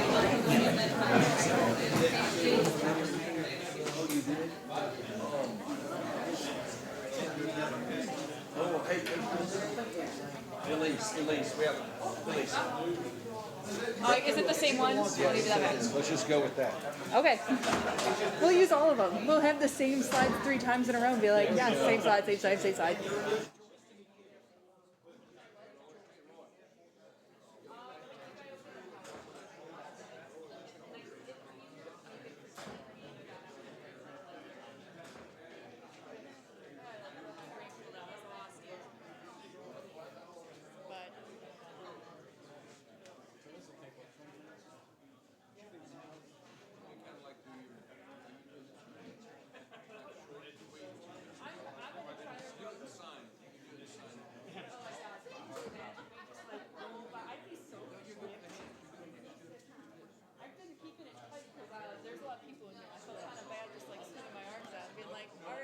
Taking up space. There was a couple of times where when we first got it, we had it like half extended and someone went like that, and I like dove. It was like a slow motion, like the Matrix type situation, the bullets going over me, and I'm like, shoot. It was bad. Pretty much, yeah. That, like I got a huge like welt.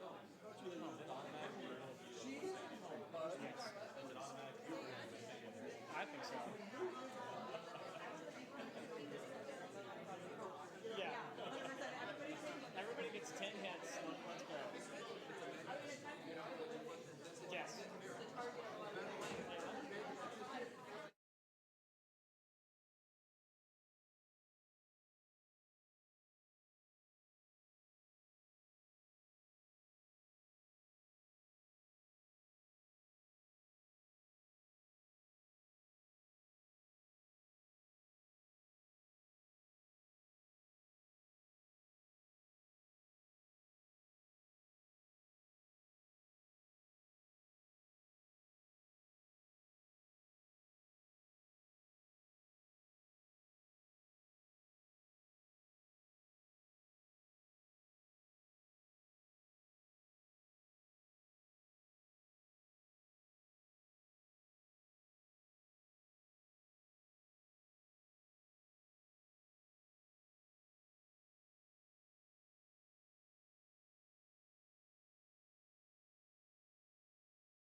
but he's a good daddy, good husband.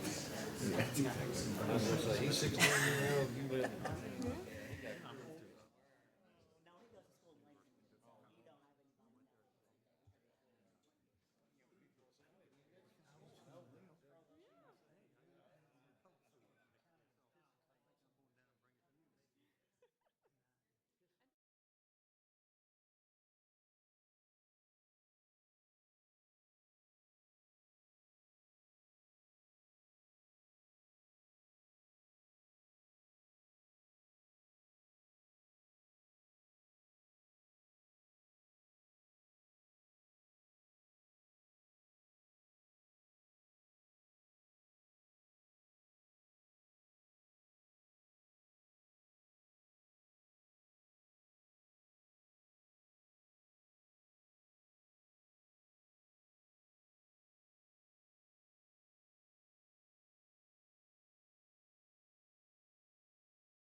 All right. If we want to get out of here before midnight, let's get started again here. This is, let me find my sheet. PDP 2025-49, Legacy Run Commerce Park, preliminary development plan for 1.49 million square feet of building area across several buildings with associated parking and landscaping located at 892 Delaplane Road. Thank you. I'm not going to reiterate that. We'll just continue forward. This is a 119-acre parcel zoned Zone I1. And the proposed uses on the site are manufacturing, warehousing, and other industrial users with access onto Delaplane Road, Anderson Road, and/or Industry Road, which ultimately connect to Cherry Blossom Way, or if you continue east, it will travel to US 62. I will note that the console for the applicant did provide you guys with the handout, but I will not be using the handout. I'll be using my own presentation. There is one variance associated with the application. They are requesting a deviation for a Waters of Scott County designation as established by the City of Georgetown's Stormwater Management Manual. This is the project area identified in red. You can see Cherry Blossom Way and Delaplane to the south. On the very western area is Sims, followed by Industry. Joining the property directly to the east is Anderson Road. And then this is the zone designation. That hatching are like those kind of tags with the darker line between the gray and the green is the city limits of Georgetown. And here's a more zoomed in portion of the property here. In 1991, the property was rezoned and annexed into the city. It was formerly known as the Ramsey Ward property. At that time, a certificate of land use restriction was filed outlining requirements regarding the general conditions, preliminary development plan requirements, and final development plan or final subdivision plat requirements. And this chart kind of briefly articulates what the requirements are of each item. In this instance, the applicable regulations are the ones that are of larger interest to us are items 1, 2, 3, and 4 of the general requirements, items 1, 2, and 3 of the preliminary development ones, and item 1 of the final development plan requirements. All other ones are either related to ESLI designations, which are not applicable as they have had a time limitation which has been far past, or annexation, which has already been achieved. This is the proposed building layout. For everybody's purposes, I've identified the area that is also owned by the applicant, but is not under consideration at this point, in the kind of gray box. The area is on that parcel that is near to and adjoining the intersection of Anderson Road and Delaplane on the west and the northwest side. This is the proposed building kind of sizes and everything like that. So of the 119 acres, they propose 1.49 million square feet of building, which is approximately 34 acres of area under roof. And that ultimately results in a lot coverage of 28.7%. The largest building being Building D, which measures 273,000 square feet, and the smallest building being Building B, which is proposed to be 81,000 square feet. In total, they propose about 356,000 square feet of vehicle use area across some proposed roadways, parking areas for trailers, and parking areas for passenger vehicles. They propose 1,117 parking spaces for traditional passenger vehicles, 195 parking spaces, and have a preliminary estimate of their maximum shift staff of 1,300 individuals. This does illustrate kind of the sizing of the of each of the buildings, their associated vehicle use area, their parking spaces, truck spaces, and then the estimated maximum employees on shift at the maximum largest employee shift. Truck spaces, you mean semi-truck spaces, thank you. Trailer loading, unloading, holding spaces, those types of things. In this instance, there are several kind of their requirements and setbacks. There are several in play. The standard building setback for an industrial versus industrial zone property is 0 feet. So in this instance, along that west property boundary, there's no setback requirement. Along the north and east boundaries, there are open space buffering requirements measuring 50 feet and no use strips measuring 150 feet to kind of have that additional buffering, very similar to what Toyota does against Cherry Blossom Way. They set themselves rather far back in order to kind of have that natural space between them to have that grow up and act as a buffering area. That is the intent of that CLUR restriction. There's additional buffering setbacks along the south side, joining Delaplane as well, associated with keeping some trees enacted or planted in play and making sure that that is providing appropriate screening to the south.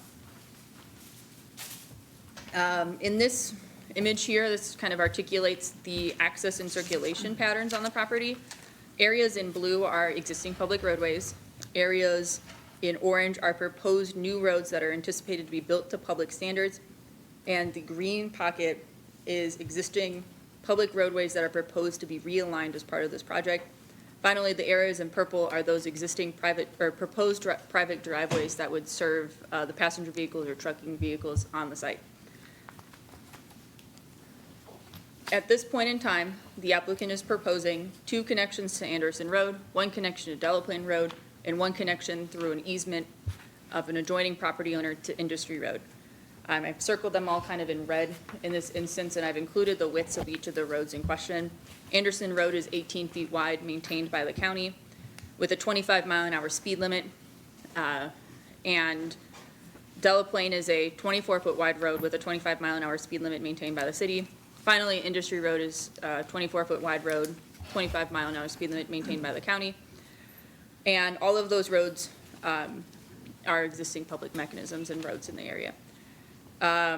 Internal roads in purple are those not serving as, or I'm sorry, internal roads in orange are those which are not serving for parking lots and are intended to be built to city industrial standards for potential future dedication and to provide appropriate width for turning movements for any of the vehicles that would be using the site. I do want to highlight the Delaplane realignment proposed. The applicant proposes pulling Delaplane Road from its current configuration a little bit further north into the property before aligning it with its current trajectory towards Cherry Blossom Way. In this instance, this can be a safer mechanism. It allows for more queuing space and just has a kind of clear area for vehicles that are trying to make turns and maneuvers onto Cherry Blossom Way. It just allows for kind of a greater performance and improvement to the existing transportation network as opposed to the existing system, which is informed by their traffic study that I will be getting into now. Excuse me, could you speak up? Yes, yes, I will note just for everyone's general reference, the mic is for recording purposes, but I will project more and speak clearly. As part of this application, the applicant has submitted a traffic study. It is required for all applications for development which meet or exceed 100 peak hour trips in either the morning or in the afternoon. In this instance, the proposed activities on the site exceed those values in both the morning and the afternoon, so it has been submitted. The areas in the red circles are those intersections which were analyzed as part of their traffic study.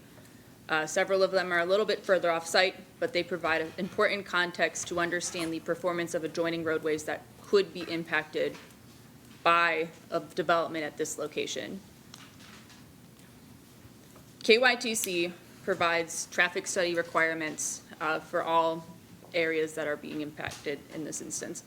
The objective of traffic studies are to determine appropriate location, spacing, and design of access points necessary to mitigate the traffic and operational impacts of the highway, and determine the need for any improvements to the adjacent or nearby roadway system to maintain a satisfactory level of service and safety, and to protect the function of the existing highway system while providing appropriate and necessary access to a proposed development.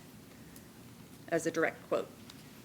Pursuant to KYTC regulations, the traffic impact study shall be required as a condition of access point approval when the full build-out potential of the proposed development meets several criteria. In this instance, they hit that 100 peak hour trip window, which is not only our regulation, but KYT's regulation for traffic study submittal. It is essential to understand, in alignment with the KYTC requirements, that in the staff report and in the first round of the traffic study, full build-out potential was anticipated. In this instance, full build-out potential is not only the current phase 1 area that we're discussing, but any potential areas that could take on a residential component or industrial component, thank you. And it is defined as, full build-out, just for everyone's reference, I'll read the slide. It's defined as the complete development of available land which proposed or future connections are accommodated for in the development plan. Future development shall be assumed to be the future land use designation identified by the applicable comprehensive plan of the local planning and zoning jurisdiction, or in absence of such, a plan for future development should be assumed at a similar type and density as the proposed development. So they submitted their traffic study in full compliance with that requirement, which means in the 2026 values, you will see phase 1 areas in the initial analysis provided in the staff report. It will be phase 1. The 2036 values, which is a 10-year increment required per KYTC regulations, it will consider, and it does consider, additional phases of activity. Staff has provided, through the gracious support and agreement with the traffic engineer, we've provided an addendum, and they've provided an addendum to their traffic impact study, reviewing exclusively if phase 1 was the only thing occurring in 2036. So for your guys' purposes, there'll be a stapled kind of packet with the addendum kind of cover on it, and that is the area that is only for, or that is the analysis of only phase 1 impacts on the surrounding area in 2036.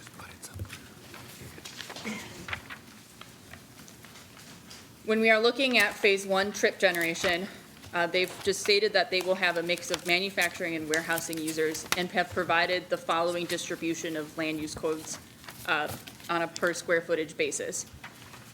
In the AM trips, you would anticipate in total 372 AM total trips, and for manufacturing, and 130 total trips for warehousing, for a total of 502 trips in the morning generated on site if phase 1 is built out.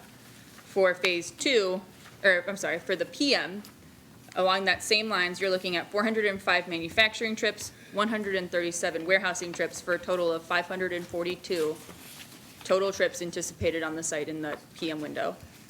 For this instance, in their traffic study, I believe they analyzed from 6:30 to 9 was that? 6:30 to 9 was their AM window that they analyzed, and then 4:30, 4 to 6:30, thank you, in the PM trip. So typically it is a 2-hour window. They did add additional time for the varying start times for manufacturing workers in those types of instances. I have a series of these. They're going to look very similar, so I'm going to try to explain them as we go through. This is the current performance of these intersections. A lot of these have greens, which identifies that they are operating at a B or an A level service consistently. Some of them with the green with the yellow around it is a mix of B and C potential areas where certain movements such as left turns, which take a little bit more time, are a little bit slower because you have to maneuver out, you have to speed up, you have to make all those turns. Those movements are a little bit slower. And then areas in red and orange are those which are performing around a D level service, potentially with some E components depending upon the pressures. So this is their current performance today at 6:30 in the morning per their studies, or at least generally per their study. With the build component of it, there is one intersection that has a change, which goes from, it is the intersection of Cherry Blossom and Delaplane in my analysis. It goes from kind of a A and B performance to a little bit of a C component for some of those harder turns. So that's at build out in 2026 with their approvals. This is 2036?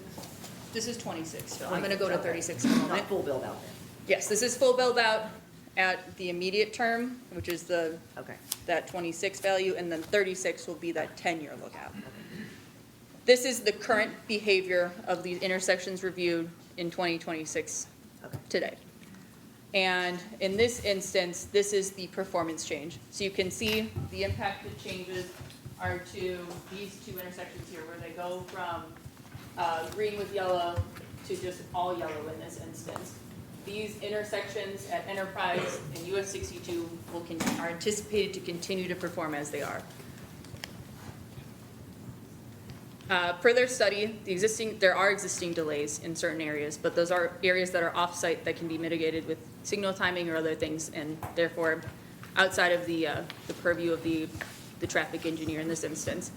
Their proposals for their build with improvements in infrastructure include the conversion of the intersection of Delaplane and Cherry Blossom Way to a signalized, or at least a flashing kind of yield mechanism, though I will defer to their traffic engineer to provide a little bit more detail on that one. Conversion of that intersection of Cherry Blossom Way and Delaplane to some signalized intersection, the widening of Anderson Road between Delaplane and the northernmost entrance to a 40-foot curb-to-curb measurement, the widening of Delaplane between Cherry Blossom Way and Anderson to a 40-foot curb-to-curb, signage installation at the Delaplane driveway notifying trucks not to turn left, and signage installed at the Anderson intersection notifying trucks to not continue east towards US 62 or Cynthiana Road. Now we're at 2036. So this is all going to be projected values, and this is where the addendum comes into play. So we will depart from our staff report, go to the addendum, which this is for the phase 1 component. This is projected values for if this was not built out in 2036, how our intersections would be performing. And then the change is with the building intersection performance. So the main change can be identified in this area here, where it goes from kind of a more A and B component to a little bit more B and C component. We are seeing kind of, again, our intersections are staying relatively the same to what they are in 2036 with or without the areas. In 2036 no build circumstances, you can see that the intersection of US 62 and Delaplane has kind of lost a little bit of level of service. It's not performing as well as it used to, with the additional just general activity on site. General population growth is considered in that value. This one is without the build considered. And then this is it with. So the intersections of industry and supply court are impacted, as well as, those are really the main two that are impacted at this point. At least per their study, the intersection of all other areas is not really having that huge hit. It's not changing significantly in that instance. Their proposals in 2036 are to do some signal adjustments to allow for greater clearing of intersections that are feeling additional pressures. I will request humbly that if you have any questions pertaining to the traffic study, that you direct it to their traffic engineer, who can provide a more articulate response, more knowledgeable response than I can on this one. I just have accumulated traffic information. They are the licensed professionals per KYTC, and so I will move forward if that is okay. Traffic signalization warrant analysis. This is just some of their slides saying that they identified that there would be insufficient trips at the 2026 full build-out, but in 2036, signalization or some type of equivalent that would manage that intersection, allow for traffic to flow freely or more freely from Delaplane, may be warranted at that point. And so when it gets to that point, it will be up to the KYTC to make those determinations. So KYTC, or improvements to state routes are KYTC's purview. The timeline, the prices, all of those items are up to KYTC regulations, and that is their lane. We'll use traffic words in that one. We'll use the word lane. That is their lane of activity. We can only kind of control our portions of it, which include that widening of Anderson and Delaplane. Moving to our stormwater management requirements, which is where their variance comes from. The City of Georgetown Stormwater Manual defines waters of Scott County as a natural portion of the public drainage system, which includes intermittent and perennial streams and channels that are not shown as a solid or dashed line shall be considered a stream if they have drainage area of more than 50 acres.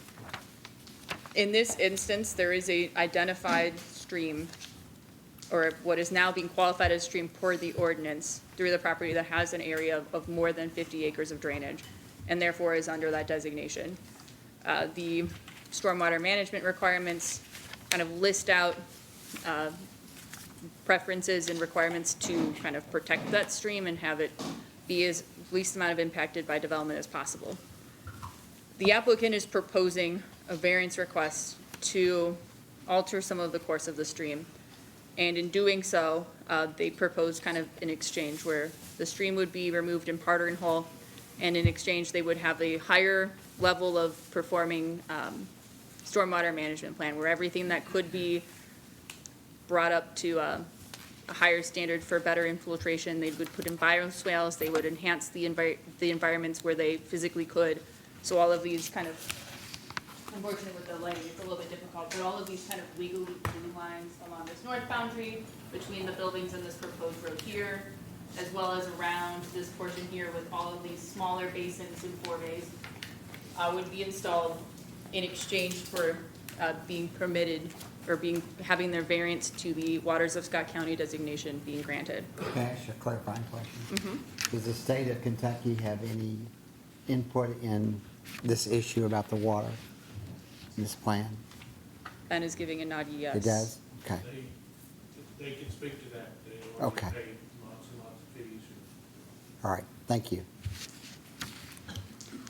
There are several alternatives outside of granting that variance, though. In the staff report itself, there lists several options, as well as some example language that could be considered by the Planning Commission Board to kind of address and discuss this topic. The first item is to grant the variance for the elimination of the stream and require the applicant to provide an enhanced stormwater management plan. That is the exhibit previously shown on the presentation, and that is the recommendation of staff should that be something that the board feels so inclined to approve. The other alternatives are to require the alteration of the layout of site plan so as to not disturb the subject stream prior to final development plan. That would revolve around kind of reorienting a lot of buildings, pulling things around, reducing some square footages potentially, and kind of moving things to accommodate that stream area. Option 3 is to allow the stream to be rerouted above ground to maintain a portion of the stream's ecological functions and benefits. However, as we've kind of discussed amongst staff, removing that stream or really kind of altering anything of that stream kind of will remove ecological functions inherently. So it may not be the most effective route, but of course that is up for Planning Commission discussion and they can provide more knowledge on that.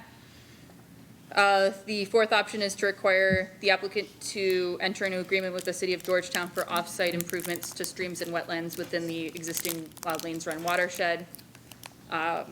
equal to the area disturbed by the construction. In this instance, I will also give that to the applicant to kind of explain what their justification is and why they, if they were approved to be the variance, I believe they lead some preference to the first item. And staff agrees on their own analysis that the first item would provide the most appropriate alternative to that stream. Moving through the rest of the presentations, my last item here is the landscaping plan. So this is their current proposal. It's rather zoomed out and a little bit hard to tell. The little speckles are trees and bushes and everything like that. So I've gone through with color and I've identified those areas that they're proposing. The ag buffers requirements as well as CLUR restrictions apply to the north portion of the property. So those would be shielded in with the required fencing, setback of trees, and all those other things. So CLUR restrictions on preserving trees and putting in no-use buffer strips apply as well to the east boundary of the property along Anderson Road, wherein we want to see as little amount of impact on those trees as possible. Though we are understanding with the widening project proposed to Anderson Road, as well as the widening project proposed to Delaplane Road, you would have to remove some trees in order to improve those road systems. Where feasible, staff recommends that they would keep those trees there. So if there's mature growth that's not being impacted, keep that tree there is our general requirement. And then the blue areas are all vehicle use area requirements, specifically along all of our passenger vehicle areas and those areas that are industrial zoned, which are not being used for loading, unloading, or storage, per our landscape and land use buffers ordinance. There are also canopy requirements associated with the site. I believe the requirement is between 5 and 10% of the total site area be provided as canopy. The applicant in their information has stated that with the preservation of their existing trees, they would exceed that requirement. However, they still, while they may exceed it with existing trees, they are still required to put in the islands, the vehicle use area, perimeter landscaping, agricultural buffering requirements, and all those other great things. So ultimately, they would be exceeding likely the minimum requirements or even the anticipated requirements of this ordinance or of the area for tree preservation and everything like that. Ultimately, staff recommends in favor of the application. It meets all of the outlines and all of the requirements of the ordinances. And subsequently, this is where we lie with it. There are 22 conditions of approval. In the staff report, there is a condition that I intended to remove, but I had failed to do so. I mentioned it at the meeting. As we approach it, I will note it. I've noted it on the screen when we get there. Our first 4 conditions are typical for development plans. Our next 6 are also typical of development plans. Hydrant installation, sanitary sewer services, landscape plans, photometric plans are all items that we do require already. Condition 11 is that the applicant is responsible for all off-site road improvements or for public water and sewer as required by commission engineer, the water company's utility providers. Traffic control devices, including potentially a traffic light, shall be installed and paid in accordance with the KYTC regulations. Buffering should be maintained and supplemented in the 50-foot no-use strip and the 150-foot building setback line along the north and east. Unless it's demonstrated that a lesser buffer is appropriate, we can, as staff, evaluate that to make sure that those bufferings are being maintained. Existing tree rows is condition 14, just making sure that where feasible, we're keeping all those trees that we can. Again, understanding that if this is approved, it comes with road improvements that will result in some trees being removed. Condition 15, this is where the change is at. So previous condition 15 had to do with the previous item that is no longer being impacted at this point. And so it has been removed, and then all numbers subsequent have been bumped up 1 value. So condition 15 was formerly condition 16 in your guys' staff report, and all subsequent items are reflect that. 15 is regarding all access easements. As I've stated, the access to Industry Road is not direct. They need to have an access easement recorded and to connect those two together. Condition 16 is to improve all public roadways. 17 is to construct all turn lanes as described in their traffic study. 18 has to do with the collector roadways being constructed to the appropriate widths or minimum widths as determined by traffic engineering and the planning commission engineer. 19 has to do with the timing of when accesses can be utilized. So keeping roads, or keeping activities off of Anderson Road until Anderson is brought up to appropriate standards. As it stands, and as I've stated, it is an 18-foot wide road, which is not well suited for industrial development. It needs to be brought up to the appropriate industrial development expectations and construction and widths prior to putting a lot of heavy truck users or any additional activity users on site. 20 has to do with the realignment of Delaplane Road, including the dedication of right-of-way, be submitted to KYTC, commission engineer, city engineer, for all of their approvals. 21 has to do with updating the watershed model that we maintained with our office. And 22 has to do with the decision of the planning commission regarding the waters of Scott County. This kind of generally has a summary of the conditions. This in no means, in the italics, is meant to be your conditions. It's just kind of a general reminder of these are the items that we've kind of recommended. And for the actual language, if you were to choose any of those items, I would recommend, and I would say to defer back to the language in the staff report, or at least the advised language in the staff report. Obviously, as the commission, you are able to amend that language as you see and deem appropriate, but this is just meant to be kind of a reminder for your guys' purposes. And that is everything. I have two clarifying questions I want to ask you. Item number 15, this Cranetown Lane Dirt Road, is that a county road? No. It's not. That's the one It is we an marked Who out. old- owns that? That's the one we We marked out. knocked it out, it's not relevant now. No, it's taken off. Okay, the second It's question. been taken off. It will not be impacted in this phase of You development. talked about the water shed and the water changes of the water and so forth and so on. If I heard you correctly, you said that they do have an option of not changing any of that and still have their development, just moving things around. And that is an option available to them, Okay, yes. thank you. Yeah, I believe the exhibit has been submitted with it, so they have a letter stating this is our justification for our variance. And then there's an 11/17 for their proposal enhanced water quality plan. And then the second one following, I believe, has the proposal for what would happen if, how the building layout would change if the stream was retained in its current function and how the buildings are going to adjust accordingly. So that they do have a way of doing that. They have shown a potential idea of how they could do that. All What right, was thank you. staff's concern with that? So staff's primary concern when it relates to that is the second you encroach upon that stream with this heavy industrial, not heavy, heavy is in square footage, but it's this light industrial use in close proximity to that stream, is it will naturally impact the ecological function thereof. Furthermore, when we look at the total benefit to the area, again, with what the applicant is proposing, we believe that we will end up with a better off-site water quality than, again, if we just encroach upon that stream and then allow it. Change the impact Yeah. of it. But again, the applicant has done quite a bit of research on this. And then, so 20 is specifically no user or construction traffic on Anderson Road until it is widened, right? Correct. Okay. And how much of a road improvement would that be? How much, I 18.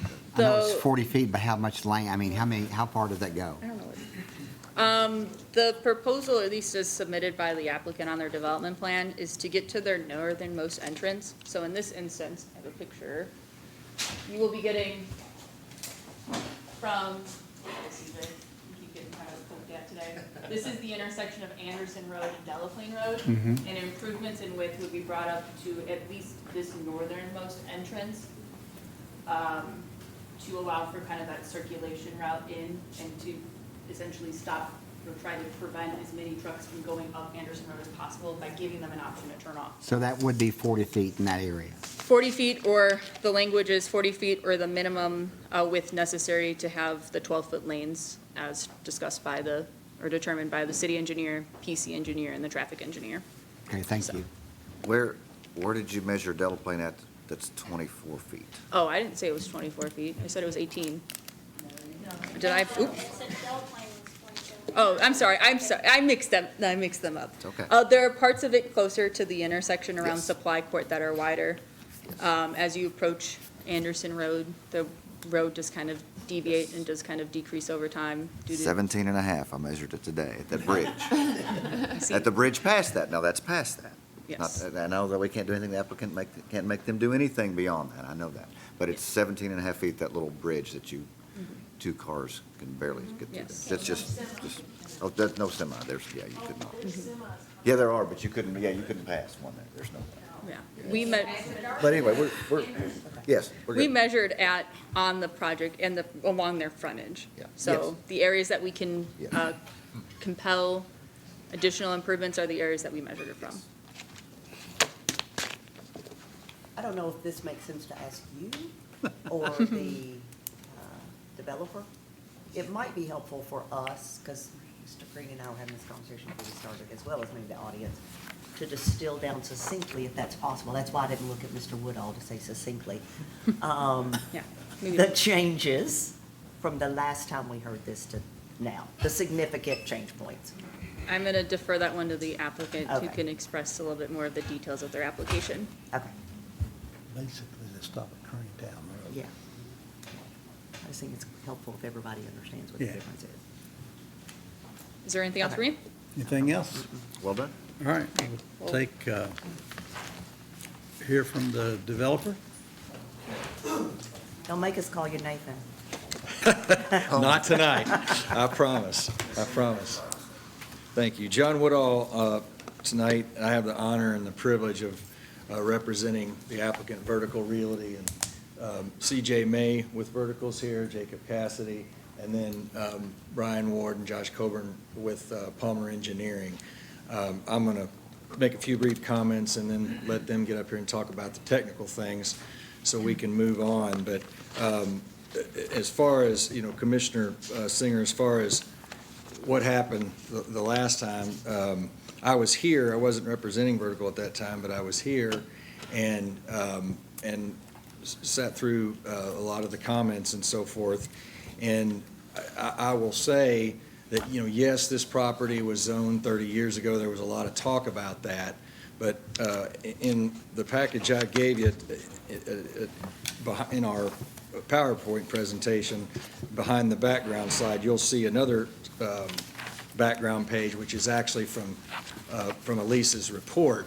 And that's the conditions that the Planning Commission at that time put on this property 30 years ago.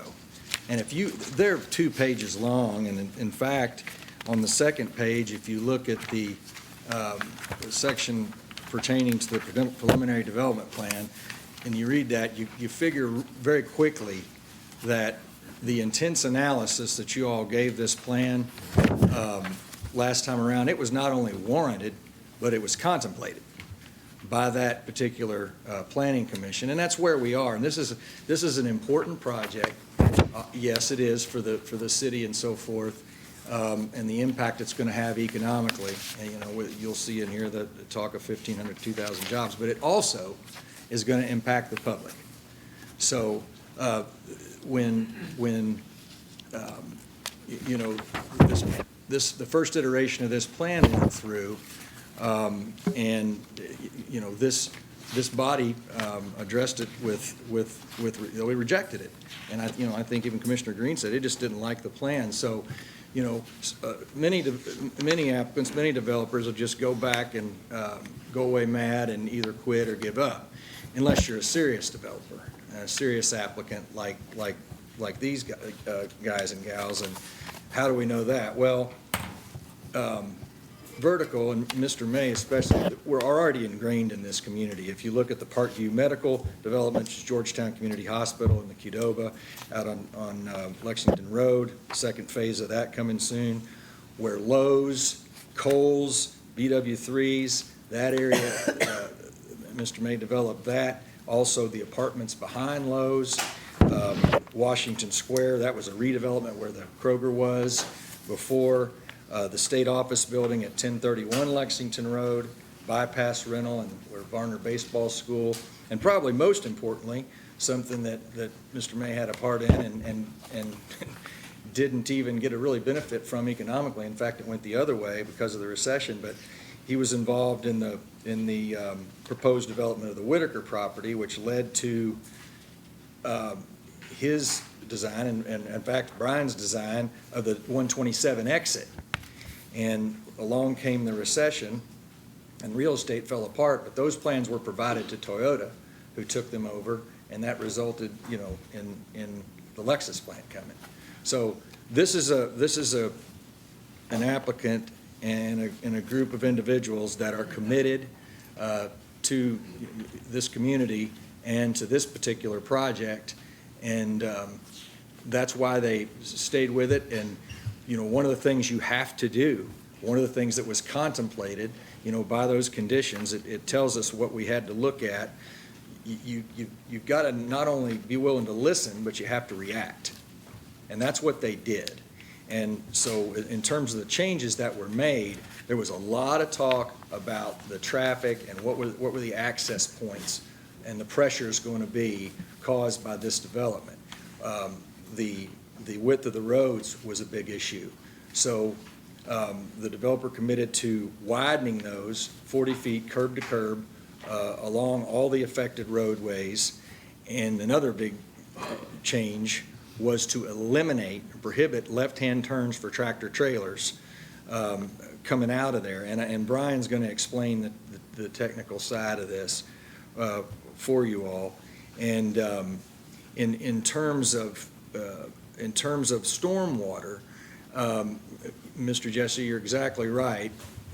There's a usually when either the state or feds are going to take jurisdiction over a waterway, so they've had to make an arrangement with the United States Army Corps of Engineers, and I think the fee and lieu payment there is $3.2 million will have to be. Is that about right? It goes up every time we're asked. Yeah.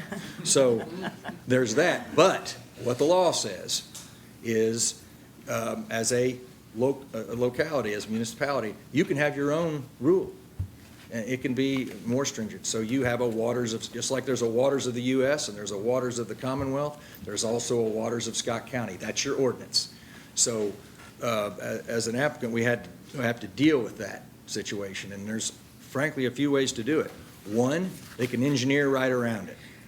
But as Holden says, it doesn't make a lot of sense for a number of reasons. It doesn't make sense ecologically. It doesn't make sense in terms of efficient use of land.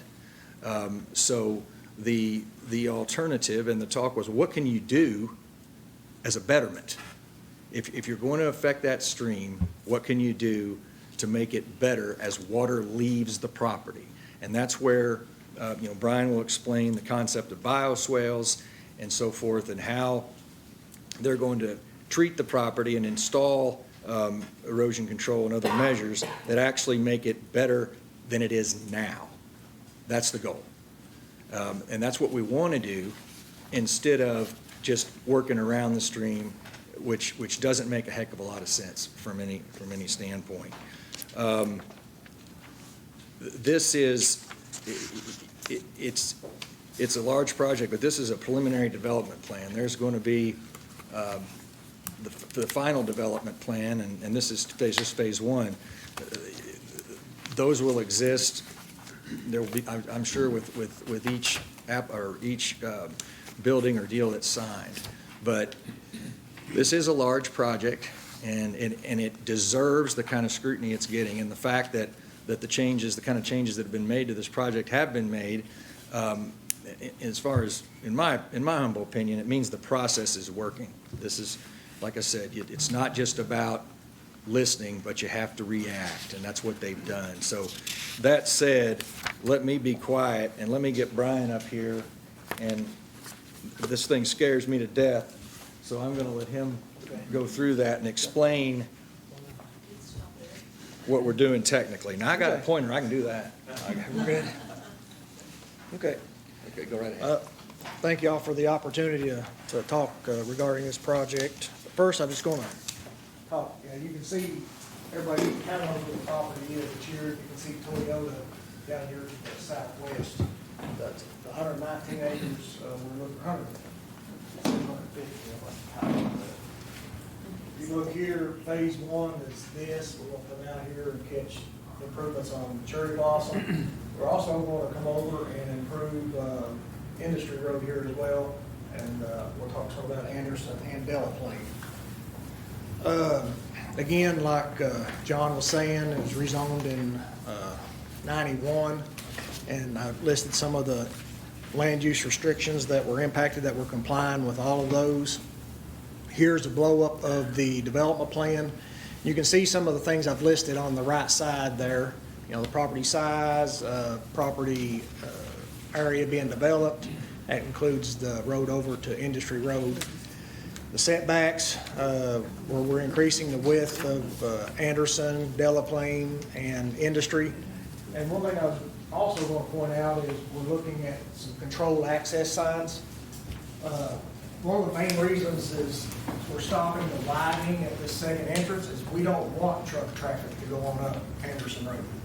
So a truck's coming up through here, a nice wide road, he can turn onto a nice wide road. There's a little narrow road in front of it. He's not going to want to turn up there. When he comes out, we're also going to put signs on this property saying, hey, you know, all trucks coming out of here go left turns.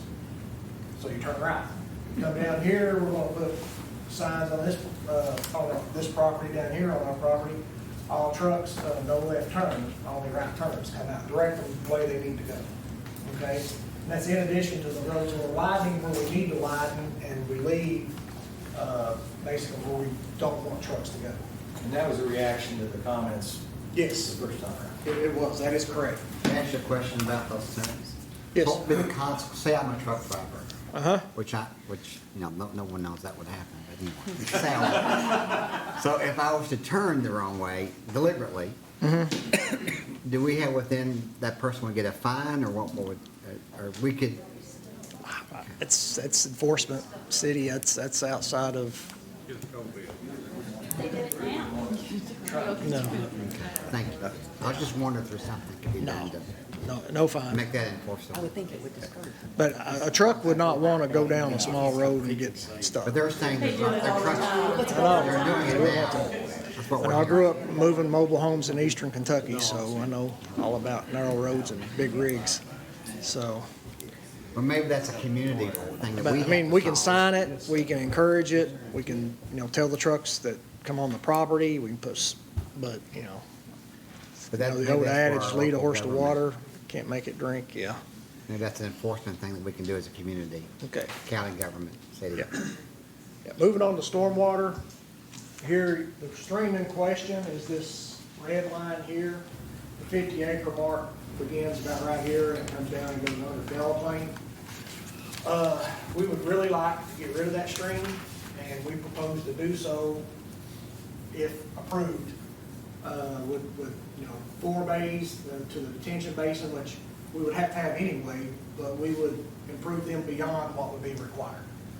As you can see, every semi-flat piece of land that we have, we're putting in bioswales with pools and stuff that would help infiltrate water into the ground, and they lead to water quality basins, which would include more infiltration into the ground and cleaning of the water.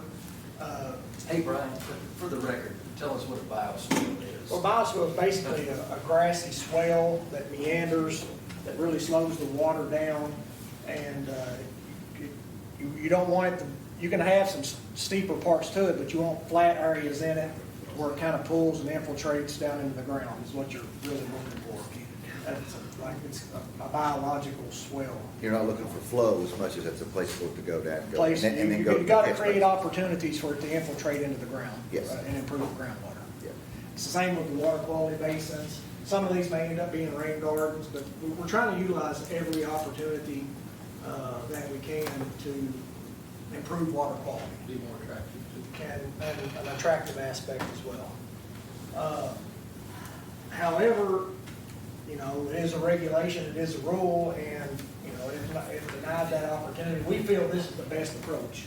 We feel that the waters will be much cleaner going this route than the other route, but we can accommodate the other route, and it would look something like this, okay? We would build around it, we'd reduce this building, it would be building G and E, but we'd reduce these two, we'd stay off of it, but in doing so, technically, we could put field slopes right up to the edge of a buffer area. The flow comes in here, I mean, when you do development, you cut the highs, you fill the lows. When the flow comes in the low, so we have to catch it up because it's way down below any of this. And any of the water on our site, we can't release it into the stream without treating it. So everything has to go to this basin, okay? And then we take it out. So basically, we're reducing the flow of the channel. We're trying to keep water from getting in the channel and getting out because we can't touch it, but we have to get around to here to do the detention bay. It's just a bad situation where that stream will not have the flow that it had before. It was, even though we're meeting the letter of the law, we're not meeting the intent of what you should do. When you catch that above it, where do you take that to the catch The basin? stream comes in Yeah. up here. And then you all pipe it to the catch basin? Yeah, we'll catch it here, we'll pipe it down. Uh-huh. We had to move this building, let it pipe right down here, and it goes into the forebay for this water quality basin and detention. This is detention and water quality, both. It's a bio detention basin. Including, in addition to water quality, I mean, we've got to provide stormwater detention for all this. And as you can see, these are big buildings. You can see we've left a big area. I mean, I'm fairly confident we could have crammed more building in this area, but we wanted to leave a big area because we know there's some flooding downstream. So we're going to do what we can. I mean, if we can meet regulation, if we can exceed it even with detention, and we're going to do that. We have to meet regulation, but if we've got the area there and if we can exceed that as well, I mean, we're going to do it. I mean, CJ's been in the community a long time, and he's contributed a lot, and anything he can do to help, we're going to try to do that. But that's pretty much the essence of stormwater. And we prefer this, but if we have to, we'll do this. But we strongly believe that enhancing the whole site is a much better option than leaving the stream and then just doing what we have to do because we've lost a bunch of building and we don't have the opportunity to enhance everything like we ordinarily would have.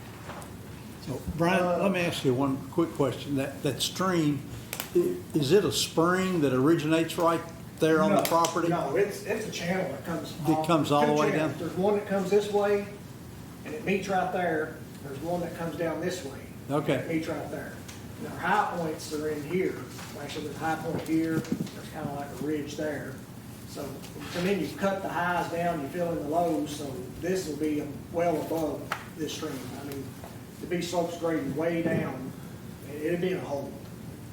Chair Mifflin, if I may, and Brian, correct me if I missed this, but the reason that we have identified the channel as starting there for the purposes of the waters of Scott County, it's because at that point, it begins to collect more than 50 acres worth of drainage. Gotcha. Something that should also be considered with the engineer's testimony here is that the moment you begin rerouting the flow on site, that stream is naturally going to collect less than 50 acres worth of drainage. Which again, the intent of this is to help protect the ecological function and benefit. But I'll hand it back to the representative. Essentially done. I mean, that pretty well explains everything. Have any questions? I'd love to answer them, or we can move on to traffic. Any questions for Ryan? All right, Josh, let's talk about traffic. That's what everyone loves. Yeah. I'm gonna probably need this as well. You go right ahead. Tell us, first of all, what's your name? I'm Josh Coburn with Palmer Engineering, and I was in charge of doing the traffic impact study. And of course, most of y'all probably know the point of the traffic impact study is you want to go out and you want to try and identify what the existing conditions of the road are. And we're going to consider that both today as well as the design year, which by KYTC standard would be in 10 years. But then we want to try and identify how much additional traffic we believe this development's going to bring to the area. And that's determined using the trip generation manual. It's a nationally recognized manual to identify those trips. And then we want to look for any significant impact or degrading that we're going to cause to any of the intersections that were identified as being of concern for impact.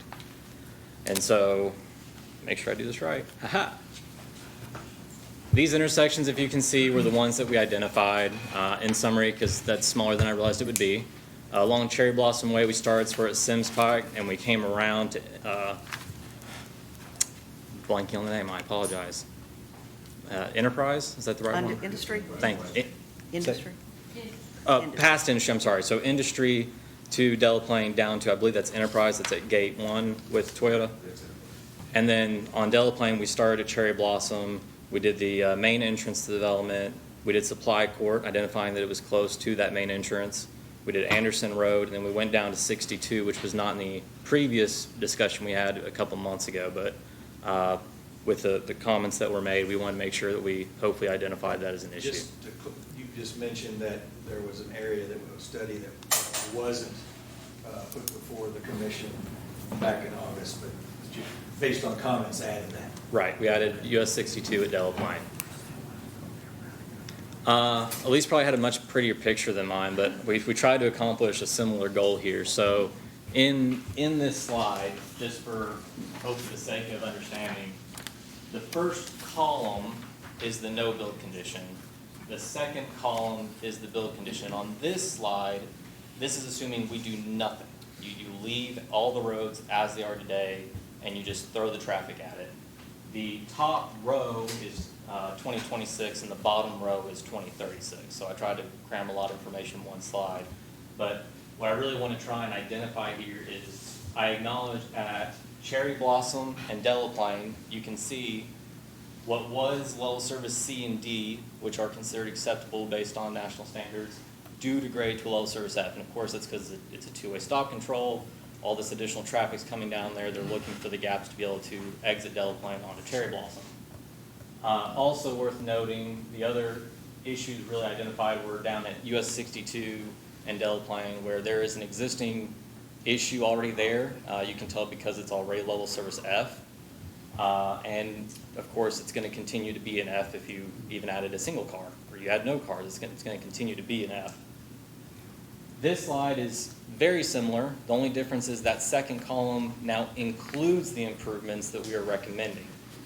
And the reason I circle the Cherry Blossom Delaplane intersection there is because really, if you go back and forth between the two slides, and I don't want to give anyone any eye issues, but essentially everything stays the same for the most part, with the exception of that intersection where that signal that we are recommending does provide a dedicated green time for people trying to exit Delaplane onto Cherry Blossom. And now they can safely do so within every 2 minutes essentially, and get that level of service better. Now, of course, that does come with some queuing on the main line, but like I said, as an intersection overall, well inside acceptable parameters from a national standard. This slide is looking at queue lengths. This one's going to be 2026. The second one's going to be 2036. Queue, for anyone that may not know, that's essentially how far back all the vehicles are stacking as they're waiting to turn off. Trying to get up here, really there were 3 intersections that actually had much impact based on the development. At Cherry Blossom Delaplane, you will see that if we just build but we do not make any improvements, what is a queue sort of up here extends pretty far back here. And like I said, that's expected with the level service F. With our improved development or our improvements, we shorten that queue significantly. And once again, even though it is a little bit longer, the level of service is actually better because they're getting to get out more frequently with that protected green phase. Is that about 50% less? Yes, approximately, yes. Okay. There will be some queuing on Anderson, but at the same time, I think it was about 2 cars, if memory serves. There's just not so much traffic on Delaplane that prevents them from being able to turn off. And then at Delaplane and 62, as you can see, there is an existing queue that extends pretty significant back to here, but the additional queue length that we would be adding with the traffic we anticipate going that direction is really not significant when you already have such an issue there to begin with. And of course, that issue stems from the high volumes on US 62, making it difficult to find gaps to turn. This is 2036. The links are fairly similar. There was 1% growth rate in the area on Cherry Blossom. We went ahead and applied that same growth area to Delaplane, where it's not a state route. They didn't have historical traffic volumes there to compare with, but I felt fairly confident that Cherry Blossom's probably experiencing more growth than what Delaplane has in the last 10 years. So we thought it fairly conservative to go ahead and take that same growth rate and apply it to the traffic on Anderson and Delaplane and throughout the whole study area. And essentially, this is everything that we're recommending with our study.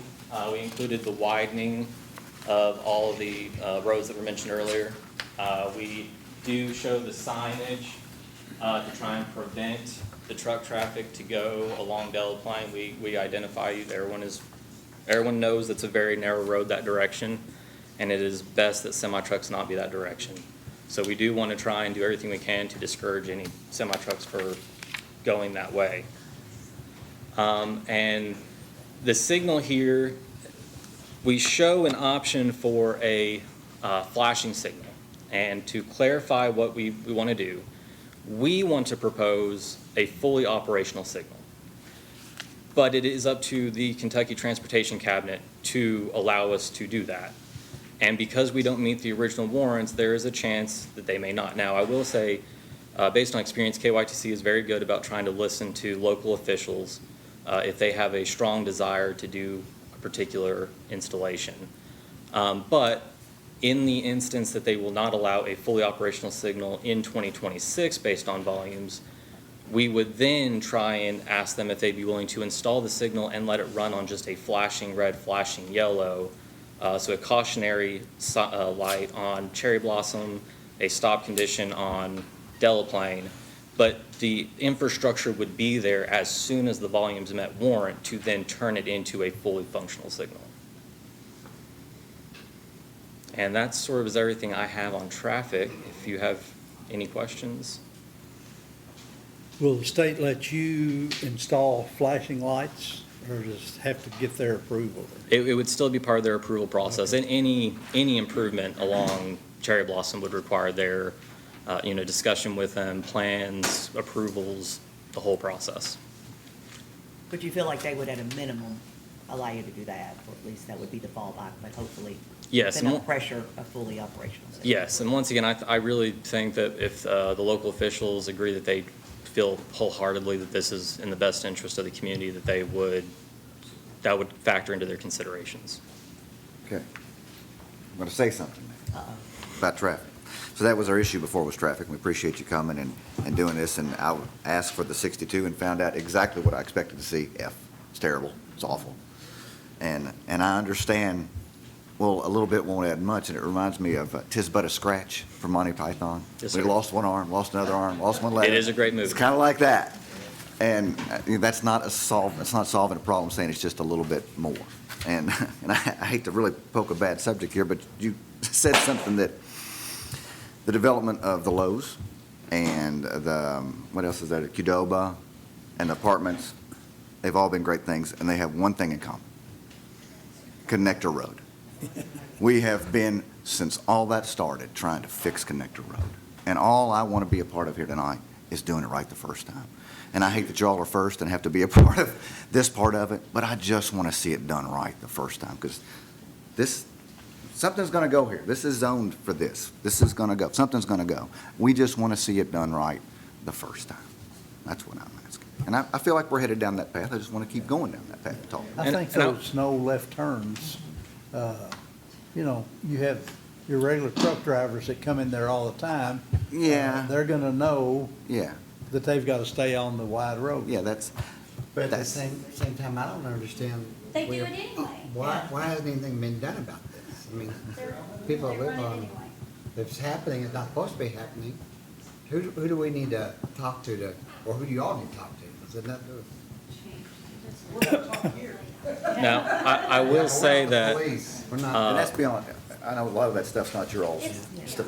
Yes, I know. So typically speaking, if there is an existing issue, it's generally not the developer's responsibility to have to fix it. But I will say, assuming that this were to be approved, discussions would then be able to start with KYTC, who will review the exact same study, and they will look at 62 about as close as they look at Cherry Blossom, because it is a state route.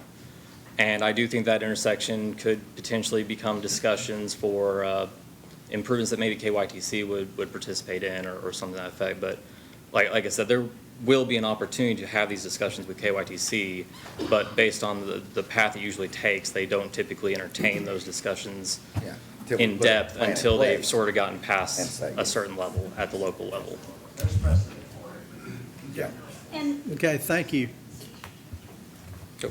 Does anybody else have any questions for? well, Just 1 second, please. We've We're been gonna here a get long to you. time, so I'm going to sit down and let's let the public have Yeah. their comment. So do you have, does Palmer or developer have anything else to say? Jack? I just want to say something real fast. Yes, sir. This is part of the development team here. Well, kind of, yes, sir. Let me do my little hand up. It will not solve a problem, but it may help understand the problem. No maps. I'm a map guy. And only one page. I like it. Oh, yeah, well, I had 2 pages, I dropped one. Whoever gave you that advice was smart. Yeah, somebody checked. One from Charlie. So, real quickly, I'm Jack Connor. I know an awful lot of people on the dais. I want to do 3 things real fast. History, and I want to do some data or some stats, and that's kind of what you got there, but I'll explain that in just a second. And then I want to talk strategy. History, I've been doing economic development here for 39 years. 1986, under a group called Scott County United, transitioned over the chamber, but still been doing economic development. So when I talk about that, I mean Georgetown Industrial Park, I mean Delaplane Industrial Park, I mean Curtis Mariasu over on East Main Street, in all those kinds of places, and including Lanes Run Business Park. So that's my responsibility, to work with the judge, work with the mayor, doing things that Lanes run. That's my history. So my love is economic development. I love what I was doing with the chamber, but this whole thing about economic development for our community obviously began in December of 1985. And then it went crazy, and I think that's probably, some things have arisen that have been challenges, issues that need to be dealt with, et cetera. But what you now have in front of you, that's kind of the history, small, quick history. Why do I have a proclamation, a Manufacturers Month proclamation? Well, because there's some really pieces of good data in there. This is a Manufacturers Month for our community. Some people do like a day. Well, we're Georgetown-Scott County, so we're doing a whole month of things that relate to manufacturing. Billboards, we're taking high school students, about 13 manufacturers. Every high school student that goes gets to go to Toyota, and they get to understand a little bit about what's the driver and what's the foundation in this community. So let's go back to the proclamation. There are 3 points of data on there that I want to point out to you. The first one is, last year, per the Georgetown-Scott County Revenue Commission, $2.2 billion were generated by manufacturing in this community. That's Georgetown-Scott County. Last year, it was $1.9 billion. It's going up. Second thing that I have on that proclamation that's a data point of mine, 55% of every employee in this town is a manufacturer or related. A related could be a logistics company, a Vasco or something like that. 55%. What's that equal to in numbers? There's 17,100 employees in this town that fit that category. That's a big hit. The last thing, taking a look at average weekly wages, and the data that I have comes from September, the data from 55 I did myself through Scott County United phone calls. The information on wages, $1,750 per week, which translates to $85,500. That is the average wage for manufacturing in this community. That translates to $45 an hour. Why am I telling you this? Because I want to go a step further. In my business, and the judge loves it when I say this word, it's all about product. It's all about product. If you don't have product, you don't grow. If this is the growth engine for our community, and quite frankly for the region, that's something we need to be concerned about. So the reason I'm here is I'm not a part of the team, so to speak, but I'm on their side because product is critical. Now, before I talk a little bit about that, I want to read something to you, and I appreciate, I apologize, I can't see your name, but you may have mentioned earlier about the comp plan. It's going to take about 3-4 minutes, but I want to read you some things from the comp plan that was just completed. I was very pleased to join Charlie, Mary Jean, just on the steering committee on the comp plan. Let me just read things. Page 288. This is part of your strategy. Retain adequate acreage and locations for industrial development. Strive to expand upon our community's already strong industrial base and identity. Our comp plan. Another sentence. This is in page 296. In promoting economic development in the county, there is a realization that Scott County, a manufacturing-based economy, and growth comes primarily through developing existing businesses, which I'm a big fan of the retention, expansion, and relationships in the county. Specific community priorities include expanding Lanes Run Business Park, which we're in the process of doing, completing Phase 3 of the park to provide additional land for future. Getting close to product there. My last comment on page 290. More ready sites and buildings are needed. The investment decision process has accelerated in recent years. For most clients, the immediate availability of shovel-ready sites, ready to occupy buildings that meet their needs, is a determining factor. Clients need product now. They don't need it 15 years from now. Due to infrastructure needs, zoning decisions, and lack of speculative buildings of the regions, real estate product is limited. Action is to expand and improve the availability of buildings and sites are needed. That was page 290 of our comp plan. So I'm here to suggest to you, we're out of land at Georgetown Industrial Park. There's nothing. Delaplane has one site.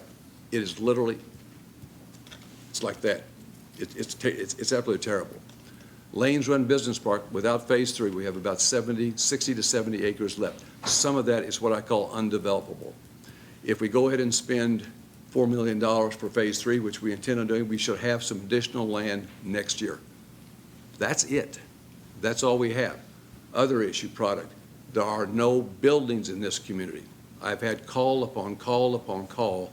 You got 100,000, got 50,000.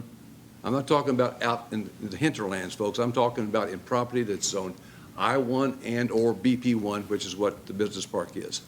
So I am very much a part of this strategy that this legacy park could bring to our community to give me product and give me the availability to do what? Grow revenue for this community.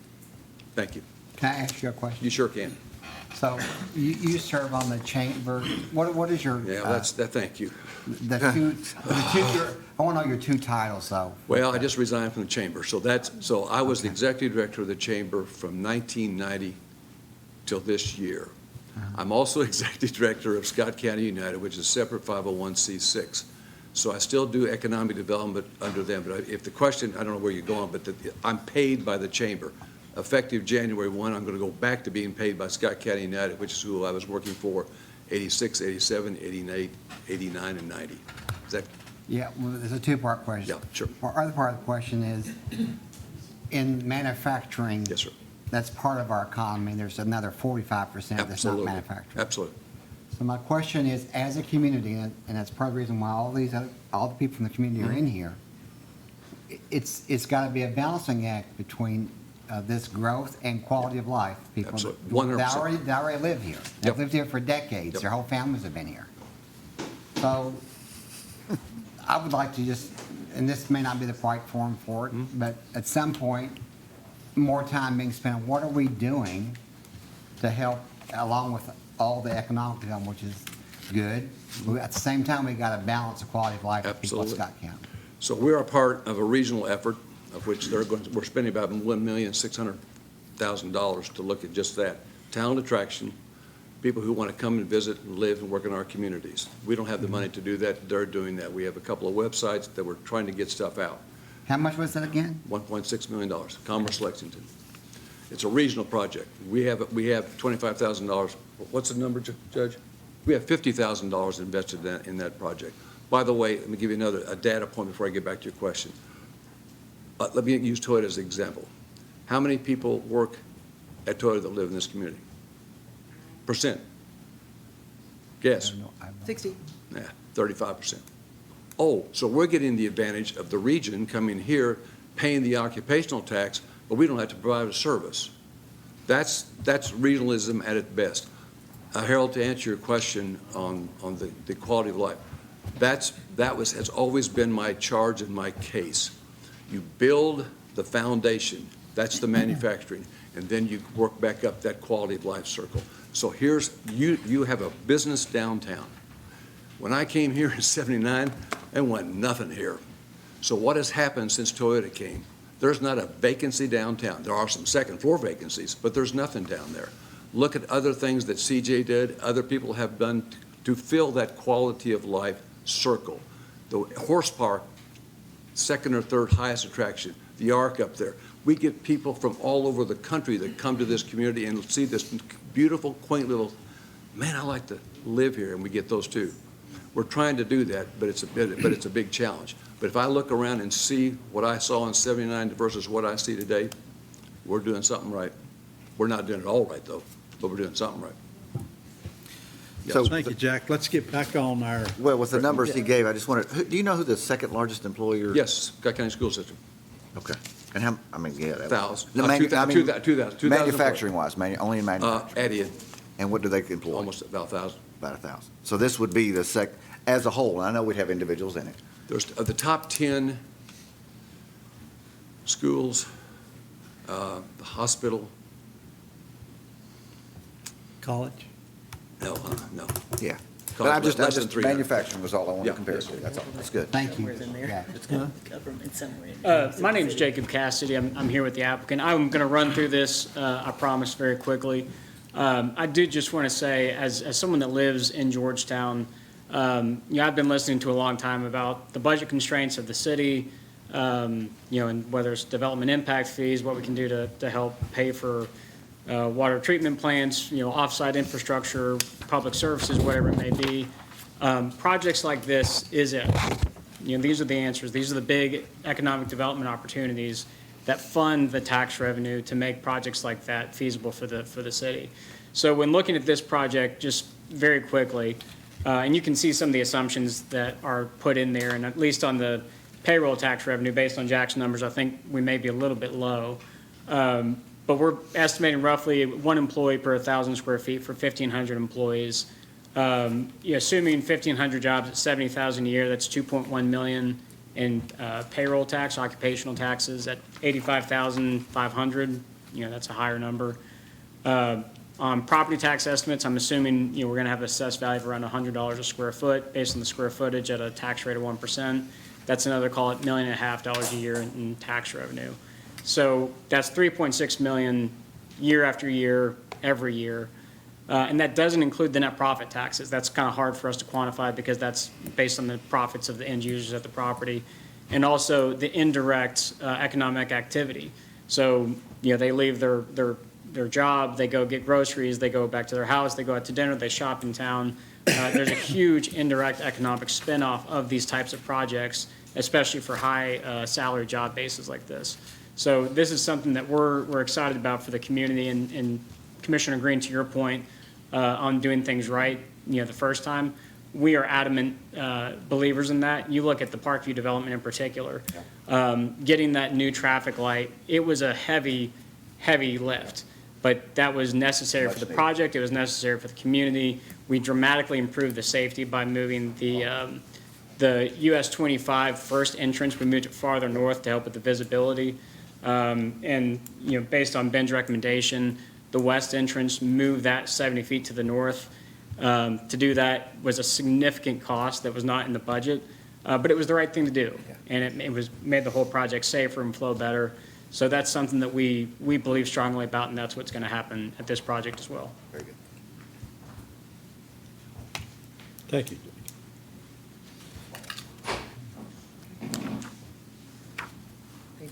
All right. The developers, that got everything you need? Yes, sir, I think so. All right, we'll take any questions from the community for either the developer or the planning and zoning staff. I'll just make a comment. I don't think we asked questions along the way. Yeah. when we were working on the comprehensive plan, which we've talked about several times tonight, one point of contention was the Wiles property and the future land use designation of that. And what we heard over and over and over from our community was, don't make more land industrial, use all this industrial land that's out there.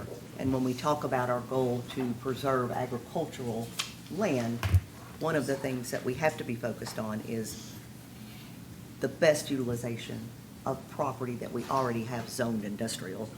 And as a commission, this is an opportunity for us to do that, and I understand there are challenges that come with it, but I also believe it will leave the area in better condition than they found it, at least relative to some of the road improvements that will come with it. So that's just my comment. This is already, It's already, somebody in 1991, the commission decided what it was gonna be utilized for. We're just saying, what's the best development plan for it? Or is this development plan appropriate for it? yeah. Yeah, so that's just my comment. And a comment well made. My name is Christina Rush, and I own property at 459 Anderson Road. And yes, in the total picture of all of this, we can't change that I designation because it's there and was there a long time ago. However, how it's executed is the main goal. Before I get into some suggestions I have on this layout, I do want to also mention that it's extremely important. When you make a car, I'm an old engineer, when you make a car, you don't just make an engine and then you do the trunk and then there's a chair. It all has to be done together. Now, that's what the comprehensive plan is kind of supposed to be for this area. But when it appears to me, as I go to some of these meetings, we just take a little look here and a little look here and a little look here. And what is getting lost is the big picture. And that is, just earlier tonight, we have this little area with a lot of people. What about what's happening on the other side of the road? Because that was another huge development. And then you put that in the mix with what was discussed earlier tonight, your quality of life really starts to go down. So it's really important that you all keep in mind, and this staff should be doing this for you in these presentations. Okay, we're bringing in this one, we also have this one in the books, and this is all coming together. Is this what we want to be doing? But I'm going to get back to this. On Anderson Road, this area is tiny, okay? It's just not made for all of this at this time. This entrance here, is it really necessary? We're going to have so many problems, and you understand that a lot of truckers may not be properly certified, or they just might be out to lunch that day. And they're going to take a turn to the left, whether there's a sign right in front of them or not, because that's just what happens. So that's going to be a real problem for that bridge over there. This entrance here, this shouldn't even be here. Flip this thing around. Yes, I know there's the water thing. Yes, make this smaller. Flip this over to the other side and feed it out another way. Maybe this entrance ends up being a little bit bigger. I don't know, but this doesn't need to be here. If it absolutely has to be there from an emergency exit standpoint, fire or whatever, gate it. Don't use it unless you really need it. That will increase the quality of life for the people on Anderson Road. I'm not hearing anything really major coming up that says we have to have that entrance onto Anderson Road. So if there isn't a real good reason for it. 1 minute, please. Oh, 1 minute. Also, the cemetery.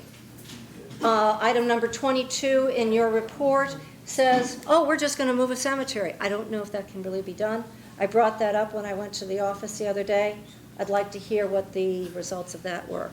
Thank you very much. Keep the big picture in mind, because that car doesn't go down the road in little pieces.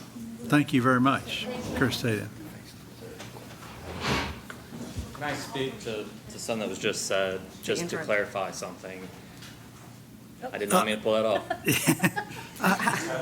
It's been used too much tonight. So the purpose here, why we would want two entrances, is when you have industrial uses, the more that you can separate truck traffic from car traffic, the better. And so that's part of the reason we recommend the access to the north, is because by having the parking lot on the south and the truck access on the north, you're not eliminating all passenger cars because they will be feeding to some of the other parking lots. But you do improve safety by trying to separate as many of those passenger cars out as you can. The other issue to bring up is that the reason you would want to try and leave that Anderson access is by closing off that access, you would then have to assume a lot of those trucks, if not all, are now going to divert to the main access on Delaplane. And so I haven't necessarily run the entire analysis on it, but I can speak fairly confidently that what may be a level service B or C is going to quickly degrade, and so your quality of life on Delaplane will decrease to help your quality of life on Anderson. The idea is here we're trying to balance everything so that hopefully all of our level services are in that acceptable C and above range. Eventually, all the cars that come out on Anderson have to get on Delaplane. Yes, but they're not stopping on Delaplane waiting for someone that's coming from the other direction so they can turn in. Does that make sense? They're not getting caught in that clog. They're not getting caught waiting to turn left into the site. And this is a preliminary development plan. Yes, sir. This isn't finalized.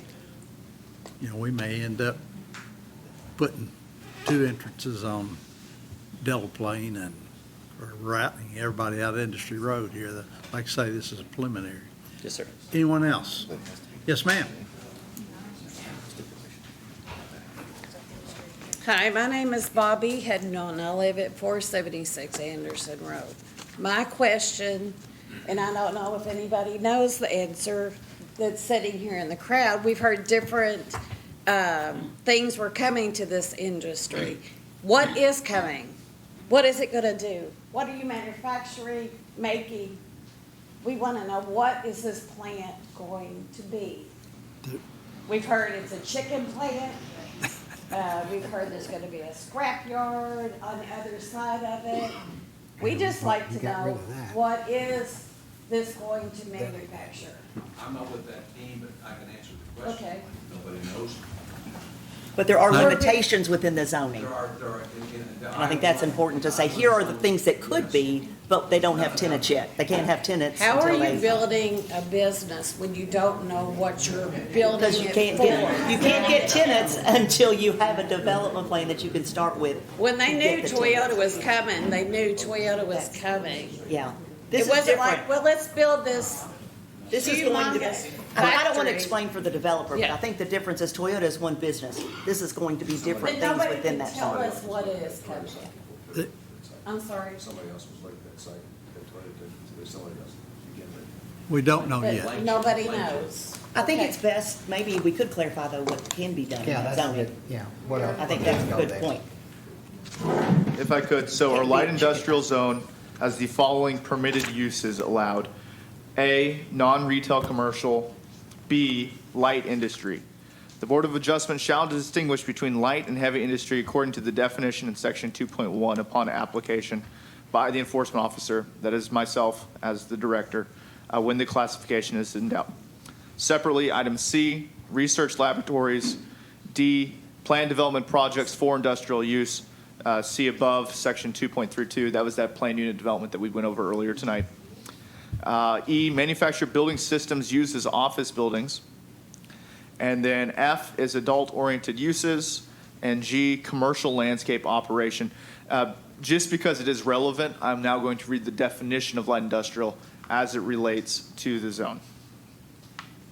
In case anyone's wondering, there are 220 pages in the current zoning ordinance. Send that to us through AI. I thought it was making light bulbs. Then it will say chicken plant. Yeah. Can you clarify what you mean by adult-oriented businesses? To be crass, something where you'd have to show your ID to get through the door. That's what cannot be there. No, they can be. Can be in They light can be Is there a there. zone for that? Yes. It's part that of is the an light allowed industrial. use in the I-1 zone. It is But that- highly restricted. but there are specific use standards related to those. I did not edit that list for the fullness of the record. And I have another question. All right. On the traffic study, in the morning hours, what time did you all do the study? 6:30 a.m. until 9 p.m. When the Toyota's already working. People are going through there at 4 in the morning. I did for 25 and a half years. But the idea is we So, also want to look at when we expect this lane used to be going on. It's very typical hours to be looking at the 6:30. Actually, it's normally 7 or 9. And we did try and extend a little bit further in the morning, trying to accommodate some of those. because earlier it traffic. is horrendous coming off Anderson in the mornings. It's horrendous going off Anderson in the afternoon when the shutdown or the shift change. And my other question was, will trucks be allowed to come from 62 onto Delaplane to this business? I probably should come up with I realized that after I said the last comment. I think similar signage could be installed about no trucks through, but once again, it would be something that can't be enforced by the developer. We can talk to drivers on site and things of that nature, but we can't write tickets or anything of that nature. Well, there's a lot of other things that go into that, but. They don't own the whole road. Right. Yeah. I'm going to finish up that definition of light industry. So to understand the definition of light industry, you first have to understand what the definition of heavy industry is. Heavy industry are those industries whose processing operations result in the outdoor storage or processing of materials or products, the emissions of any atmospheric pollution, visible light flashes or glare, odors or noise or vibration which may be heard or felt off the premise, or those industries which constitute a fire, explosion, or other hazard detrimental to the health and welfare of the community or adjacent property owners. That is heavy industry. So that would include chicken plants. That's heavy industry. I know, that's what I'm saying. Yeah. It would be precluded from light industry. Light industry are those industries whose processing operations result in none of the above conditions. So in this case, this is a light industry zone who would be subject to that definition. Thank you. I'm sorry, I just had to ask because none of us knew. I think it's a good Yeah. question. Yeah, It's like if you live in the area, you would like to know. of course. Yes, My name is Nancy Zong. I live at 101 Brook Lane Drive, which means I'm right on Delaplane. The amount of traffic, the type of traffic, it's not just the amount of traffic. We have fire trucks, we have tractor trailers, we have farm equipment. It is a 24-foot, didn't know what you said, 24-foot roadway? I'm sorry? That's what was written, but it's not. Not in front of your Okay. house. Well, I'm just It's like saying. 18 maybe. I'm just saying, it is not equipped for the type of traffic we have. It is not equipped for the wear and tear that is not being maintained as it is. Now, you're talking about adding 1,300 people working up there at this light industrial thing. Now, I'm sorry, a lot of them are gonna live in Cynthiana. They're gonna come down Delaplane. You're gonna increase the traffic flow on Delaplane phenomenally. Delaplane is not equipped for that. I've had people pull in front of my house that have blown tires because there's no berm. It is wearing away, and then they come through, and God love their hearts, they try to patch it. Well, you can only patch, I'm sorry, you put lipstick on a pig, it's still a pig. You know, the road's not equipped for this. We have the wrong setup. God love them on Anderson. 18 feet? I mean, that's basically a driveway. Are we not using our heads?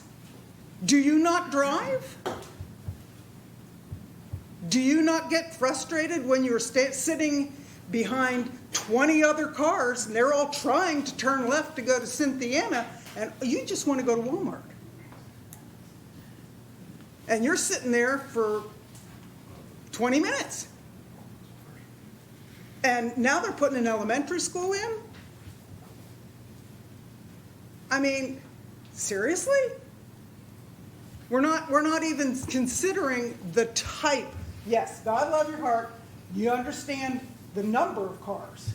But you're not looking at what goes up and down that road. We've got farm equipment that you have to get the hell off the road to let them go by.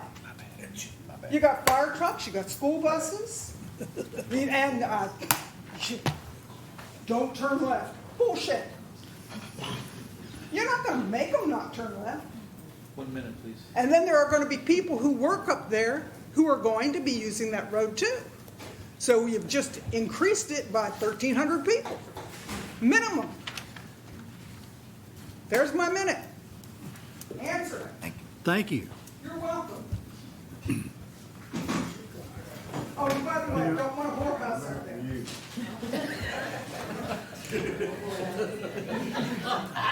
Chuck Helms. I'm a resident. I'm sorry, I couldn't hear what your name is. My name is Chuck Helms.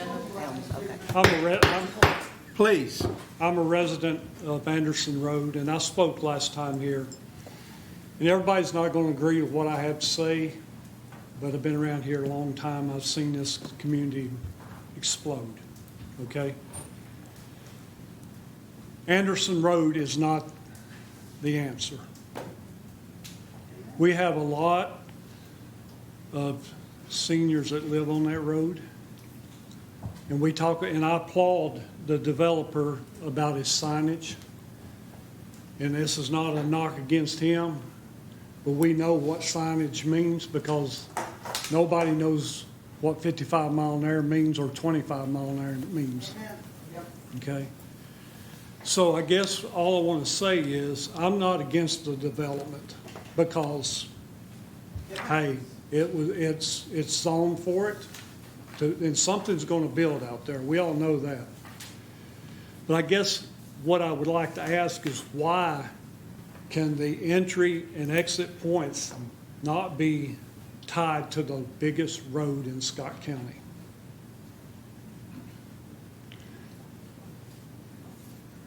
"40-foot curb to curb," and there's some good semi-drivers, and there's some bad ones.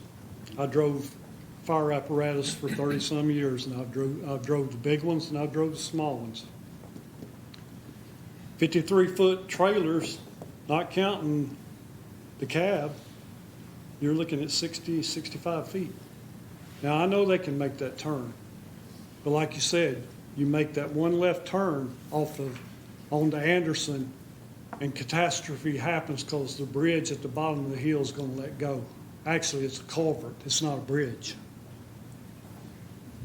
I'm not against the developers whatsoever. But my comment is Anderson Road is not the fix. Thank you. Thank you, Chuck. Thank you. That's all right. We can share them here. Thank you.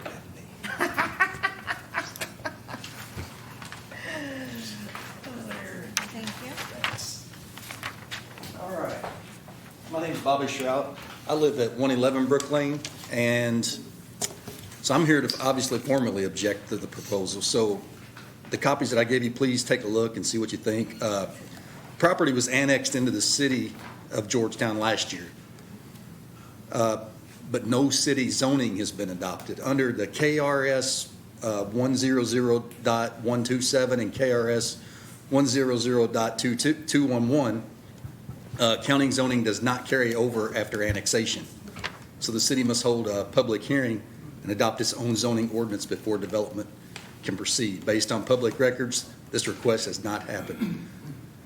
Also, during the last meeting, we were told that, planning and zoning doesn't have a choice but to approve it just because it's industrial. Under KRS 100.281 and the city's own regulations, this commission has both the authority and the duty to ensure public safety, infrastructure capacity, and compliance with the comprehensive plan. You're not bound to approve a plan that fails those standards. And even after the proposed changes, Delaplane Road will remain a single-lane rural road with no shoulders or center lines. The road, it floods, it's poor repair, no center lines, conditions are unsuitable for additional industrial traffic. Toyota's workforce has grown from approximately 3,500 employees from 1991 and to what it has right now, 10,000, roughly 10,000. They also have four entrances at that time to the biggest road in Georgetown, which is Cherry Blossom. This facility has no direct entrances to Cherry Blossom. It has to use one of the other smaller roads. Obviously the lady mentioned the school coming. There's going to be a school coming right on 62. They acknowledge that there's an issue at the end of Delaplane and 62, but there's no resolution there either. So according to the gentleman, what we bring in, 2.1 billion, they didn't spend it on Delaplane. I can promise you that. So, there's a lot of infrastructure issues that I have a problem with. I'm not opposed to industry. It's made my living, and I absolutely am not opposed to industry. But to give everybody the quality of life, especially in that community, it needs to be, as Mr. Green said, it needs to be done right the first time. And that's all I think everybody wants. So I just respectfully ask that the Planning Commission reject until lawful zoning and the required road improvements are completed. Thank you. Thank you, Bobby. Appreciate it. Can you speak to that, Charlie? Can you speak to that? Well, as far as the zoning is concerned, when this property was zoned, it's a joint commission of city and county. So there is no, it was county then, and now the city's got to do something now. No, it was a joint commission from 1970 on. So it does carry over. It's the same one. The same commission did it then as still is sitting here today. So what you're talking about may well be if you've got a county commission and a city. We don't have that and haven't had it since 1970. Furthermore, I have the ordinance copies downloaded on my phone and emails that I've sent previously, and can state that in the city ordinance 9124 has to do with the zone change passed in 1991. That doesn't have that part. And then I can do one finger. I don't have to do two thumbs. And then 9119 has to do with the annexation. So this has both been zoned and annexed, and I have ordinances to prove it. But he did make a point that it doesn't automatically have to be a yes. There's a number of reasons why it can be a no. And I think, Holden, at one of the hearings you went to, you said that, right? So in this situation, and particularly related to the variance request, the variance request guaranteed that it was going to be seen by this body. Staff reviews all variances, specifically against KRS 100.243, where there are set standards. The standard within that variance is that,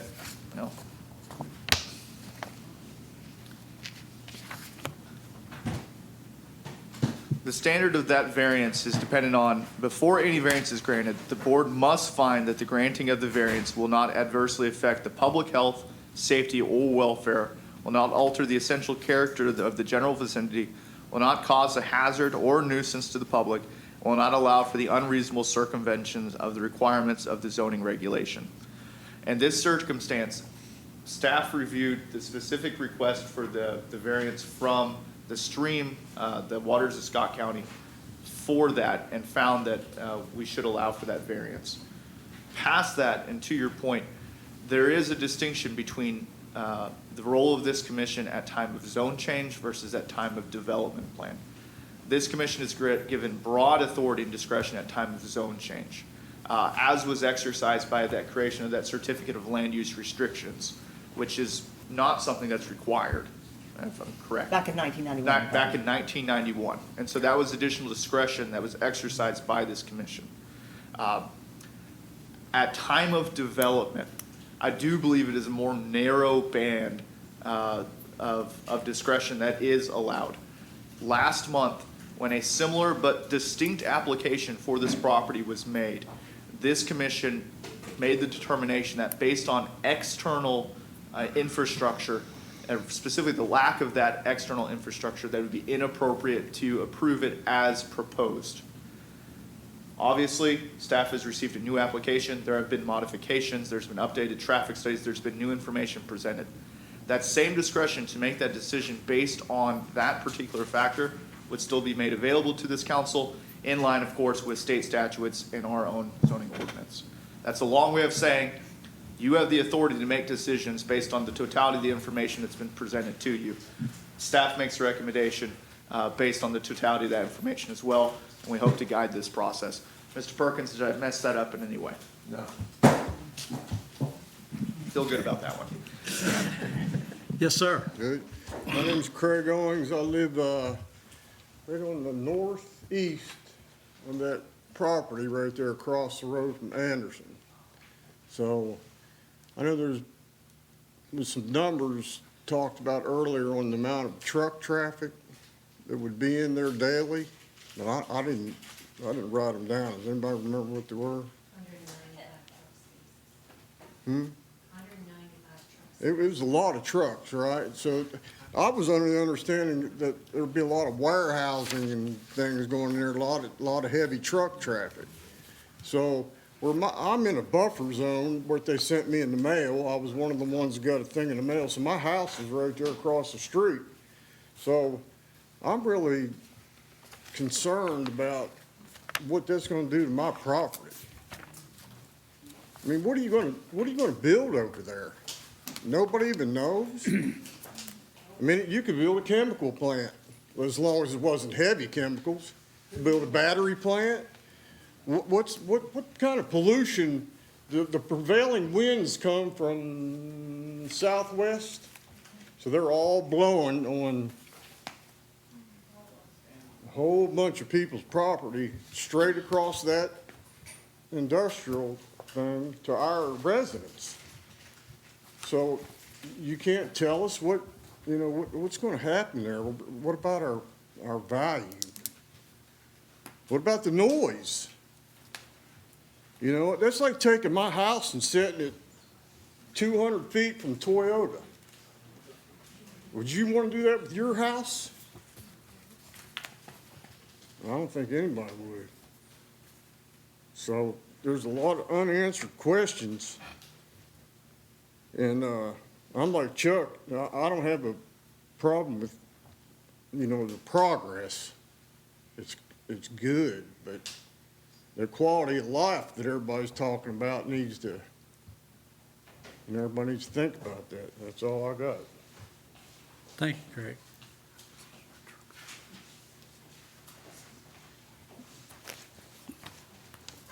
Good evening. I'm Nancy Kowalski, and I live at 628 Anderson Road. Can you speak up a little bit? I'm sorry, I'm having a hard time. Pardon? Can you speak up just a little bit? I'm having a hard time. Yeah, I don't think this... It doesn't amplify, it just records. Oh, okay. So my name is Nancy Kowalski, and I live at 628 Anderson Road, and I've lived there almost 20 years. And I've seen the increase in Toyota traffic from us and another development that they did, industrial development along Delaplane Road. What some of you are missing is that in this intersection, right here, where you're asking from Delaplane to turn onto Anderson Road, you're not looking at the straightaway there. That straightaway right there has a dip, and it goes way under. And in the 20 years that almost 20 years that I've lived here, I have narrowly avoided collisions, I can't tell you how many times, because they go down in that dip and they come flying up there, and you're turning left on Anderson Road, and I've almost got hit several times. In addition, Anderson Road is so narrow there. We have horses. We live on a farm. We have 26 acres. We drive a horse trailer up and down Anderson Road, and we can barely get through on that bridge that's right up there with our horse trailer. We actually had a truck coming the other way take off our side view mirror. That's how bad that road is. And the traffic has gotten worse and worse. What you didn't do in your traffic study was look at the times from 3 o'clock in the afternoon on, which we call Toyota time. When you try to get out on Delaplane to Cherry Blossom, any time between 3 and 5 p.m., you cannot turn left, you can barely turn right. That traffic is absolutely horrendous. And we're talking about almost 10,000 people at Toyota. Now you're going to add another 1,500 employees, which was on one of your slides, and they're going to be coming in the morning and they're going to be coming at night, plus another 195 truck spaces. So that means another 125 trucks could come every single day. That turn there is no truck that can turn along there, a big semi. You can't turn that way, and if you can, you're going to hit the side of the road or you're going to hit either side of the road. And you go down there where that bridge is. We've had people, we're at the very end of Anderson before it goes up this great big hill. We have had trucks come down there and realize that they cannot get up there. And it's a windy, turning road. You cannot go out that end of Anderson. So all of us are stuck coming out into Delaplane. And so now you're going to impact that. The other concerns I have is with industrial environment there. So you have concerns about, and somebody else raised it, about property values. Yes, your property values go down when you are adjacent to an industrial complex. You have air pollution, particulate matter, VOCs, air quality, and gases, right? You have water contamination. We talked about that with that stream, the wetlands and the watershed impacts. They can have industrial runoff or spills to contaminate our local water supplies. Many of the residents have cattle. Most of us have ponds. We have a 2-acre pond that we have fish in. Anything to contaminate any more than we already have with our water supplies is terrible. You have soil contamination. Hazardous waste can seep into the ground, impacting our soil quality and potentially entering the food chain. We have cattle on our street, and we have gardens, and we have crops, all impacted by soil. Noise pollution, all the noise that's going to come through this, light pollution, because we're going to have all these extra lights, respiratory problems from the air conditions. And may I politely remind you, that every single one of you are voted in by the people in this room and the people in our community. Thank you.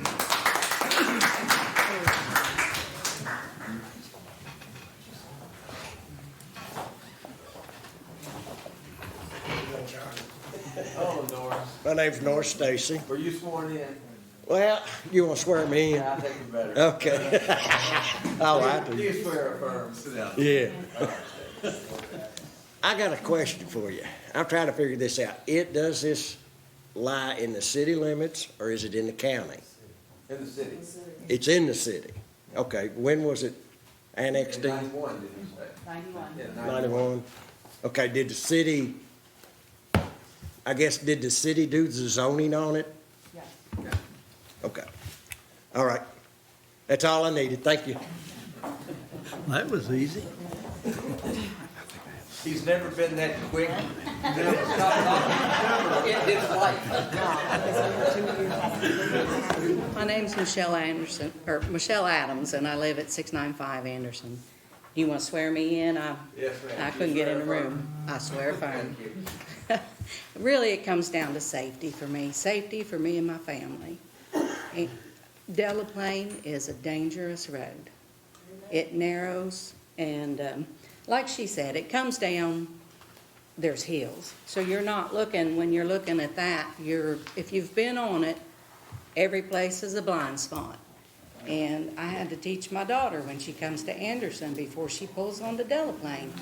You look left and you count to 3 before you go. Because if something's in that dip, you can't see it. Okay? And I know it's not these guys. I appreciate the industry. I've benefited from Toyota as much as anybody.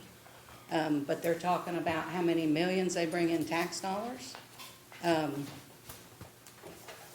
But it's not their responsibility to fix an existing problem. So my question is, whose responsibility is it? If I've called to see who the city owns Delaplane.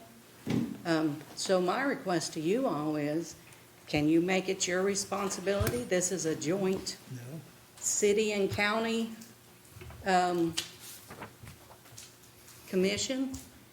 Can you make those plans so that they're not passed until we can get some safe roads in there? Or can you make that plan go to Industry Road? Industry Road was built with a great intersection to come out to Cherry Blossom, just for industry, instead of putting those entrances and exits on residential and rural roads that are already dangerous. Thank you all. Thank you, Michelle. I have something. My question to you guys, if you know you're going to build 7 buildings, and how many people will be employed per building,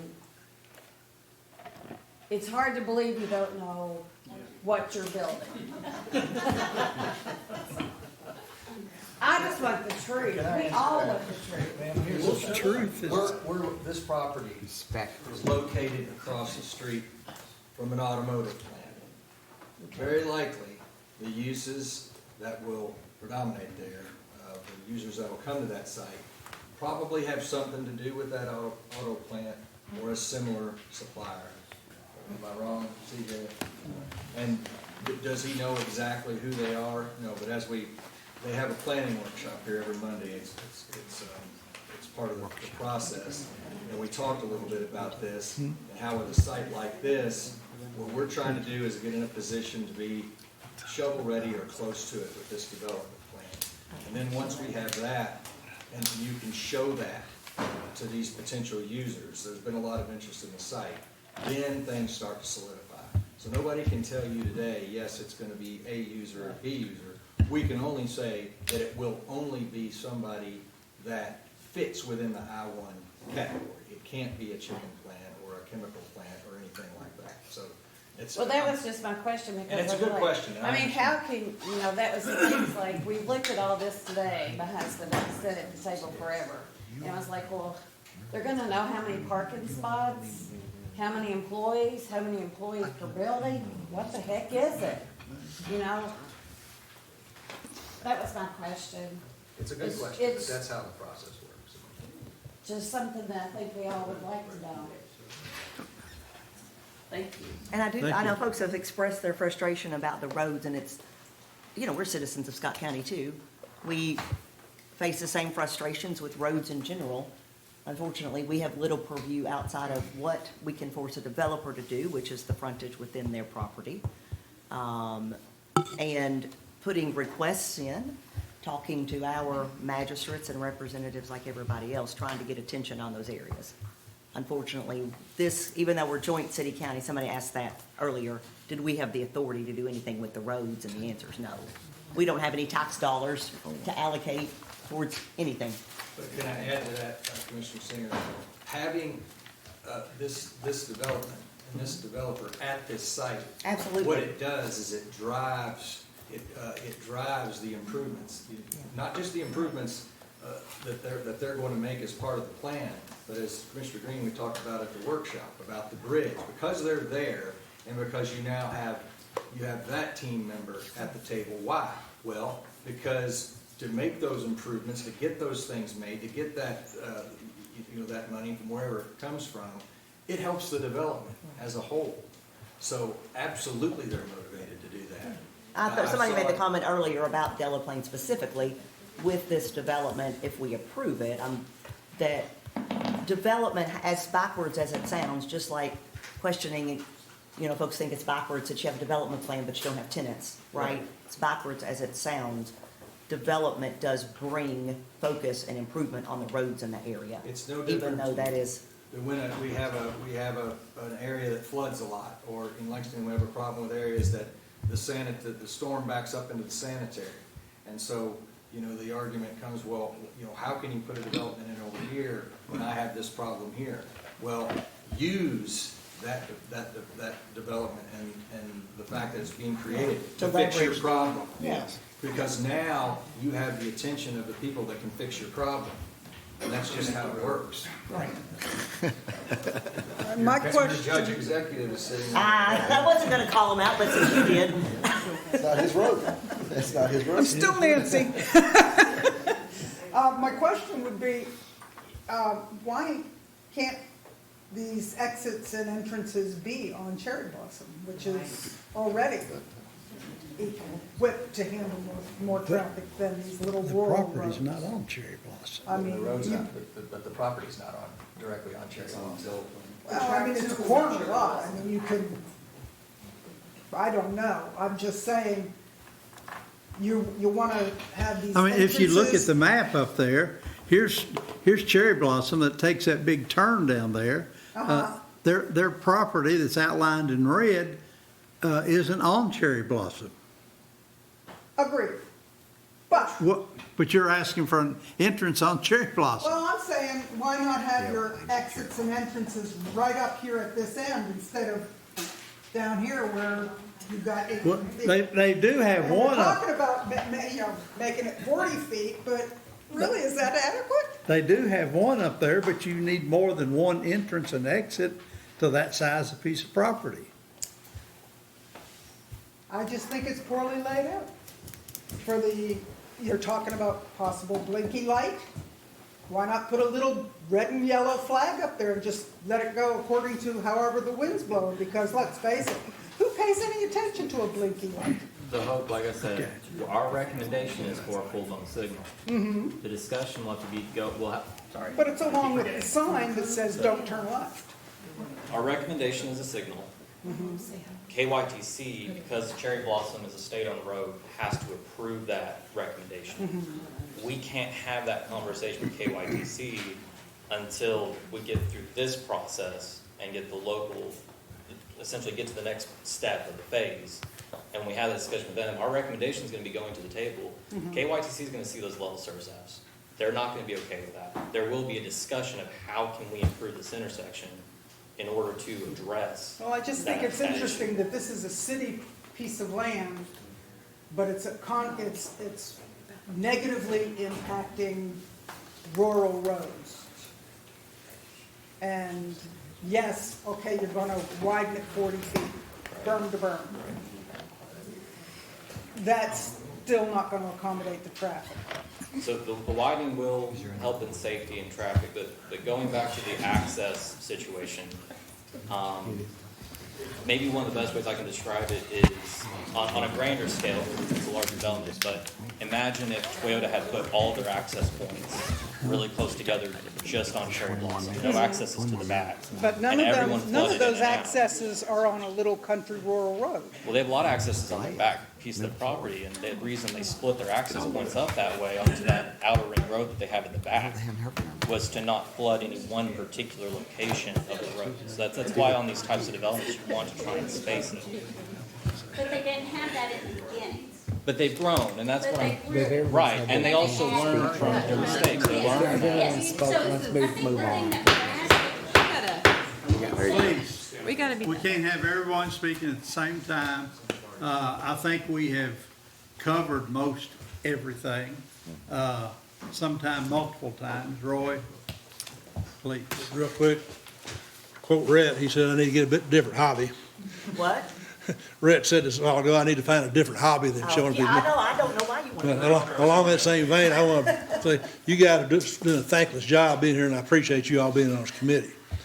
Now, my point being here, these guys bought this place in good faith. It was zoned, it was annexed. They listened to what was said a month or two ago. I think they've done a good job of making adjustments. Staff's done a good job of working with them on that. I think it's time to move on. That's great. Now tell me what they changed. With the change? Tell me what they changed. Change the roads, They changed the roads, they answered the road thing. That's The the same, signage. that's the same entrances on Anderson we have. Yeah. They talk about the signage over it, Brad. Yeah. Widen the road, Widen the road. Anderson. Yeah. Oh, that wasn't, One slide that wasn't has all there the things before? highlighted. That's That right. wasn't there before? No. That's all the things that were highlighted here. Oh, there we go. Well, I highlighted them, but all the things in that one slide. You're right, they were gonna widen Anderson. It was a good slide. Industry across Didn't we say that Sam. before? Didn't we say I that before? didn't say that. I didn't say that. Okay, all right, let's. If you guys are gonna cut us off soon, I wanna make one Spoken yet. Yeah, one final and closing remark here is, if you build it, they will come, right? Everybody knows Field of Dreams. We'll build these factories and they'll come and they'll give us all this money and it'll be great. This is not the movies. This is real life. And you are impacting every single person on Anderson, Delaplane, and all the, neighborhoods. Ma'am, need to address that, please. You've got to realize that this directly impacts not just Georgetown as a community, but the smaller community that lives there. And when you can't listen to what the people are saying, I really have to wonder. We've listened for several hours now. Don't say we haven't listened. We have listened. But are you really hearing us? Yes, yes. So. We may not agree with you, but we have listened for sure. And just for the record. Can I have my name 3 on here, minutes, please? Jessica Power, 340 Anderson Road. Thank you. I stood up here last year, maybe about a year and a half ago, when you guys were doing the final plans, going through everything, and I stood up here. Everybody else was talking about a property across town. I stood up here and talked about this property. I remember. And you said to me that if you had I anything to remember do that. with it, There that you would wouldn't- vote against it. There would not be, I would not see an access going on Anderson Road. Excellent, I remember. excellent. You remember it, and I hope you stick to your word tonight. I do remember that. Because it's a county road, it's a small road, we don't need access points there. And they have track 2, right? You guys own track 2? Why don't you develop track 2 first? And put that entrance point on Cherry Blossom Way, so that we on Anderson don't have to deal with tractor trailers doing 50 miles an hour in a 25 zone. It doesn't make any sense. By the way, I'm probably the only person in this room that has had the experience of having a car wreck at the corner of Anderson and Delaplane. I got T-boned due to the ice, due to the road conditions, because the city doesn't scrape Delaplane. For every 2 to 3 times that the county scrapes Anderson, the city may scrape it once and salt it. The road conditions are disgusting in the snow and in the ice, and that's not gonna improve because the city owns Delaplane and it is a low priority road for them to salt. Thank you, No. Jessica. Yeah. Thank you. Yes, ma'am, you had, I think you wanted to say something? I'm sorry, I'm Lee Come up Prater. here.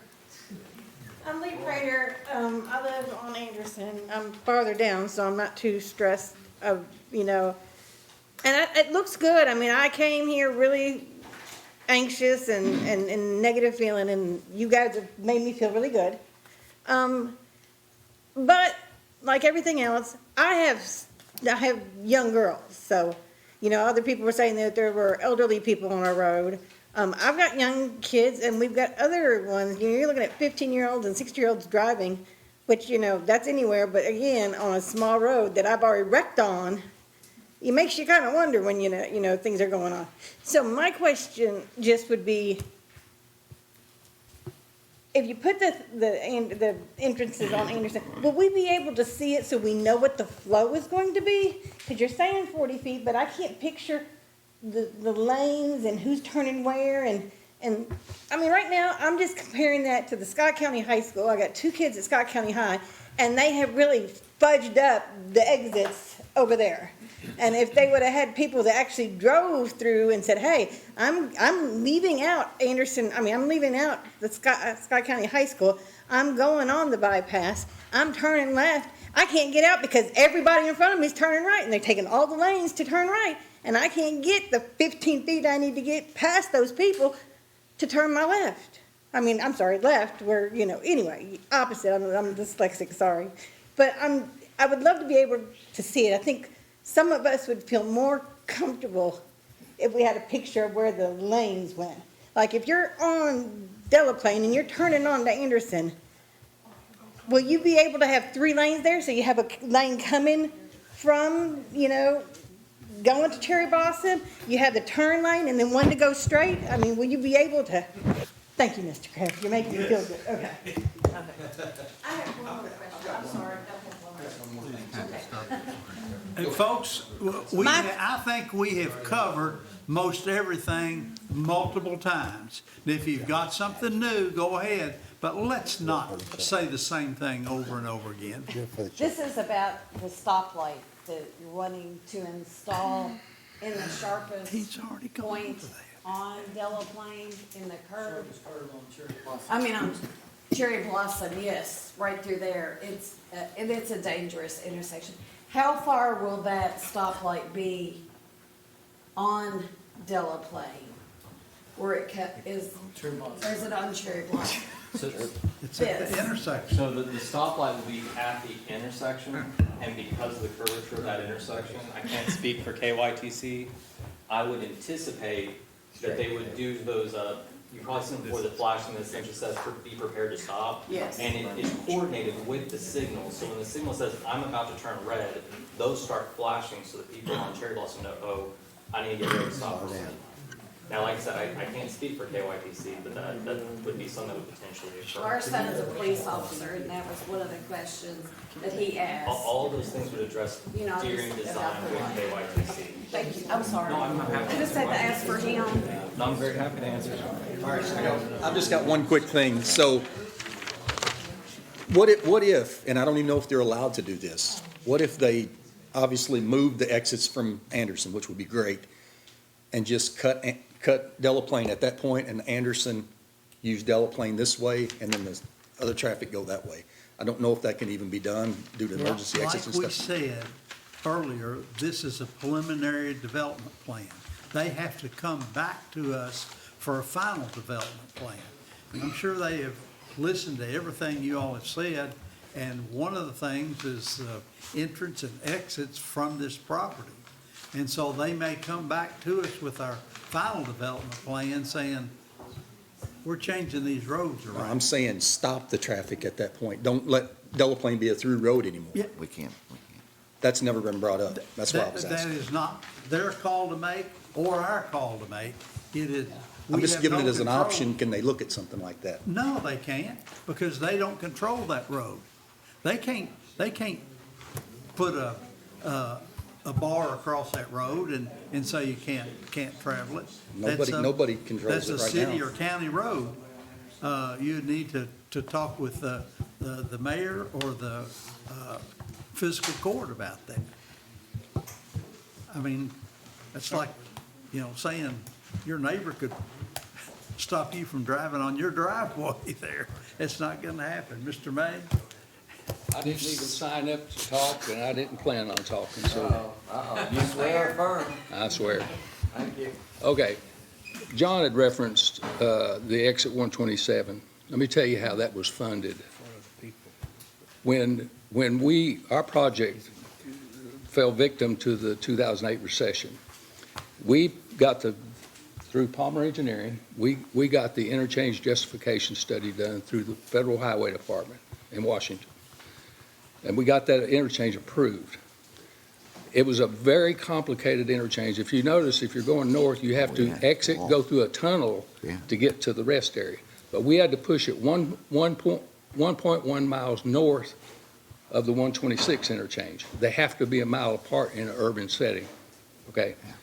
So when we lost our option on the property that ran out while we were waiting on this recession to go away, Toyota came to us, Kim Minke. He said, I want to meet with you. I want you to sign a confidentiality agreement. I said, okay. So I signed it, and I said, what you got? He said, we're going to bring Lexus to Georgetown. I said, well, why are you telling me? He said, because we want your drawings on the interchange. So they took those drawings, and they went to Frankfurt, and they got economic development funds paid for that interchange. It wasn't road funds. It was economic development because they were bringing 750 high-paying jobs to Georgetown. Now, how does that relate to what we're doing here? I can see you're kind of following the same kind of program here, is show them how they can pay for these improvements. We don't have tenants right now. We can't go out and ask tenants if they want to be a part of this because we don't even know what we got yet. So we get a preliminary plan approved, we go find the tenants, we come back with specifics on that tenant, what kind of jobs they're going to have, what the pay scale is, and then we go say to Frankfurt or whoever's going to listen, could be the federal, could be the state, could be the city, could be the county. We're going to generate this revenue. This is a source of revenue if you pay for some road improvements. And that's the plan that we're operating from. We don't have, and I appreciate your question, but when you say we just want the truth, that's the only thing I know is the truth, okay? So we're going at this the way it needs to happen, and we're doing it in good faith, and we'll be back to see you when we get some specific tenants. We've got some people knocking on our door, but we can't say, yes, we can deliver this. And they don't want to wait for 2 years. When they get an order from Toyota or whoever, Toyota says, I got to have these windshields by this particular date. They got to have this building up and running. So anyway. Thank you. All right. Thank you, CJ, appreciate it. All right. We have This discussed. one only needs one motion, but it does have to have comment on the variance. Right? Correct. Everything's been exceptionally complicated tonight. For only 3 things. For only 3 things, right. It's a good thing we did the RV park last night. Or the RV ordinance.